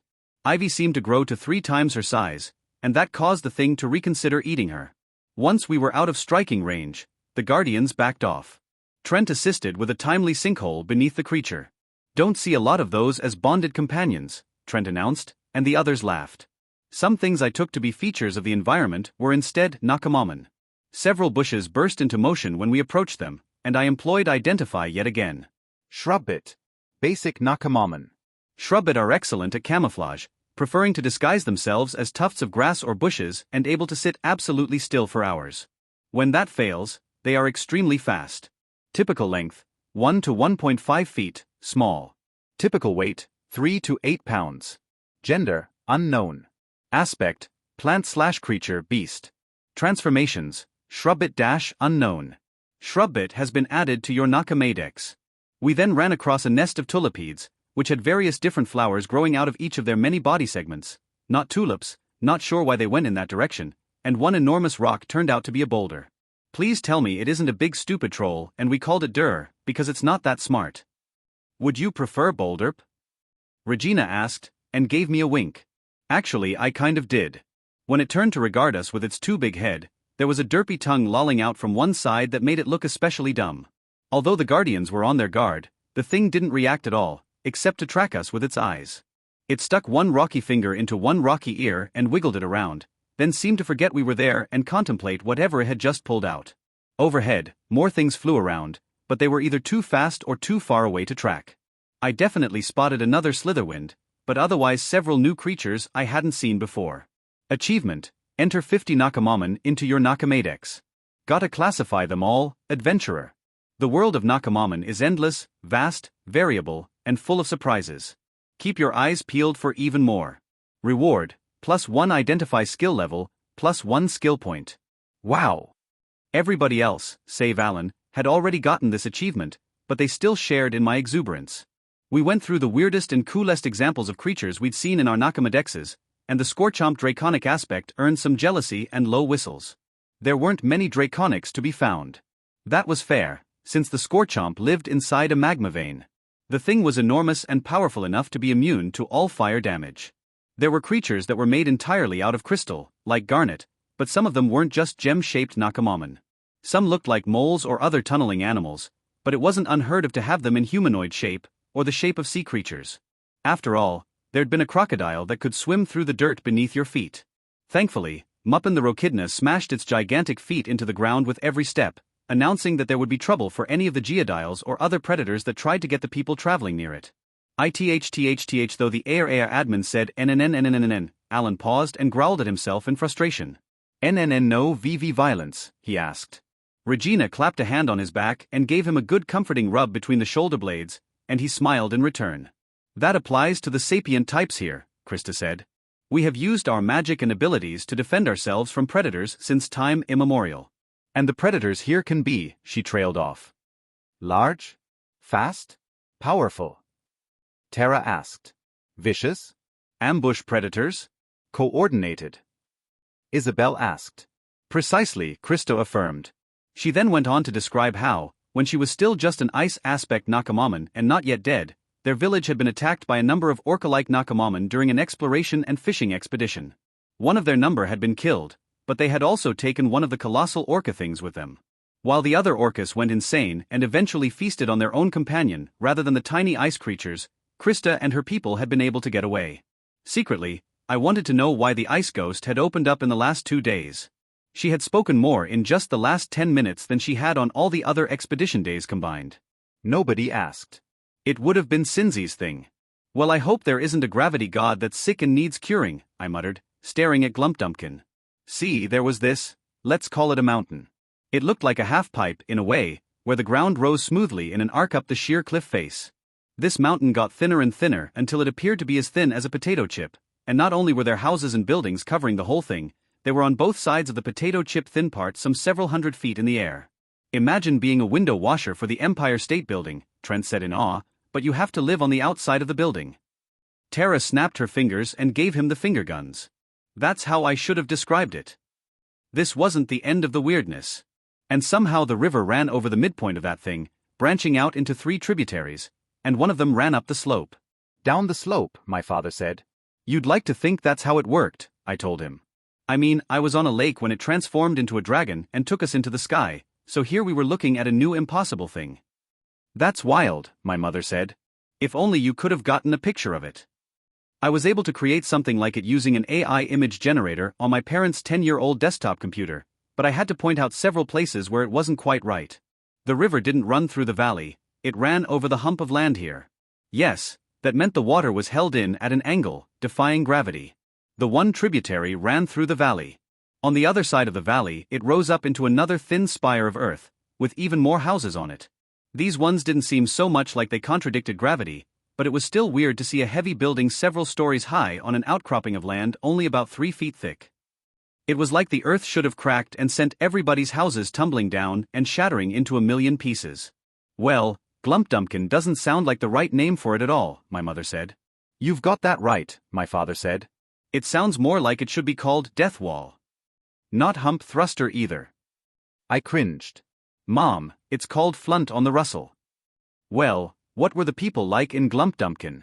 If they were the wrong sort, then Sex Racket seems more like the proper name for it. Saxwacket. I cried, grossed out. Sax as in saxophone, whack as in whack-a-mole.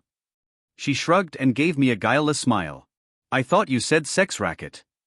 Well, I didn't, and I'd rather you stopped saying gross things, I said, while from the other room where Sarah was changing Braden's diaper, I heard snickering. Well, next you're going to tell me there's a town called Analville. Mom. Or 2 girls 1 cup burg or.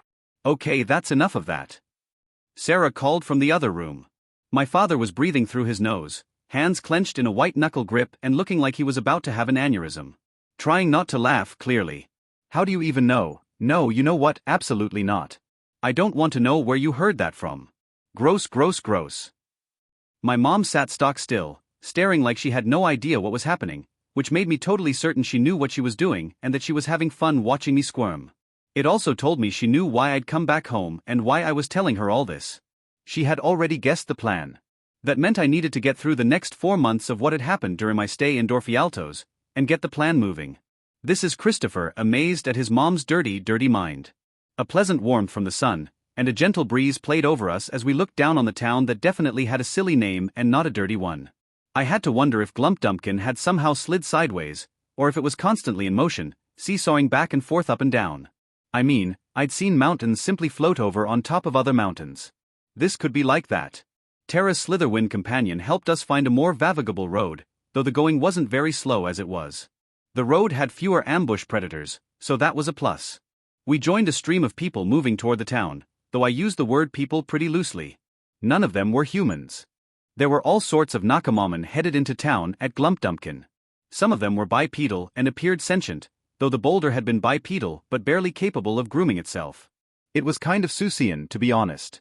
Some of the people-shaped Nakamomen radiated heat and flame, others were blobs of purple goop that sometimes stood upright on 2 feet in order to converse with their neighbors, or sometimes glommed into a huge purple mass with a whole bunch of pairs of eyes in there. We had flying creatures who hopped alongside the walkers or took flight to head up and down the line, we had lizard-like ones, we had ones made entirely of cloud, one that was 20 feet tall, and a few that appeared tall, broad and very hairy like Laurel. Next, the amorphous ones. Some of these floated a little ways in the air, and were all kinds of shapes. One example of this was a floating ring of water droplets, each the size of a basketball. This pulsed with light when it talked, or communicated anyhow, and the droplets slowly circulated in a counterclockwise direction. Widdershins, as it would have been called in Discworld. No idea yet on whether these were multiple smaller Nakamomen, or one collection that made a single organism. Another good example was the purple goop blob, though a really great one was one of those boogie trees. It had apparently uprooted itself and was walking around on 4 big thick legs that ended in several root-like toes. There were also a series of different bugs, like mantises and beetles and spiders. Then there were the big quadrupeds like muffin, but made of all kinds of different materials. A cloudy elephant-sized creature descended out of the sky and bounced off the road, only to go soaring back up and away from a bunch of others. It was trailed by some dozen of other smaller ones. Another example looked like an anteater, while another looked like a shark that had grown stumpy and cute little legs. Some were feathered beasts, and I couldn't understand the need for feathers at all. They couldn't fly. Chickens, I told myself, and I got some funny looks. I wasn't yet good enough at Identify that I could just get them all. Identify required me to stop in place, concentrate, and get several good seconds of observation in before the UI window could pop up. I tried, because these creatures were so cool, but I didn't want to lag behind the team. Glumpdumpkin grew larger and larger until the 2 spires of rock towered overhead, and made the presence of buildings at the tips not just weird, but ludicrous. The angle of elevation was all wrong. It wasn't possible in the slightest to walk up and out to those houses. Were they only available to the smaller bird people? Nope. The distant, ant-sized creatures were navigating the town as though it was an ordinary activity. Nothing to see here, this is as normal as the nose on my face. I shook my head to clear those kinds of thoughts. I'd been in an anti-gravity castle. I had literally flipped upside down upon crossing whatever threshold it was that turned one plane of gravity into another. It wasn't difficult to believe that magic had formed this place, or deformed it, and then kept it like this, for however long it wanted. I drifted over to Drat. Okay, so the first problem is the overcrowding? Definitely, he said. Glumpdumpkin was supposed to be a village. It had enough people streaming into it that it definitely qualified as a city, to say nothing of the residents of the place. Nearing the place put us at the bottom of a swoosh-shaped village, looking up in either direction at a cacophony of sights, sounds, and individuals all coming and going. Holy moly, Regina muttered. You can say that again, I said. Holy moly, she repeated. It's a figure of speech, I told her. Your mom's a figure of speech, she retorted. Both my mother and father snorted. I like her, my mom said. Is she in the running to be my son's wife one day? Mom, I warned, definitely don't do that. She elbowed my dad as if to say, look at how easy that was. I wouldn't be surprised if it's the big hairy guard lady, my dad said. That's a lot of woman. My mother giggled in response. I don't know what's happening right now, but I don't like it. I declared. We promise not to judge, my mother said. And we promise we'll come visit you and your muscly wife in Inserting Woods. Just be sure to give us plenty of gigantic, muscly, hairy grandchildren, okay? My dad added. I frowned. You two would fit in with the administration over there. Krista swung over in front of us. You will be in danger if we continue forwards, she said. I'm sorry. I feel the presence of danger ahead. Beyond this point lies danger. Now, it had been really easy to ignore Krista before this. I had Regina, Tara, Cinzy, and sometimes the twins to deal with, before Valenia showed up and became my Nakamon of choice for the purposes of sexual gratification. I had made damn sure so far that both Laurel and Krista were work acquaintances, and that everything between us would be purely professional in nature.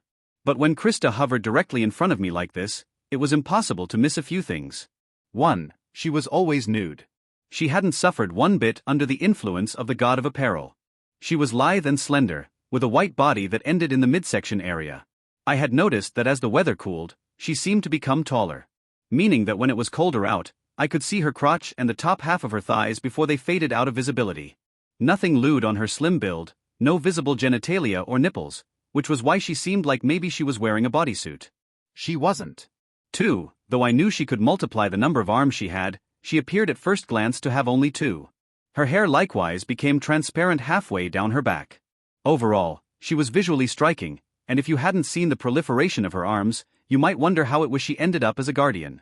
Laurel made sense given her sheer bulk and size, but Krista looked like you could snap her in half over your knee like a dry twig, or melt her with a strong breath. I knew better. The air around us now was definitely cooler than it had been a second ago. Way to ruin the surprise, Drat said conversationally. I called a halt. What kind of danger are we talking about? It's a special ability as a guardian, she said. It goes off as a check, and offers me the ability to spend tokens if I fail. And it is beyond my ability to succeed, and requires more tokens than I possess. Can I help? I'll lower the difficulty. Tell me what we're working with. Krista's eyes widened. This is an ingenuity check. I nodded. Perfect. Right on cue, the UI message appeared in my vision. Assistance. Your team member is attempting a check. Your ability hard at work will allow you to lower the difficulty by 1 for every 2 tokens spent. Do you wish to assist Krista in determining the source of danger in the surrounding area? Total tokens, 8 ingenuity, 1 free token. I gave my mental assent and flicked the number up to 6 tokens. I didn't want to lose them, but I had meditation now, and that meant I could spend some hours every day attempting to get them back. I was down quite a lot of tokens, but I was only 3 levels away from a full replenishing as a healer. This should work. Krista's eyes were still wide, and she nodded her thanks. A few seconds later, a red haze flooded my vision, showing me that the whole area before me was dangerous. That didn't make a lot of sense, seeing as Nakamaman of all types were marching confidently into that cloud. They were clearly ignorant of the danger. The cloud definitely appeared thicker and more dense the further you went into it. What's happening? Terra asked. Instead of telling her what I saw, I was curious to know what she was looking at, and asked. A whole lot of Nakamaman walking right into town. No fights breaking out, nothing horrible happening? I mean, we're looking at the same thing, she said. The huge purple goop monster that I'm calling Sneeples just broke into a bunch of humanoid bipedal peoples, and they split up in different directions. Wait, one of them just laid down on the ground. That's weird. Sneeples, what are you doing? A couple of other ones are just laying down. Some of them walk further than others, I guess. A lot of creatures in there are laying down in the middle of the street. I guess they're tired? Why are you asking me? You're seeing the same thing I am, although if you're asking me that means you're not seeing the same thing I am. So, you're seeing something I'm not. I smiled. Big cloud of danger, I said. Okay, the thickening of the cloud as they got further into town now made sense.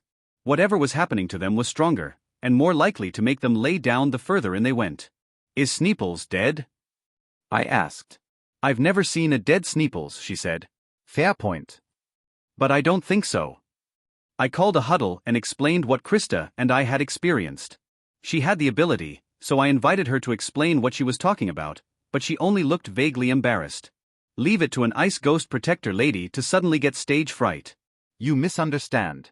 It is not that I am unable to speak, she said. This is not something I have encountered before. I do not understand exactly what I behold. Ah, I said. Anyway, I'm going to go in there and investigate a little, and come back. It's almost certainly a divine problem, based on what we've seen before. I don't have the durability tokens to give everyone resistance to the effect. If you've been pumping up your divine resistance skill, great. I think we'll make it a priority to level it up every time you level up your class, so we can be ready for more of this. I waved my hand vaguely at the town, where a lot of creatures were sprawled out in the streets. In the future. You're the only healer, Isabel protested. You're taking someone with you. All 4 guardians immediately volunteered to come with me. Now, I have 2 durability tokens, I told them.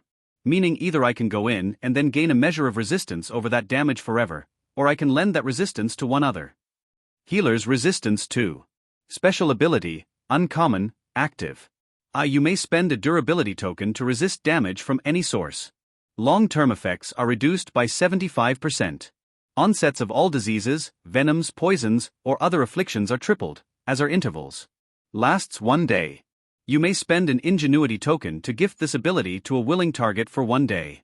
2. You may spend a durability token after taking damage from any source. You gain a percentage of resistance to that source permanently. This was a lie. I could gift the resistance to another for the low cost of an ingenuity token. Of which I now had only 1 remaining. I agreed to take Krista with me. This time, I told the others.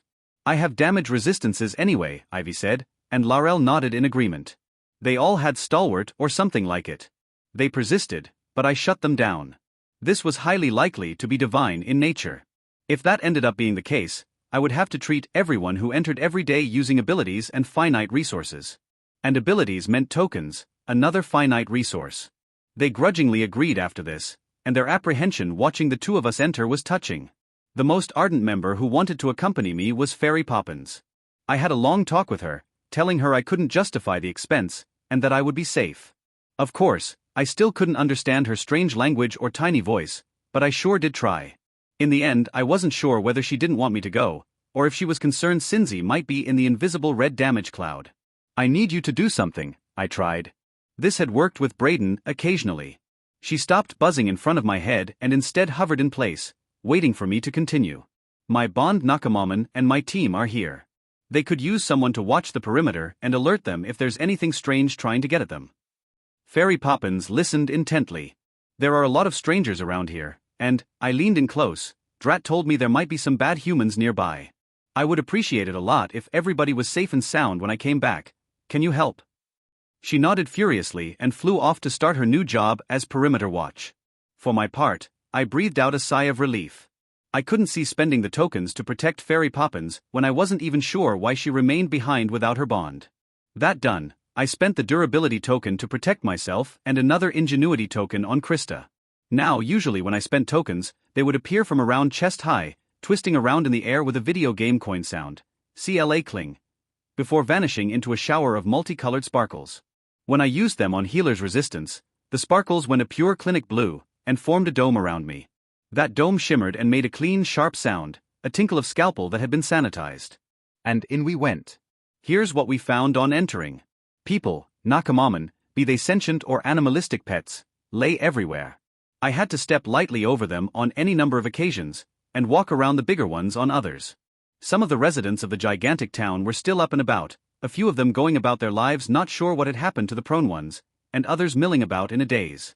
The red damage haze was pervasive, penetrating through walls and buildings.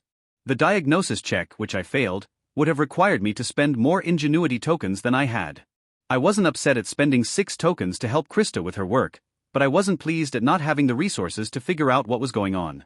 You do not currently have enough tokens to automatically pass this check, came the Windows response once, and twice before I told it I didn't want to try again. We'd need more information to make the check difficulty any easier. Or more tokens. Level 20 couldn't arrive fast enough, I told myself quietly. In some of the buildings, Nakamoman worked at their jobs, unaware of the red cloud of damage all around them. You have resisted contracting a mental ailment for now, the UI let me know. The chance of infection will be based on your successes on a divine resistance check using ingenuity, modified by Healer's Resistance. Krista had received the same notification, which was useful information. The system periodically made the checks, let me know I'd passed, and that the next onset check would come in X period of time. When I first passed, the next onset check was scheduled for 12 hours from now. 12 hours? I asked. Krista affirmed this. Creatures with lower ingenuity who had failed this check were compelled to lay down, while some Nakamoman continued with their lives, only disconcerted at the sorry state of the streets. Excuse me, I asked a large metal creature. Identify told me it was called an aloyum, a golem made of a mixture of metals. The hulking, no-necked metal person ignored me. Can I ask you when all this started? I tried anyway. Nothing. You'll not get anything from that big lug, a voice said from behind me. Or rather, a voice in my mind indicated that the direction of the owner, and the direction I was supplied was behind me. Confusing, I know. We turned to behold what I can only describe was a yogi version of a Nakamoman, thin, stoic demeanor, purple gem embedded in the middle of the forehead, flowing pants tied with a thin cord, and a gauzy top not really restraining a full bust. Nor was it covering up the view of her boobs. Oh, plenty of jewelry too, many gold rings on the skinny neck, bangles on the wrists, ankles, and a gold and gem-encrusted sort of waist necklace. Also she floated in place with legs crossed, and fingers in what I'd think of as a meditation pose. Like Krista, she had a number of extra arms, and all of them were in different meditative gestures. This is Christopher hoping we were about to get some answers. The information given to us by the floating Nakamoman was this affliction had begun somewhere far from her jewelry shop, and slowly spread throughout the town itself. No, she wasn't sure where the effect was strongest. She was a psychic aspect Nakamoman, and like her, other psychic aspect Nakamoman were immune to this effect. The aloyum that worked for her in the shop had only the barest scrap of intelligence programmed into it, and was likewise immune. Those who were dual aspect psychic types were lasting long, but reported to her that they had to leave the town occasionally. Those who weren't psychic aspect often found themselves wandering the streets. Sometimes a psychic would help them regain themselves, other times they were just left to later lay down. You will find the opposite to be true with a certain number of the population, the floating meditative woman told me. What will I find? They operate without sleep, going about their duties the whole day through. Since this began some month ago. My neighbor across the way has been baking bread around the clock, without pause. Also, her name was Shakindria. Those who lay down don't require food or drink, which I find odd, Shakindria told us. Have you tried rousing the sleeping ones? I asked. She nodded. If you find a fellow psychic aspect laying in the road, it is because they attempted to break a layabout out of their slumber. Definitely holy in nature. There was a god somewhere, a powerful one. More powerful than the god of apparel, which meant an increase in difficulty. Not the news I was hoping for. And then there are the gods. Come again. A number of gods are also behaving very oddly. Thankfully the effects are temporary, intermittent. Oh man. So, although there was technically danger, and it seemed a little creepy, none of the residents were dying. The ones in the streets merely went to sleep. The constant workers weren't doing themselves damage. After interviewing the master baker, I didn't find blisters up and down her hands from all the baking. I did find that she was on the verge of running out of baking supplies, but wasn't driven insane by the situation of simply baking and selling baked goods all day and night. Definitely the God's doing, I told Krista. Agreed. Although odd, the situation is not so dire as we first imagined. This as well, since the strength of this God is far larger than the God of nakedness.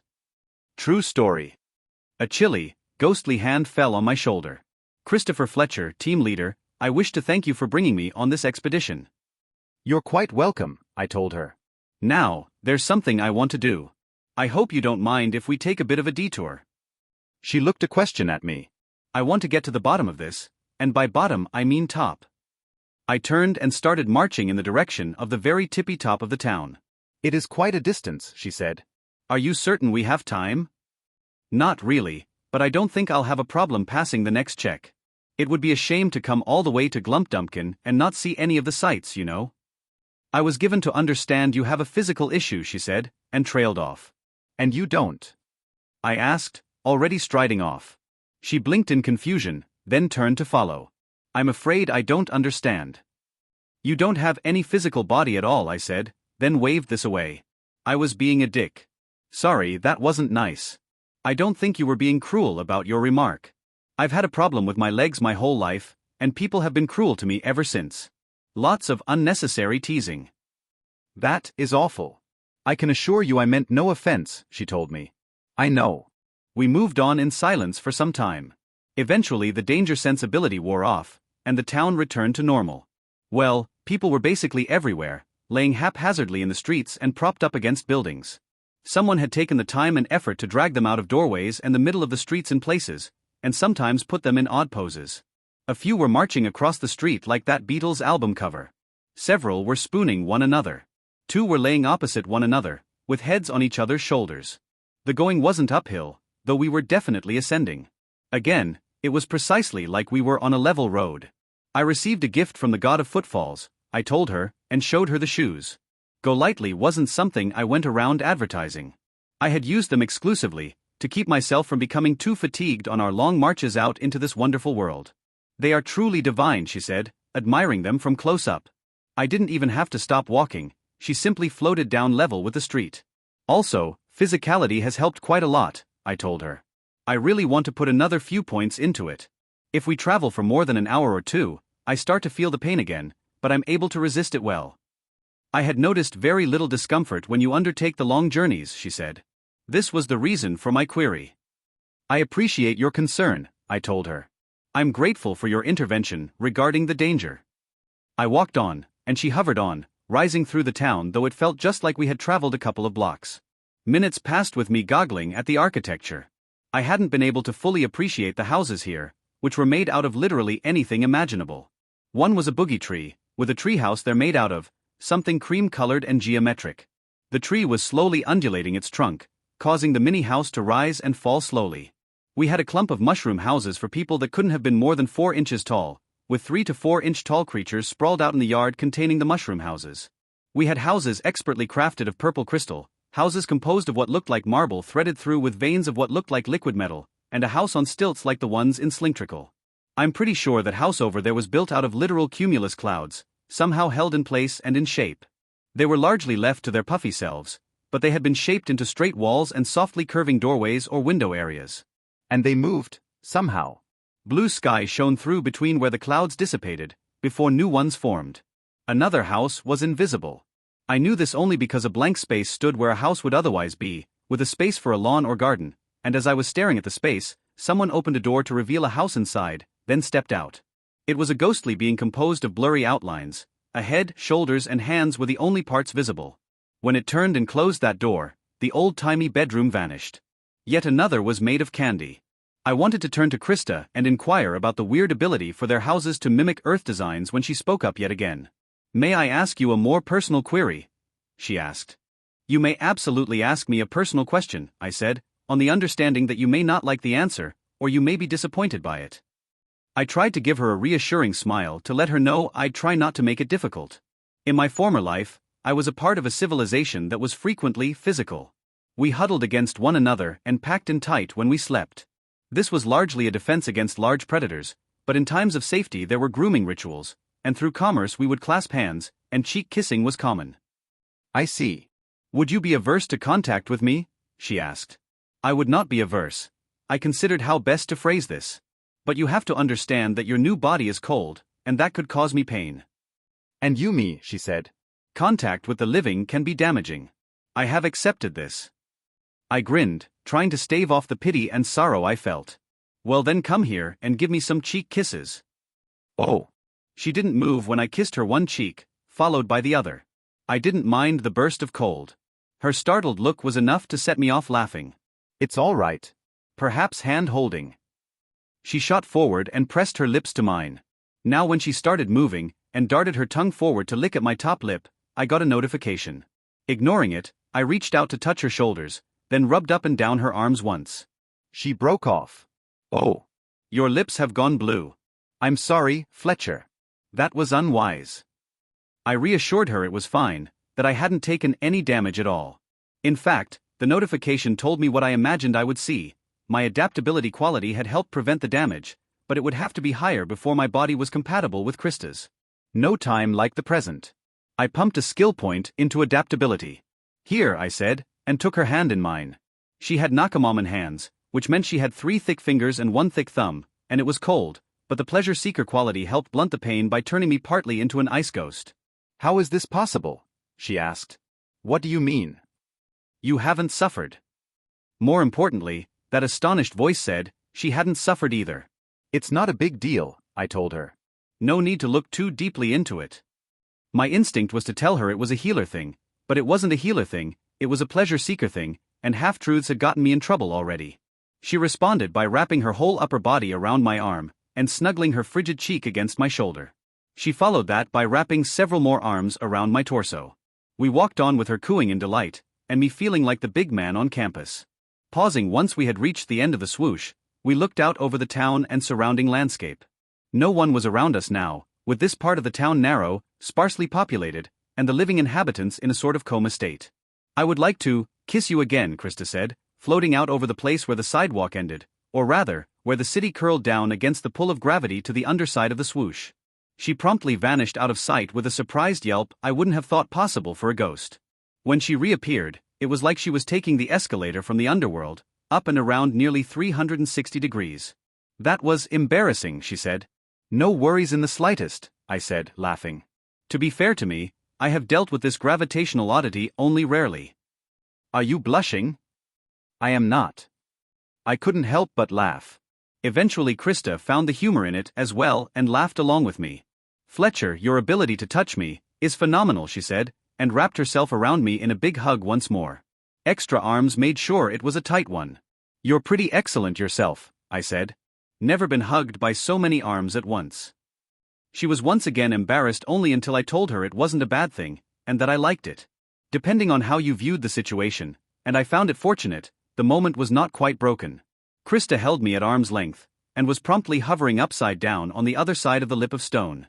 She returned to right side upland and dragged me backwards, away from the very edge, the two of us giggling like idiots. Have you done that on purpose, human? She asked playfully. I promise I didn't. Now she leaned in and kissed me. Had I been wearing glasses, I would have instantly fogged them up. The kiss was far softer than I imagined, and grew softer still. She let out a soft moan, and once more her tongue appeared, licking its icy way along my upper lip and then into my mouth. She was clutching at me, walking me backwards, backing me into a house wall, kissing me all the while. She felt softer, and somehow softer still. I couldn't understand this, until her tongue went through me. 1 second it was causing me shivers, the cold kind, and the next minute I felt that cold all the way through my whole tongue. Her fingers were inside my shoulders, massaging the muscles and pressing against the bones beneath. It was odd to say the least. She was no longer kissing my lips, but my teeth, and then she wasn't really even kissing me at all, because she was intangible and she was floating into my whole body. The coldness I'd felt before intensified, doubled, and there was no way to stop a full body shiver that started through me. Finally, I started taking damage. A jet of vapor shot out of my mouth. See Krista, I said, trying and failing to stop my teeth from chattering. Still she was kissing me, my sinuses, down into my throat, and probably my brain. I couldn't say, because things were really weird after that. There was a ghost occupying the same space as my brain. It was literally freezing my insides. My special ability Healer's Resistance appeared with glacial sluggishness. It was especially strange to have the backs of my eyeballs feel like they were freezing, and have the window pop-up appear like it struggled through a vat of syrup. And the words also came into being with exaggerated sluggishness. Did I wish to spend a durability token? Yes or no? I could hardly process thought by this point, but I pressed yes somehow, and most of the current situation snapped back into place. 75% of the damage was shunted off by the magic of the token. The onset of the damage may have already started, but the speed of renewing the damage dropped dramatically. I just wished I'd had another durability token to set up a permanent cold resistance. As it was, being able to think my own thoughts was nice.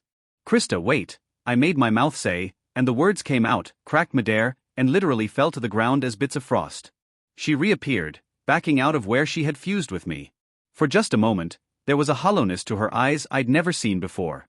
It was like opening your eyes on a moonless, cloud-filled night in the woods. Nothing. Absolute void. And it felt like it could swallow up all of me without any trouble, and keep right on going. Are you all right? I asked. She blinked and the icy blue of her eyes returned. Oh, Fletcher, I've damaged you. I'm sorry. She was backing away, hands up, like I had a gun trained on her. No, I'm sorry. I should have been clearer. I caught her by the wrists and gently guided her hands back onto my shoulders. What do you mean? I had a run-in with a god, and I gained a second class. This is Christopher telling her everything. In the clear light of day warm on my skin, sky bluer than you'd ever seen it on Earth, under a shimmering blanket of magic suffusing into the clouds, Krista absorbed the tale of the lovers in Terra without a single expression or reaction. She wasn't silently judging every word and muscle twitch like drat. Rather, hers was the pure open naivete of a child. Then I told her about leveling up using Valenia, swapping powers with Regina, Terra, Ivy and Isabel. I told her about the qualities that came with being a pleasure seeker, and she nodded right along. And I told her how Cynthia's emotional state had changed dramatically upon having sex with me, then finding out I had been with others. I tried to lay everything quickly but thoroughly, telling her she could ask questions afterwards. And not get too caught up in any details. For her part, Krista was more interested in the qualities, the special abilities from the lovers, and the swapped special abilities from those I'd brought into the fold using entwined ecstasy. I had known about second classes, she said. These have been stored by the memory keepers on the memory boards of my people. They are well established. I wanted to see these memory boards.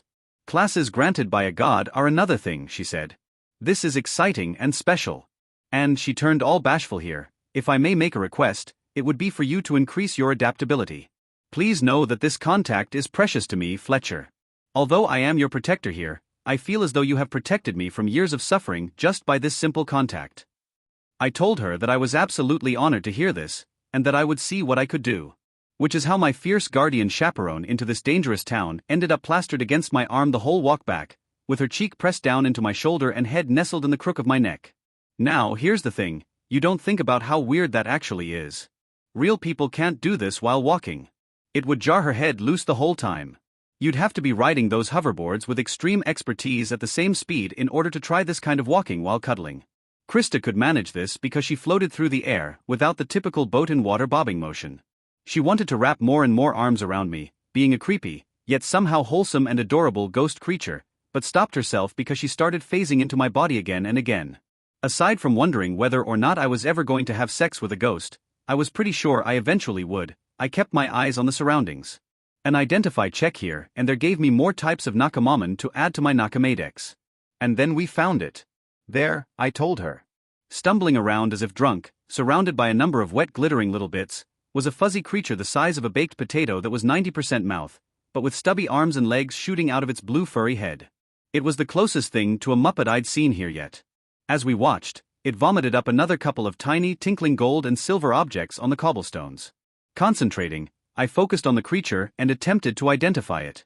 This time, Ingenuity Live 8 and my Identify Level 5 were up to the task, and netted me the 2 successes necessary to give it a name. Success. You have identified the god. A broad smile broke on my face. God of lost earrings. Small/unique beast. Description: this god is responsible for transporting lost earrings and other small jewelry out of existence, by eating them. History: unknown, though it appears this god is currently afflicted by the same ailment plaguing the entire town of Glumpdumpkin. We shared a chuckle at the name and look of the thing. Is there any way for us to get it out of the affected area? I asked. Krista produced a shield very much like the one used by Isabel, and took it in several frosty, clawed, semi-transparent hands. It was an easy enough task to get the insensate creature to walk onto that shield, but more complicated to keep it there. Krista rushed off at a much faster hovering dash than I'd seen her use before. I will see you outside of town, she called over her shoulder. I broke into a run as well. The town was much larger than Slinktrickle, and there was a lot to see, but I had a job to do, and curing things made me feel just about as great as expanding my knowledge of this world, or the pure joy of uncovering more of it. The timer showing me how long it would be until the next durability check still had some 2 hours on it, and it didn't take more than 20 minutes to reach the bottom of the swoosh. I'm pretty sure I spotted another god by the river that wound its improbable way over the Glumpdumpkin Humpalumpagus. Sarah threw back her head and laughed like a loon. It wasn't long before, clutching her sides and kicking her legs, she fell over on the couch and fell off onto Braden's old play mat. Both my mother and father were also chuckling along with her, but Sarah was something else entirely. She howled, rolling back and forth on the floor, until a bewildered Braden came tottering up to her, also laughing, and smushed his confused body into hers. She hugged him and laughed until they were just tiny squeaks coming out of her. "Did you say Humpalumpagus?" she asked, wiping tears from her eyes. "It's a part of town," I quite helpfully explained. "Well, you can't just leave it at that," my mother chided. "Well, how do I put this?" The town rested on the sleeping Nakamaman that was something like 200 feet tall, and every once in a while it would shift and roll. The whole weird wings sticking up at odd angles were the sun-catching plates of the Humpalumpagus. You know those cool stories where the island is a colossal turtle or a fish, right? They nodded. Well, imagine that it's a HM. Imagine it's like a pig, but with a kind of an iguana head, and that dirt sticks to it and grows plants, and that those two big plates are like solar collectors. It photosynthesizes some of its own food, and that allows it to sleep for a long time. Years, I guess. They nodded. And the town just grew on top of it? I guess it's got the capybara disposition. It's super chill. Ha ha. Humpalumpagus, Sarah said, and cackled all the more. Braden laughed right along with her, even though he had no idea what she was so amusing. Although the god of lost socks was freed, it still needed to be cured. This was a curious one, because once we got it out of the city it should have theoretically been fine. Is there an inoculation option? Trent asked. A great question, I said. And no, I'm not aware that exists. Lucky for us, the god was both tiny and not fast. It wobbled and tottered around the camp that had sprung up over the past number of hours. It also, and this was wonderful, responded to the joy of the team. All the girls needed to do was gush over it and coo a million times and keep it from running off. This left Alan and I enough time to research this, and send off a message to HQ. The following day, we got back the order to do what we were already doing, which was diagnosing and then brewing up a cure for a mental ailment. This meant using the various accoutrement for diagnosis, though it didn't seem necessary at first. The glowing stones to check for magical ailment nearly glowed when I passed them near the creature. The main thing in town has to be magical, was what Regina said from directly beside me. I turned a smile her way. Somebody's turning into a nerd, I chided. Apparently, the creature being tiny and not seriously ill meant the successes needed were lower than they were for the god of apparel, who'd been freaking dead. The spiritual and physical tests also proved out negative. It turned out the mental ailment in question was severe confusion. Congratulations. You have diagnosed the illness in question. Severe confusion means the afflicted god is periodically unaware of their own existence and capabilities. They may even be touched without causing divinity poisoning, though this is not recommended. Oh, stop being such a stick in the mud, I touched it yesterday. What were you thinking? I paused and wrinkled my brow in my own severe confusion. The next day, Alan would report that Rayner helped to write the system explanation messages with another famous healer, who had since disappeared. Was his name Jack Mehoff? I asked, and got a confused look from Alan. Ben Dover? Ivana Kumlitz? Dick Humphreys? No. Her name, because apparently there was a senior healer who was a woman, was apparently Dickens. I was hoping for it, and I got it. I wondered if she was European and her name was something like Gimme or Putia. Though Ivana is still on the table, I mused. For now it didn't matter. The UI message was written by Rayner and Dickens, whoever that new person was. You may test for divinity poisoning easily by using a live subject, though this is not recommended. You'd better believe it's not. The other, recommended check for divinity poisoning is to use the spiritual illness diagnosis test. If the divinity reacts even slightly, this means the god is exuding its power and may not be touched without dire consequences. This can be difficult to detect. Even if it is not exuding divinity, the signs that it has begun to do so are subtle. So touch it while you can. Definitely do not do that without extreme care, and I wish you would turn text erasing back on. Rayner has a stick firmly lodged in his backside. And he looks like a muppet. He does not. If he does not, it is only because he had it painfully, surgically removed. And had lots of facial reconstructive surgery to boot, to remove the filthy scrub brushes from every part of his head. Stop being such a child. I stopped reading from there, chuckling at Healer Dickens, and told the girls what I just learned. They probably had a short window of time with which they could physically interact with the fuzzy little blue potato, though it might get the ability back at any moment. To say they pounced at the chance to tickle and cuddle a god would be a gross understatement. It was seriously cute, and giggled when touched under its stubby little arms. Only Ivy appeared skeptical. Soon enough the little thing was in Tara's hands, being snuggled by Tweedledee, dancing around the campsite with Fairy Poppins, and riding around on Isabel's head. Regina even buried her face in its blue fur, though it promptly vomited up a small hoop earring on her face. In the meantime, Alan and I got to work on the cure for severe confusion. This cure was quite different from the glowing, singing, feel-good juice we sprayed all over the eggs and on the townsfolk once Cinzia had left. We needed ginkgo biloba, first and foremost. Thankfully it was an infusion from the leaves as opposed to the orange fruit, which smelled like someone had shat and vomited in the same bucket and then stirred it all up with a dead fish. Okay, not the dead fish part, but the first part was true. It was gross, let's just leave it at that. Now, this wasn't something that could be found in this world easily, so while I had a stockpile of it, I needed more from HQ. They had access to the portal. How are you doing on that portal spell? I asked Alan, hoping we could get back to HQ for some of the rarer and more difficult ingredients that we couldn't get here on this planet. When he started stuttering more than usual, it was instantly clear he wasn't high enough level to do it. Okay then, we're going to need to request a stockpile. I think this entire cloud is a severe confusion effect from whatever the god is. We're going to see a lot of it. He nodded and frowned. I knew he was trying to progress through his levels by doing wizard spells. He'd done a lot of enlarging and shrinking of the clay tablets that gave us the majority of the known illnesses and cures. He practiced a number of other minor spells constantly as well, though I hadn't kept track. There was the cold ray, the light-making spell, the water-breathing spell I no longer needed, the mending spell that put things back together, and a host of others. It was only a matter of time before the little god got its divinity back momentarily and inflicted the girls with it. While the girls played, and all of them got divinity poisoning when the god of lost earrings went through a lapse in its ailment, I worked my butt off getting this cure up and running. This one needed pure water, which wasn't difficult to get normally, but all of the water flowing out of Glumpdumpkin was potentially tainted. This meant sending Araconda off on a scouting mission one way, Krister another way, and getting the pure water later. In the meantime, I separated out the ginkgo biloba, got the snake's head fritillary, the ginseng root, and the St. John's wort as ready as I could. Soaking the ginkgo took a few hours, while the girls all eventually ended up staggering in, complaining that they weren't feeling good. Several doses of healer's breath later, they were sprawled out on my laboratory tent floor, moaning, "Are we there yet with respect to the cure? I did warn you that its power could come back at any moment, didn't I?" They all moaned that yes, I had told them so. And no, none of them regretted their regrettable actions. Some of these cures took absolutely ages, but this one was over in about 6 hours. Develop cure, /unique beast, check. This check is difficult. You may spend 2 asterisk tokens in order to succeed. Would you like to spend these tokens? Total tokens, 0 affinity and 7 free tokens. Asterisk hard at work. Your tokens are worth double given you are engaged in your class duties. I did not decide that spending the tokens was in order, and promptly succeeded at the check.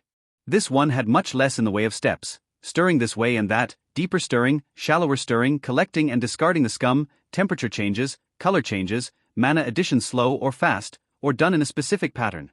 By contrast, this one was easy peasy. I only had to steadily add mana for a good 30 minutes, without requiring a specific shape to the mana. The stirring was constant and slow, no problem there. What if it's the humpalelelelel lumpagus? Alan asked. I asked, as I was watching it make its only color big change, from black, oil-slick iridescent to a more opalescent white with threads of pink, pale green and robin's egg blue. "Th the big bad," he said. "Th the god." "WWW what I if the problem." "Oh sorry," I said, watching the pastel-colored threads dissolve until the mixture was just a shiny pearl white. I sighed. "Yeah, if the actual problem is the gigantic creature that the whole town is sitting on, I guess we're relocating thousands of Glumpdumpkin, Ians." Glumpdumpkin-ites. "What do you think?" Alan blinked his confusion at me. "Success. "You have crafted a magical cure for a unique creature. You like Glumpdumpkinians or Glumpdumpkinites better as a term. By the way, I finished the cure." "What?" "Yeah, let's go douse the little guy so these girls stop writhing on the floor and moaning." "Yes, please," Regina groaned. This is Christopher grinning in satisfaction. With the night air growing slightly cooler than was comfortable, and the clouds lowering to the ground into a mysterious and awesome fog, I knelt down and coaxed the walking furry blue potato over to me. Then, it stuck out a tongue that seemed bigger than itself, and accepted drops of the cure. The administer cure check was a resounding success, and all the girls, plus Trent, who had somehow not clued in that the girls were suffering from the touch of a god, were immediately healed. I gained another level in healer, which seemed amazing, though for the first time I didn't receive the favor of the god. The girls did, which was another story. Level 18, gained ability, Verdant Rejuvenation. "Okay," I muttered. "Lay it on me." Verdant Rejuvenation. Special ability, uncommon, passive. Herbs and plants harvested by you and stored by you will last twice as long as normal. By placing cuttings of plants in the soil, watering and tending them, they will sprout if they remain within half a mile of your location over the course of 24 hours. "Holy crap," I muttered. Never mind the HQ import-export situation, this made everything easier. Had the system somehow known what it was I needed most and made that happen for me? Strike that, I added, I still need glycerin and other bases. Not easy to get oil, though not impossible. And then I went and planted some ginkgo biloba, St. John's wort, and others. The next day, I found a swarm of insects that were divine, called the god of dust. With Isabel and Laurel's help, we were able to corral all of them into a sack, bring them out of the city, and bring them over to the camp, where I diagnosed yet another case of severe confusion, brewed up another batch of the cure, and set the tiny gods free, to do whatever it was they did. Grab dead skin flakes off people, most likely. This was how it went then. We ended up taking weeks to properly insulate the whole team against what was going on inside the town, and the method went like this. Every morning I would go and harvest some of the plant life necessary to make more and more of this cure. I'd spend a full day or two meditating to regain tokens, manage 1 or 2 a day, and then use those to insulate myself and one other against the divine damage. In the meantime, everyone was tasked with make work or their own class actions so they could continue to level. With every level that included skill points, they were strongly encouraged to develop the skill divine resistance. My other job was to locate the malfunctioning gods around the town and with the help of the guardians, get the situation sussed out and hopefully fixed up. How are we certain that we shouldn't be going after the big kahuna first? Trent asked. That's a fair question, Ivy said. If we fix up the small fries, couldn't they just malfunction again? You might as well work from the top down. No can do, I said. First, I'm very low on tokens, and the last big guy took most of what I had. Getting the lay of the land took another 6. You want to get to the next milestone, Regina said, nodding. I pointed at her. I would like to hit level 20, and once that happens, look into going after the big guy. Progressing in my class will be a big part of having the capability of going after an even bigger god than before. Meaning we'll be transporting them out of the affected area before healing them up, I hope? Isabel asked. That's right, Krista said. Right now, Laurel is going to be in charge of who can and can't go into the town. She's a psychic aspect and therefore immune to the effects. If you can't, just see me and I'll set you up with some orders so that you can get XP towards level ups. And remember. We know, Drat said. We increase divine resistance. The others rolled their eyes at Drat being Drat. The only other pertinent information was that psychic aspect Nakamaman were immune to this, so it was almost certainly a mental ailment blanketing the town. Since Laurel was a psychic aspect herself, she could freely enter and move about the town. Everybody else would need their gas mask, supplied by yours truly. Now, the town of Glumpdumpkin was divided up into a couple of districts that I wouldn't get to know for some time. The city just wasn't functioning well enough for me to care about whether it had a place called the Narrows or a place called High Falluton. For now I was calling the gigantic swoosh-shaped place Low Rise, High Rise, and Central Middleton. I hope you'll forgive the unimaginative names, but there was a lot of work to do and almost nobody who was ready to give me a history lesson on how the town came to be the weird shape it was. If you imagine the famous swoosh logo, but flat, about a mile across, and covered with buildings of various sizes, you basically have Glumpdumpkin. We worked into central Middleton first, identifying and then clearing out the defective gods first. All of them, once healed, would simply cease to exist to our eyes. I couldn't be sure what actually happened to them. They could have turned around and gone right back into the town to end up snared again. We'd work like this for 4 days at a time. Every 5th day I called a halt and we'd have an R&R day. If they wanted orders for XP I would give them, but they were encouraged to go out into the surrounding area to sightsee, or read some of the books Alan had brought along, have a dance party, or any number of other fun activities I couldn't really think of. For me, this was getting down and dirty. Healer wasn't the only class I could progress with XP, and every day off, I spent ranging with one of the rangers, training with 2 of the lovely guards, or exploring the environs with my gorgeous bonded Nakamom Valinia. Now, the rest day wasn't the only time I was getting to enjoy the pleasures of the flesh. Some evenings ended up with me completely exhausted, only to wake up with someone entering my tent. It was like a guess who game of who wanted to drain my balls. Other times I'd lock eyes with Ivy and she would come sit next to me as per our agreed code. Lastly, sometimes I'd finish meditating, feel the urge, and give Valinia a wicked grin. That would mean heading to the tent for some alone time, or risking exposure by having a little fun on the grass. Those days off though, they were principally for celebrating 4 hard days' work. The first day off I had was spent with Regina at a secluded stream a good distance from the town. She'd found a waterfall with a hidden cave behind, and after we'd found a bunch of fish like Nakamoman and identified a few, she stripped off her clothes and dove into the pool. I shucked my clothes and went in after her. It wasn't long before we were fooling around in the shallows of the stream, kissing and fondling one another. Her legs wrapped around me and me holding her up in the water by those oh-so-squeezable butt cheeks of hers. And she'd soon climbed onto the muddy banks, looking mischievously over her shoulder and begging me to mount her. I went to town on her, getting her hands and knees all muddy, then pushing her down onto her stomach to continue pounding her hard. When we got up, she was mud all over. Face too. We had a good laugh over it before she pushed me down onto the bank, dunked her face under the water, and kept right on fracking me. It was so odd to keep having sex out in the wilds. Regina didn't have a single problem with this. She wanted me deep inside her everywhere. That tree over there? She wanted me to grab one leg so she was doing the splits, and she held herself against the tree so I could smash her good and hard. She wanted to be up at the top of that waterfall, in the water with her legs wrapped around me again, both of us seated in the shallows with the water rushing around us. She wanted to get up on a boulder beside the waterfall, sun ourselves in between our second and third sex session, after some hours had passed, before sucking me back to hardness and riding me under the strong light of the sun. The second one involved Tara, and Valinia actually caught us in the act on that one. Tara and I had wandered off back toward the rolling hills east of town, and we'd started playing strip hide and seek in the tall grass. Every time I caught her, she was forced to remove some clothes, and every time she caught me, I got a bit more naked. It wasn't long before I was laying naked in the shadow of a boulder, and Tara shot around to the side, catching me. Oh, how terrible! Now I was forced to perform oral sex on a gorgeous bronze-skinned beauty. Kneeling there in the grass, sun-bathing us both, with my tongue buried deeply between the folds of Tara's delicious pussy, I felt like the luckiest guy on the planet. She then bent over and told me I needed to get behind her and lick at her clit the other way. After that, she lavished attention on my already painfully hard cock, before leaning up against a tree and begging me to put it inside.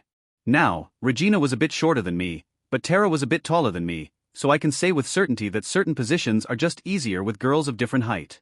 Standing up sex was a lot easier with Tara. I didn't need to crouch down at all. Instead I was looking her in the eyes, watching her bite her lip and give me that lust-addled stare that told me she needed to be filled up. We had sex for well over an hour. She wanted me to blast off inside her, of course, because that was Tara's kink, but I backed off just before climaxing, and demanded a position change. By the time she pushed me back into the grass and mounted me, her eyes were blazing with frustration and need, and when I told her I was going to come, she didn't even slow down a little. We were cuddled up and enjoying the weird sensation of tall grass framing us on all sides, pure blue sky above, when Valinia's head appeared. Tara hadn't been involved with Valinia at all, and was initially shocked to have been caught by my bonded companion. It took some time and effort to get her to relax before she agreed to lay back down, without her clothes. A minute later Valinia reappeared, this time nude, and curled up on my other side. From there it was only a matter of time before Tara got turned on from watching me make out with Vel, or watching Vel get between my legs and use those tongues to get my cock back in fighting shape. When I asked Vel to show Tara the tongue situation, she was mortified and incredibly turned on. She didn't want to have sex with a Nakamaman, but she desperately wanted to know what it was like to have Valinia's tongues writhing around up inside her and over her clit. She both didn't want to be involved with another woman, because she wasn't into girls the way Ivy was, but she had to admit that being with Regina had its fun points. She also felt Valinia's caresses up and down her body, and gave in to the possibility of being treated like a princess. Eventually she relented and allowed the Nakamaman to settle between her legs for what became a very vocal session. I took Valinia from behind, holding her tail against my torso, and watched as Tara went through an unbelievable amount of orgasms. One after another, it seemed. Valinia learned with eerie speed what did it for Tara and what didn't. She found the G-spot on the inside of the leggy blonde's pussy and lashed her tongues over it again and again. Finally Tara needed to take my load inside, as always. She begged for it, but couldn't even move while Vel had her in the grips of continuous orgasms for over 15 minutes. I watched with supreme satisfaction. Every time Tara tried to speak, she would convulse with an aftershock or a fresh climax, and it was incredible to watch my bond companion reduce her to jelly. Instead, I gave my insatiable Nakamaman my seed and grinned as Tara weakly protested. In between this and the next off day 4 days later, I was drained dry by Valinia twice, visited by Regina once, and had a session with Ivy and Isabel while the others stared into the campfire and told stories. Now, Isabel was always the initial focus. I couldn't let her get upset with the way things were going. If that happened, the couple might break up, and if the couple broke up, I would have disharmony in the group. Since we've established Fletcher is all about harmony even to his own detriment, it follows that Ivy and I spent a lot of time and energy rocking Isabel's world. She loved to have the two of us sucking and licking at her nipples. Ivy and I would often finger her while going to town on her nipples, but just as often it would be the two of them making out and caressing one another while I ate out Isabel. I'm sure it was just my imagination, but as the days went on without more of the anti-magic pills, she started to taste more and more like cotton candy. Inevitably, Ivy would coax Isabel onto my shaft, and we would make sure Izzy wanted me inside her, so it was less about me mounting her and more about her backing herself onto me, or lowering herself down. Once that happened, she was fine, so long as Ivy was there running her hands over her whole body, or making out with her. That meant sometimes Ivy would be straddling my legs and fondling her girlfriend's hefty boobs. And other times she'd be sitting on my face, swapping tongues with her girlfriend while I tried to reach all the way inside her with only my tongue. Once Isabel was satisfied, it was my turn to take Ivy and give her a vigorous forking. She was a guardian, and that meant I couldn't keep up with her physically. I did end up raising physicality to a 5, but she was rated above 8 easily. I'm almost certain she could handle everything I dished out, even putting my hand on her throat for a little breath play. She would ask for it harder, and once I gave it to her harder, she would ask if that was all I had. Lucky for me, I had a bonus +2 on all my stats once I'd had sex with Isabel, so I was that much closer to a match for Ivy. She wanted me to rail her while she held her ankles up around her ears. She wanted me to flatten her against the ground and slam down into her with as much force as humanly possible. Or superhumanly possible, since I was beginning to believe we were passing out of human maximums. The weird problem I didn't have to worry about for very long ended up being the convergence of my classes on level 20. Once I was there, I'd get a full token refresh. As a healer, I was quickly approaching. We found and healed up several other small gods who were all suffering from severe confusion. As a pleasure seeker, I was quickly approaching level 20 also. Now the weird dilemma, again, I worried about this some days even though I didn't know I didn't have to, was that if I wanted to avoid hitting level 20 as a healer, I'd have to tell the others why. My 4 lovers knew about Pleasure Seeker, but Drat, Alan, Trent, Krista, and Larel did not. And if I wanted to avoid hitting level 20 in Pleasure Seeker, I needed to give up arguably the best part of being in this world, the frequent carnal delights. This was unacceptable to me, though it wouldn't be for long.